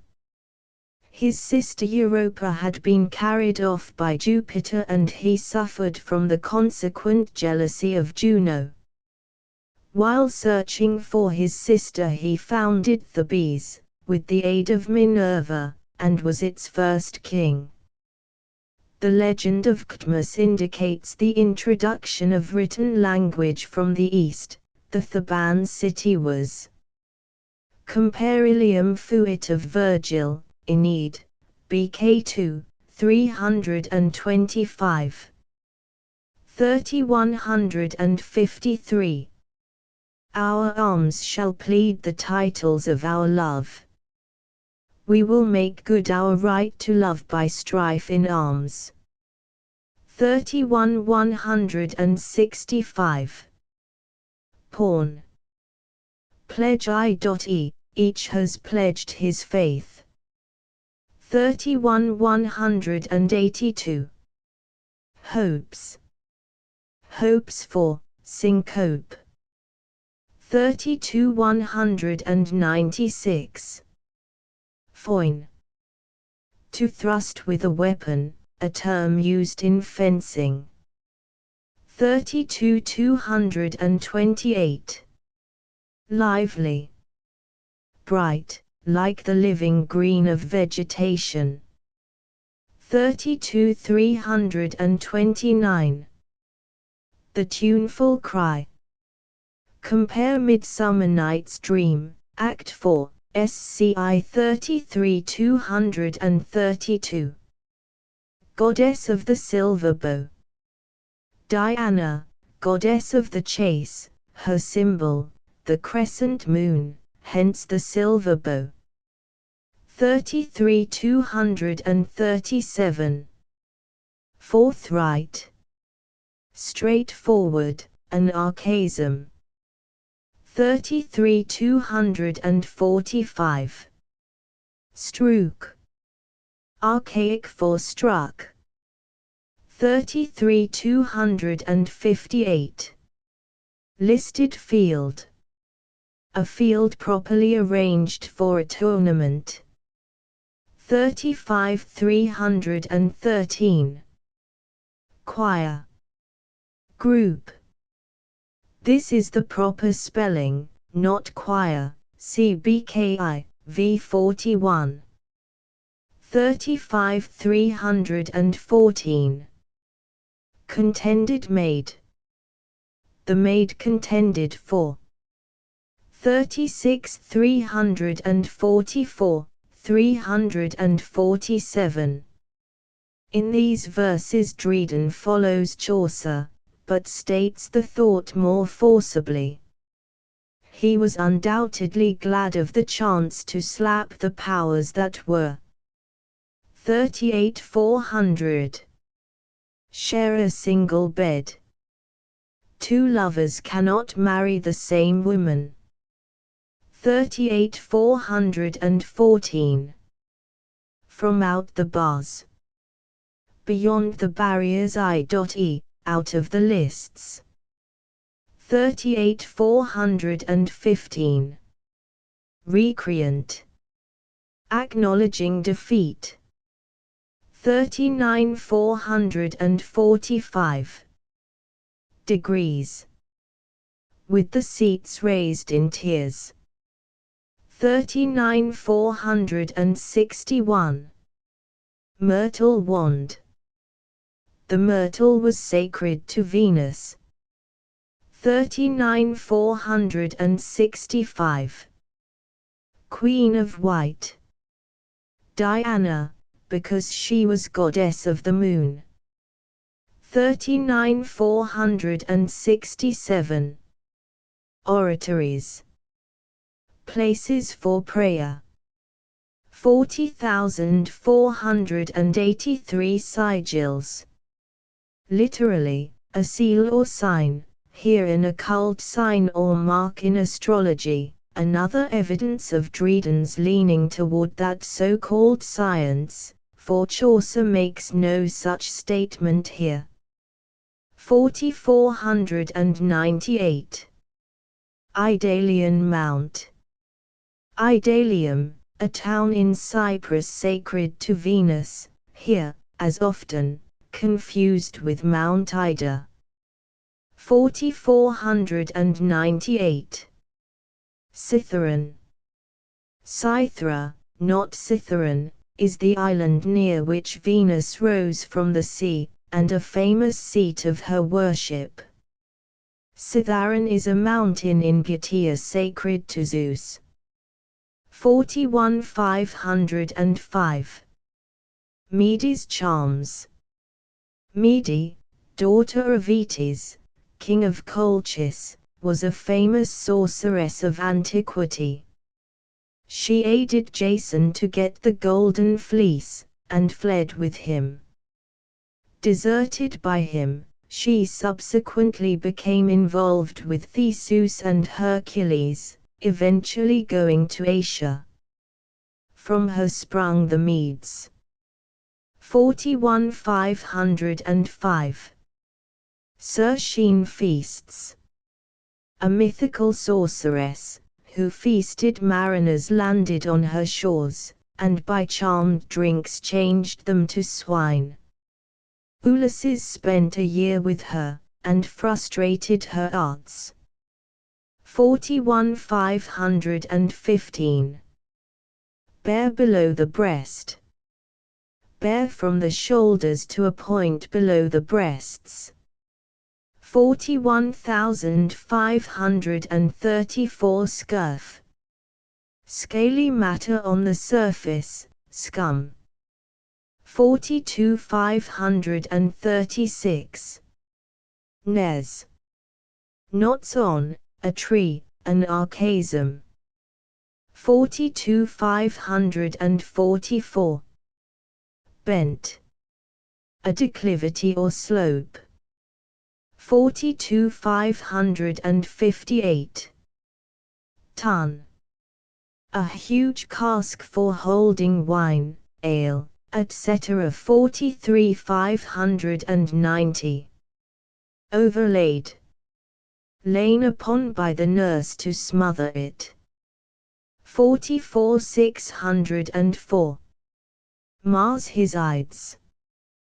The Ides of March, the date of Caesar's assassination. The month was named from the god. 44,607. Antony, infatuated with Cleopatra, he lost his empire. Dryden had previously told the story in his best play All for Love. 44,614. Geomantic. Pertaining to geomancy, the art of divining future events by means of signs connected with the earth. The figure here represents two constellations, Rubus, which signifies Mars direct, Pula, Mars retrograde. 44,616. Direct, retrograde. The motion of a planet is direct when it seems to move from west to east in the zodiac, and retrograde when its apparent motion is reversed. 44,623. Callisto. Properly Callisto, one of Diana's nymphs.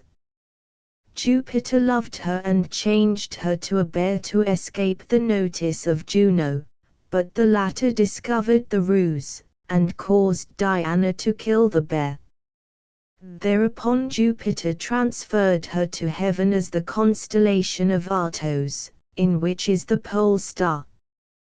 44,631. Penny and Daphne. Daughter of the river god Penus. Loved by Apollo and pursued by him, she prayed for assistance, and was changed into a laurel tree. Thenceforth the laurel became Apollo's favorite tree. 44,634. Caledonian beast. A huge boar sent by Diana to devastate the territory of Venus, king of Caledon in Attalia, because he had not paid her due honor. Theseus, Jason, Peleus, Telamon, Nestor, all the famous heroes gathered to destroy the beast, and with them the swift-footed maiden Atalanta. Her arrow gave the first wound. The story is exquisitely told by Swinburne in Atalanta in Caledon. 44,635. Aenids. Meleager, son of Venus, who actually killed the boar. He loved Atalanta and gave to her the head and hide of the animal as a trophy. Jealously attacked by his uncles, he slew them. At his birth, the fates had prophesied his death when a certain brand upon the hearth should have burned. Thereupon his mother plucked it from the fire, quenched it, and put it away. Angered by the death of her brothers, she throws this brand upon the fire. It is consumed, and Meleager dies. 45,639. The Volscian Queen. Camilla, an Amazon, allied with Turnus in his strife with Aeneas in Italy. She was treacherously killed by Aruns, while pursuing a fleeing enemy. As Aruns was stealthily withdrawing, he was slain by an arrow, fired by one of Diana's nymphs. 45,654. Eleusina. The name given to Diana as one of the goddesses who presides at childbirth. 45,661, 662. Inserted by Dryden. a satirical reference to the wretched Whig poets then in favour, and to his own removal from royal patronage. Book 3. 4728. Juppon. A light coat worn over armour, reaching to mid-thigh and finished in points at the bottom. 4731. Prusse. Prussia. 4735. Jambo. Armour for the legs, from the French jambe, leg. 4739. Lycurgus. King of Thrace, he persecuted Bacchus, and was made mad by that god. In his madness he slew his son under the impression that he was cutting down vines. The country now produced no fruit, and the inhabitants carried the impious king to Mount Pangaeus, where he was torn to pieces by horses. 4863. Emetrius. A creation of Chaucer's whom Dryden follows. Notice the poet's unusual representation of an Indian prince with fair complexion and yellow hair. 4888. Upon his fist he bore. It was customary in the time of Chaucer to hunt with tame falcons, which were carried perched upon the wrist when not after quarry. 4999. So Bacchus through the conquered Indies rode. Bacchus, a son of Jupiter, was the god of wine. His birth and upbringing were attended with dangers bred by the jealousy of Juno. When full grown, Juno drove him mad, and in this state he journeyed over the earth. He spent several years in India, introducing the vine and elements of civilization. It was on his return that he was expelled from Thrace by Lycurgus. 49103. Prime. Early morning, the first hour after sunrise. 49109. Harbinger. One who provides or secures lodgings for another, from the old French herbergre, whence harbour. 49120. Phosphor. Light bringer, from Phos and Pharaoh. 49124.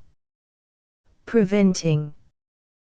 With the literal significance of the word, coming before, i.e., he rose before day. 5134. Thy month. May referred to as the month of Venus, since it is, in the poets, particularly a season for love-making. 5145. Gladder. Thou who makest glad. 5146. Increase. Offspring of Jove. 5147. Adornis. A beautiful youth, loved by Venus, with whom he spent 8 months of the year. When he was killed by a boar, so great was the sorrow of the goddess, that the deities of the netherworld allowed her to possess him for half of each year. 51164. Notice the force of Palamon's request. He cares not so much for glory of conquest as for the delights of possession. His prayer is answered, for, though conquered, he eventually weds Emilia. 51168. Your fifth orb. The heavens were all supposed to consist of concentric hollow spheres called orbs, and the sun, moon, stars, and planets moved in their respective orbs, the planet Venus in the fifth. 51-169. Clue. Thread. 51-172. And let the sisters cut below your line. The sisters are the three fates. Clotho spun the thread of life, Lachesis held it, and Atropo cut it. Palamon is willing that the fates end his life, if they will first allow him to enjoy love. 51-191. Cynthia. Another name for Diana, from Mount Cynthus, her birthplace. 51-193. Vests. Vestments, robes. 52-200. Uncouth. Literally, unknown, hence strange. 52-205. Well-meaners think no harm. Compare the famous epigram adopted by the Order of the Garter, Honi soit qui mal y pense, shamed be he who thinks evil of it. This order was founded during Chaucer's life, and this sentiment may have been in his mind. 52-208. Mastless oak. Oak leaves without acorns, i.e., without the fruit, hence an appropriate garland for a maid. 52-212. Statius. A Latin author who died 96 AD.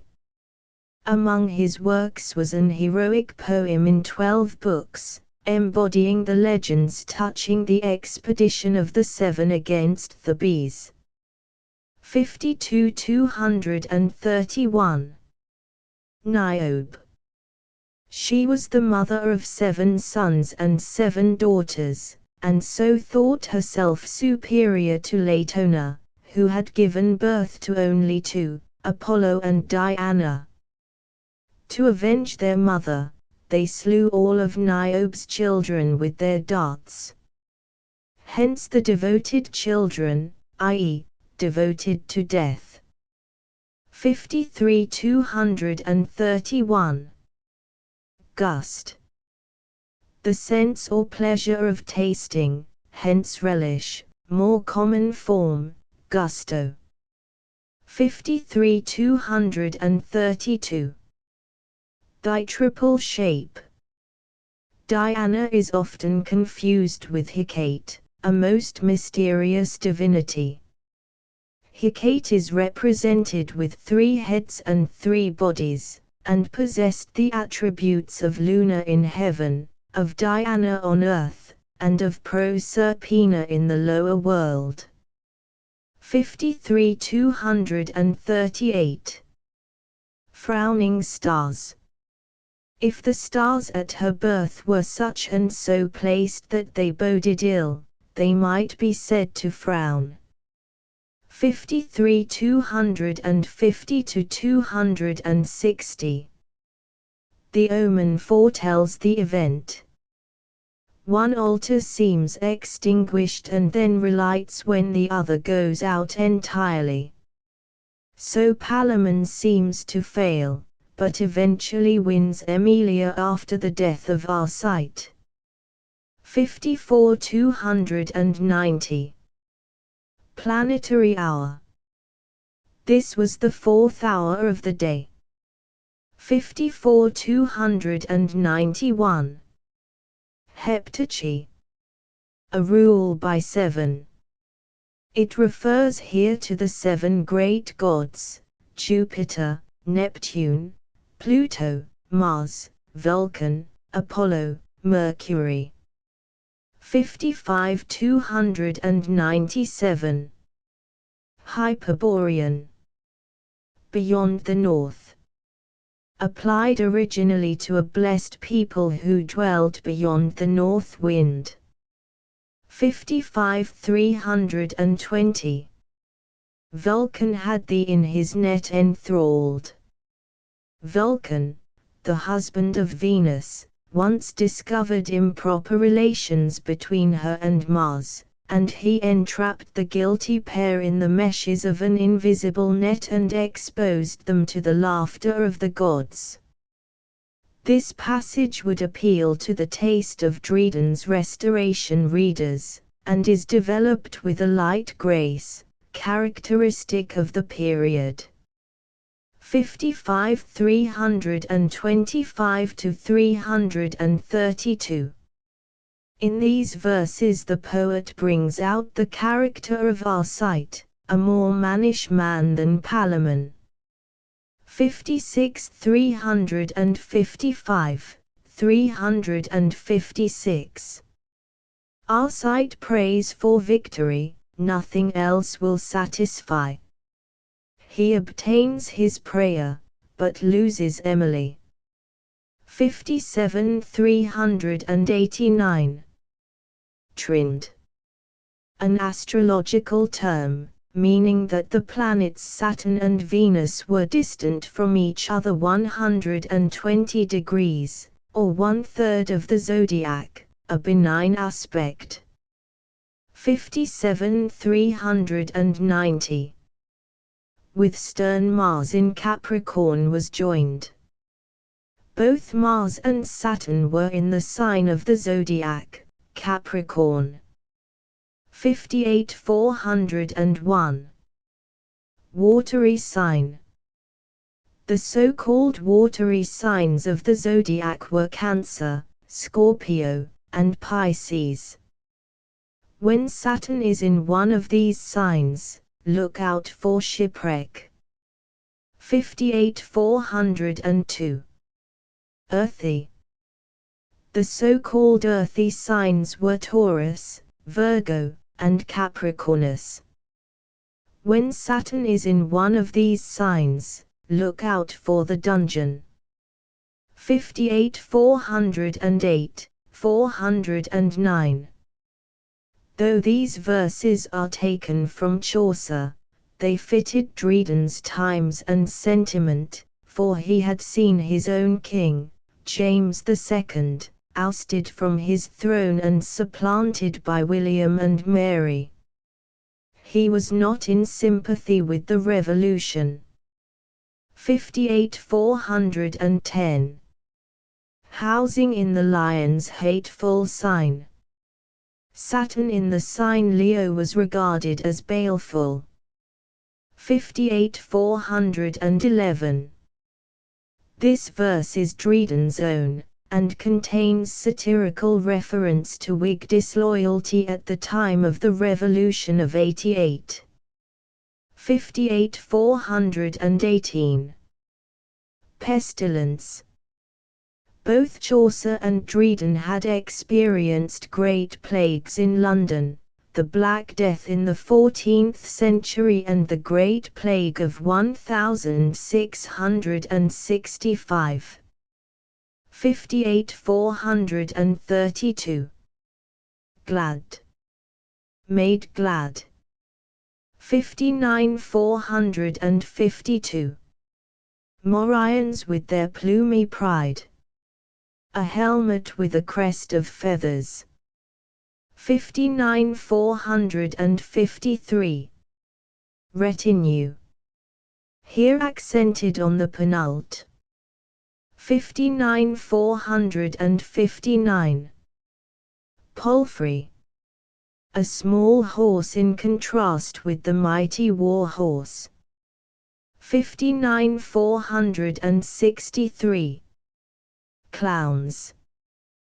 The peasants, the common people. 60-480. Double biting axe. Two-edged battle axe. 60-489. Armed cap épée. From head to foot. From the Old French, de cap à pie. 60-497. King at arms.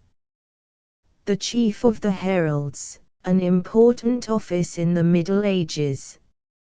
61,512. The tourney is allowed but one career. The two bands of knights shall rush together on horseback but once. 61,516. At mischief taken. Caught at a disadvantage. 63,569. Equipage. So well equipped. 63,590. Justling. An archaism for jostling. 64,603. Hauberks. A part of mail armor, originally intended to protect neck and shoulders, later it reached to the knees. 65,669. The rightful Titan failed. The Titans were the 6 sons and 6 daughters of Xylus and Terra. One of them, Saturn, indignant at the tyranny of his father, dethroned him with the other's aid. The Titans then ruled in heaven with Saturn at their head. A prophecy to the effect that one of his children would dethrone him caused him to swallow each one as it was born, but Jupiter was concealed at his birth and grew to manhood. He compelled Saturn to disgorge his brothers and sisters, and in company with them waged a 10 years' war against the Titans. They were overcome and hurled to the depths below Tartarus, while Jupiter usurped the throne of heaven. 66,697, 698. A touch of light satire in Chaucer which Dryden repeats with gusto, for it tallied well with the sentiments of his day. 67,709. Lance de Veine. The sovereign remedy in the olden time was bloodletting. 67,726. Charms. They played an important part in medical practice, not only in Chaucer's time, but later even than Dryden. 68,750. Leech's cares. Leech was a common name for doctor. 68,755. Breathing veins nor cupping. Two different methods of bleeding. To breathe a vein was to open the vein directly. To cup was to apply the cupping glass, which, being a partial vacuum, caused the flesh to puff up in it, and then the lancet was used. 68,772. Against right. Arcite is said to have gained Emily against right, because Palamon, having seen and loved her first, had priority of claim. 72,877 Igeus. According to the generally accepted legend, Igeus, Theseus' father, had died when Theseus returned from Crete, years before. 72,889, 890. These verses are an insertion by Dryden, and are another reference to the change of dynasty at the revolution of 1688, when James II was dethroned, and William, Prince of Orange, succeeded him. 72,898. Conscious lawned. Knowing lawn or glade, i.e., the spot that had been familiar with their first encounter. Lawned is, of course, an archaism. 72,905. Searwood. Modern form, swood, wood dry enough to burn well. 72,905. Doddered oaks. Oaks covered with dodder, that is, with parasitic plants, and therefore dead or dying. 72,908. Vulcanian food. Food for fire, Vulcan being the god of fire. 73,940. Master Street. Main street of the town. 74,953. Parthian bow. The Parthians were famous bowmen.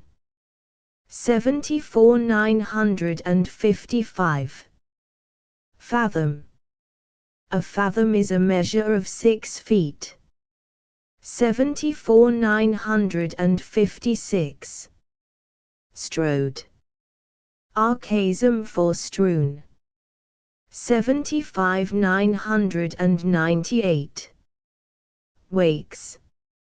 A wake is, literally, an all-night watch by the body of the dead, sometimes attended by unseemly revelry. Here it refers to the celebration of funeral rites for Arcite. 75,1007. Theseus held his parliament. Theseus is reputed to have introduced constitutional government in Attica. 76,1031. The principle of the indestructibility of matter, a result of scientific investigation, which in Dryden's time was attracting much attention. 76,1039. Suborn. To procure by indirect means. 77,1076. Vegetative. Growing, having the power of growth. 78 nil. Annoy. Annoyance. 79,114. While we live, to live. To live happily while life lasts. 79,144. Eros and Anteros. Both different names for the god of love, Eros signifying direct, sensual love, and Anteros, return love. 79,146. Long attending Hymen. Hymen, the god of marriage, had waited long to consummate this match. 81,154, 1,155. This couplet is original with Dryden, and forms a end of the Project Gutenberg ebook Dryden's Palamon and Arcite updated editions will replace the previous one, the old editions will be renamed. Creating the works from print editions not protected by U.S. copyright law means that no one owns a United States copyright in these works, so the Foundation, and you, can copy and distribute it in the United States without permission and without paying copyright royalties. Special rules, set forth in the general terms of use part of this license, apply to copying and distributing Project Gutenberg trademark symbol electronic works to protect the Project Gutenberg trademark symbol concept and trademark. Project Gutenberg is a registered trademark, and may not be used if you charge for an ebook, except by following the terms of the trademark license, including paying royalties for use of the Project Gutenberg trademark. If you do not charge anything for copies of this ebook, complying with the trademark license is very easy. You may use this ebook for nearly any purpose, such as creation of derivative works, reports, performances and research. Project Gutenberg ebooks may be modified and printed and given away. You may do practically anything in the United States with ebooks not protected by U.S. copyright law. Redistribution is subject to the trademark license, especially commercial redistribution. Start. Full license. The full Project Gutenberg license. Please read this before you distribute or use this work to protect the Project Gutenberg trademark symbol mission of promoting the free distribution of electronic works, by using or distributing this work, or any other work associated in any way with the phrase Project Gutenberg. You agree to comply with all the terms of the full Project Gutenberg trademark symbol license available with this file or online at www.gutenberg.org/license. Section 1. General Terms of Use and Redistributing Project Gutenberg Trademark Symbol Electronic Works 1.0. By reading or using any part of this Project Gutenberg trademark symbol electronic work, you indicate that you have read, understand, agree to and accept all the terms of this license and intellectual property, trademark/copyright, agreement. If you do not agree to abide by all the terms of this agreement, you must cease using and return or destroy all copies of Project Gutenberg trademark symbol electronic works in your possession. If you paid a fee for obtaining a copy of or access to a Project Gutenberg trademark symbol electronic work and you do not agree to be bound by the terms of this agreement, you may obtain a refund from the person or entity to whom you paid the fee as set forth in paragraph 1.e.8. 1.b. Project Gutenberg is a registered trademark. It may only be used on or associated in any way with an electronic work by people who agree to be bound by the terms of this agreement. There are a few things that you can do with most Project Gutenberg trademark symbol electronic works even without complying with the full terms of this agreement. See paragraph 1.c below. There are a lot of things you can do with Project Gutenberg trademark symbol electronic works if you follow the terms of this agreement and help preserve free future access to Project Gutenberg trademark symbol electronic works. See paragraph 1.e below. 1.c. The Project Gutenberg Literary Archive Foundation, the Foundation or PGLAF, owns a compilation copyright in the collection of Project Gutenberg trademark symbol electronic works. Nearly all the individual works in the collection are in the public domain in the United States.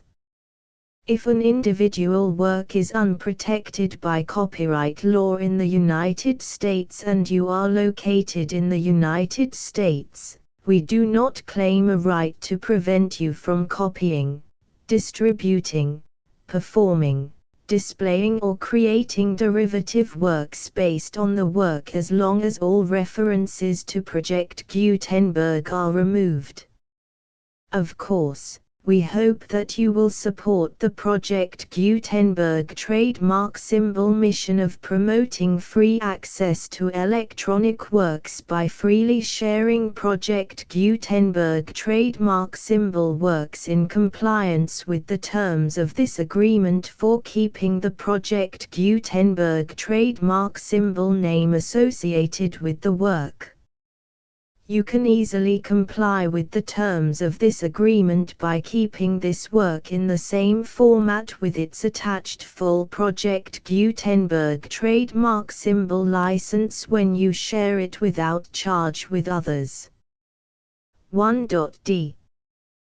The copyright laws of the place where you are located also govern what you can do with this work. Copyright laws in most countries are in a constant state of change. If you are outside the United States, check the laws of your country in addition to the terms of this agreement before downloading, copying, displaying, performing, distributing or creating derivative works based on this work or any other Project Gutenberg trademark symbol work. The Foundation makes no representations concerning the copyright status of any work in any country other than the United States. 1.e. Unless you have removed all references to Project Gutenberg, 1.e.1.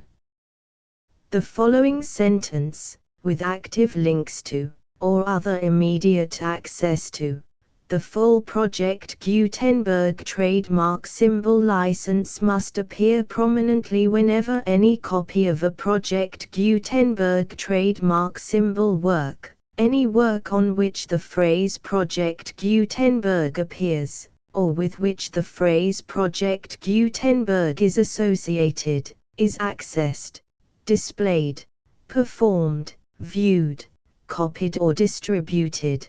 This ebook is for the use of anyone anywhere in the United States and most other parts of the world at no cost and with almost no restrictions whatsoever.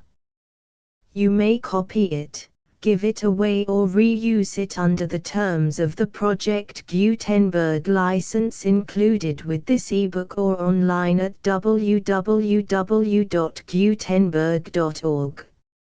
If you are not located in the United States, you will have to check the laws of the country where you are located before using this ebook. 1.e.2. If an individual Project Gutenberg trademark symbol electronic work is derived from texts not protected by U.S. copyright law, does not contain a notice indicating that it is posted with permission of the copyright holder, the work can be copied and distributed to anyone in the United States without paying any fees or charges. If you are redistributing or providing access to a work with the phrase Project Gutenberg associated with or appearing on the work, you must comply either with the requirements of paragraphs 1.e.1 through 1.e.7 or obtain permission for the use of the work and the Project Gutenberg trademark symbol trademark as set forth in paragraphs 1.e.8 or 1.e.9. 1.e.3. If an individual Project Gutenberg trademark symbol electronic work is posted with the permission of the copyright holder, your use and distribution must comply with both paragraphs 1.e.1 through 1.e.7 and any additional terms imposed by the copyright holder. Additional terms will be linked to the Project Gutenberg trademark symbol license for all works posted with the permission of the copyright holder found at the beginning of this work. 1.e.4. Do not unlink or detach or remove the full Project Gutenberg trademark symbol license terms from this work, or any files containing a part of this work or any other work associated with Project Gutenberg trademark symbol.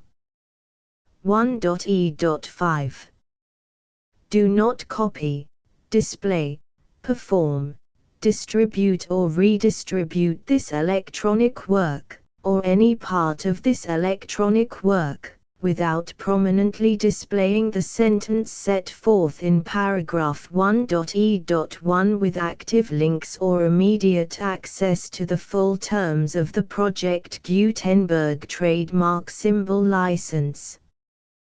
1.e.6 You may convert to and distribute this work in any binary, compressed, marked up, non-proprietary or proprietary form, including any word processing or hypertext form.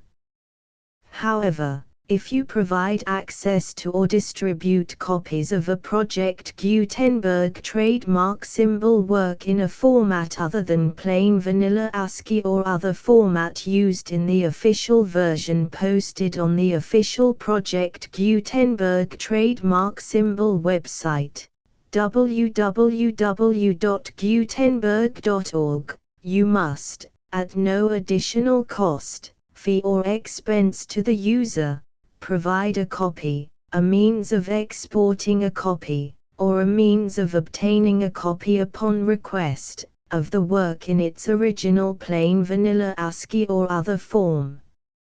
Any alternate format must include the full Project Gutenberg trademark symbol license as specified in paragraph 1.e.1. 1.e.7 Do not charge a fee for access to, viewing, displaying, performing, copying or distributing any Project Gutenberg trademark symbol works unless you comply with paragraph 1.e.8 or 1.e.9.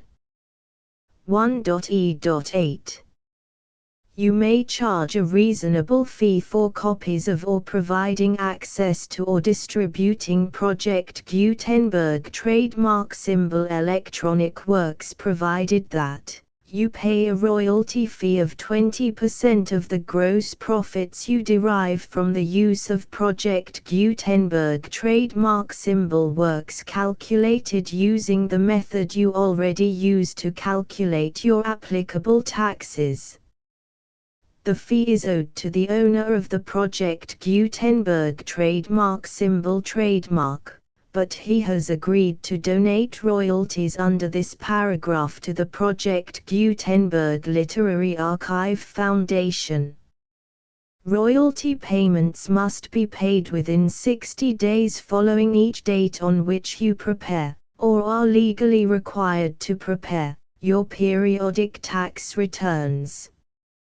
Royalty payments should be clearly marked as such and sent to the Project Gutenberg Literary Archive Foundation at the address specified in Section 4, Information about donations to the Project Gutenberg Literary Archive Foundation.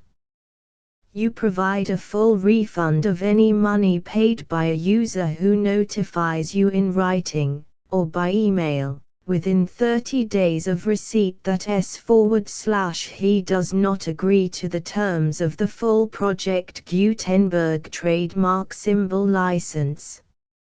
You must require such a user to return or destroy all copies of the works possessed in a physical medium and discontinue all use of and all access to other copies of Project Gutenberg trademark symbol works.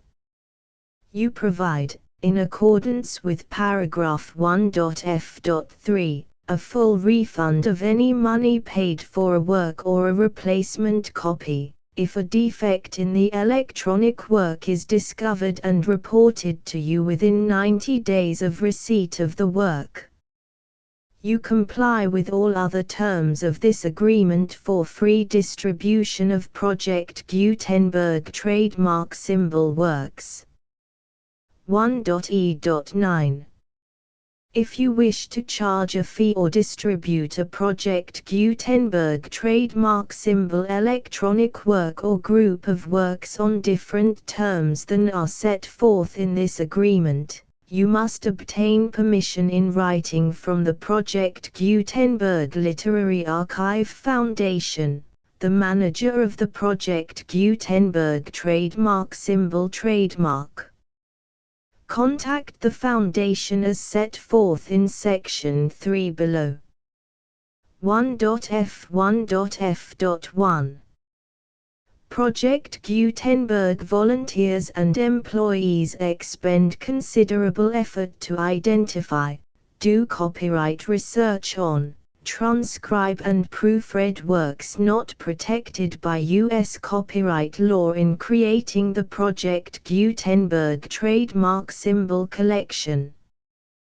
Despite these efforts, Project Gutenberg trademark symbol electronic works, and the medium on which they may be stored, may contain defects such as, but not limited to, incomplete, inaccurate or corrupt data, transcription errors, a copyright or other intellectual property infringement, a defective or damaged disk or other medium, a computer virus, or computer codes that damage or cannot be read by your equipment.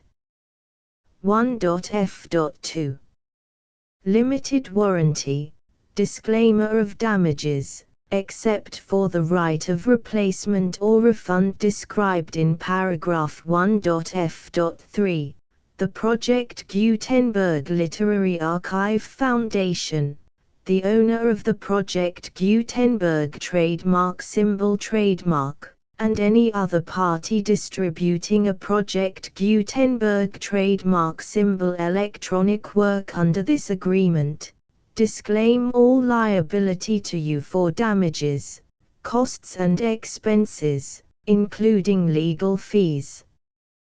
You agree that you have no remedies for negligence, strict liability, breach of warranty or breach of contract except those provided in paragraph 1.f.3.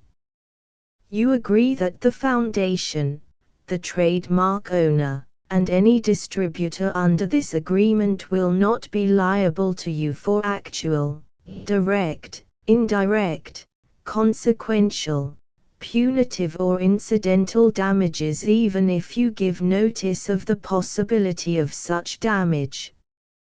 1.f.3 Limited right of replacement or refund. If you discover a defect in this electronic work within 90 days of receiving it, you can receive a refund of the money, if any, you paid for it by sending a written explanation to the person you received the work from. If you received the work on a physical medium, you must return the medium with your written explanation. The person or entity that provided you with the defective work may elect to provide a replacement copy in lieu of a refund. If you received the work electronically, the person or entity providing it to you may choose to give you a second opportunity to receive the work electronically in lieu of a refund.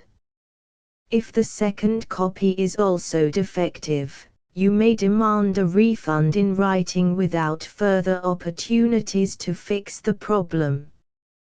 1.f.4 Except for the limited right of replacement or refund set forth in paragraph 1.f.3, this work is provided to you as is, with no other warranties of any kind, express or implied, including but not limited to warranties of merchantability or fitness for any purpose.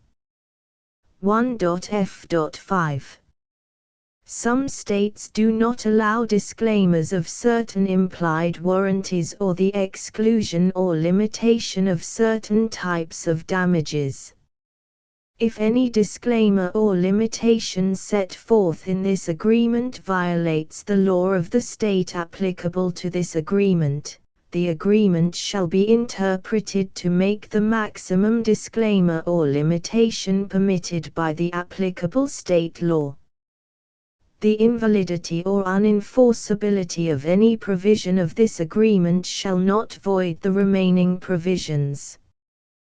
1.f.6 Indemnity. You agree to indemnify and hold the foundation, the trademark owner, any agent or employee of the foundation, anyone providing copies of Project Gutenberg trademark symbol electronic works in accordance with this agreement, and any volunteers associated with the production, promotion and distribution of Project Gutenberg trademark symbol electronic works, harmless from all liability, costs and expenses, including legal fees, that arise directly or indirectly from any of the following which you do or cause to occur. A. Distribution of this or any Project Gutenberg trademark symbol work. B. Alteration, modification, or additions or deletions to any Project Gutenberg trademark symbol work, and C. Any defect you cause. Section 2. Information about the mission of Project Gutenberg trademark symbol. Project Gutenberg trademark symbol is synonymous with the free distribution of electronic works in formats readable by the widest variety of computers, including obsolete, old, middle-aged and new computers. It exists because of the efforts of hundreds of volunteers and donations from people in all walks of life.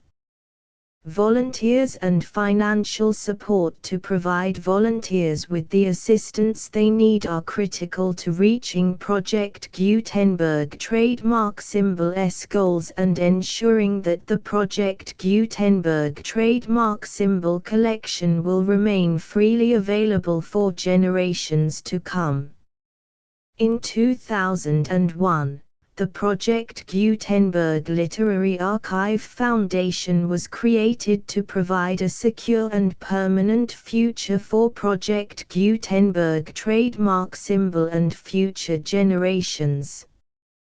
To learn more about the Project Gutenberg Literary Archive Foundation and how your efforts and donations can help, see sections 3 and 4 and the Foundation information page at www.gutenberg.org. Section 3. Information about the Project Gutenberg Literary Archive Foundation. The Project Gutenberg Literary Archive Foundation is a non-profit 501(c)(3) educational corporation organized under the laws of the state of Mississippi and granted tax-exempt status by the Internal Revenue Service. The Foundation's IN or Federal Tax Identification Number is 64-6221541.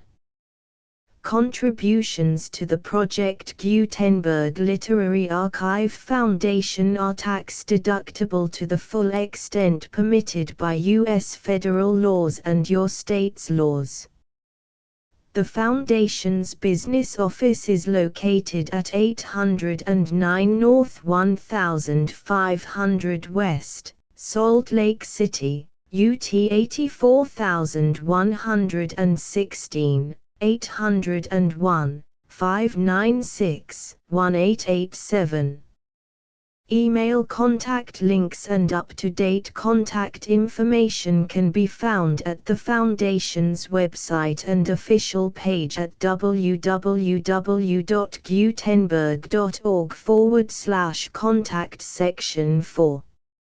Information about donations to the Project Gutenberg Literary Archive Foundation. Project Gutenberg trademark symbol depends upon and cannot survive without widespread public support and donations to carry out its mission of increasing the number of public domain and licensed works that can be freely distributed in machine-readable form accessible by the widest array of equipment, including outdated equipment.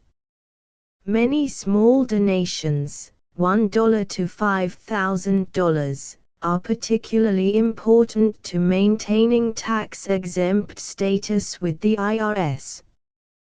The Foundation is committed to complying with the laws regulating charities and charitable donations in all 50 states of the United States.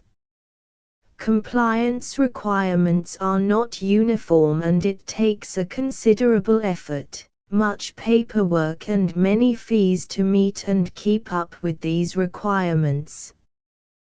We do not solicit donations in locations where we have not received written confirmation of compliance.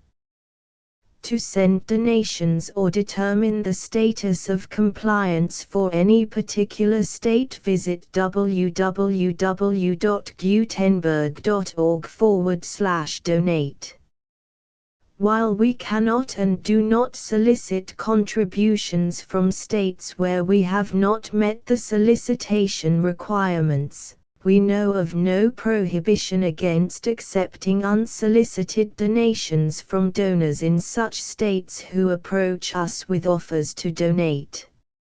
International donations are gratefully accepted, but we cannot make any statements concerning tax treatment of donations received from outside the United States. U.S. laws alone swamp our small staff. Please check the Project Gutenberg web pages for current donation methods and addresses. Donations are accepted in a number of other ways, including checks, online payments and credit card donations. To donate, please visit www.gutenberg.org/donate. Section 5. General information about Project Gutenberg trademark symbol electronic works. Professor Michael S. Hart was the originator of the Project Gutenberg trademark symbol concept of a library of electronic works that could be freely shared with anyone.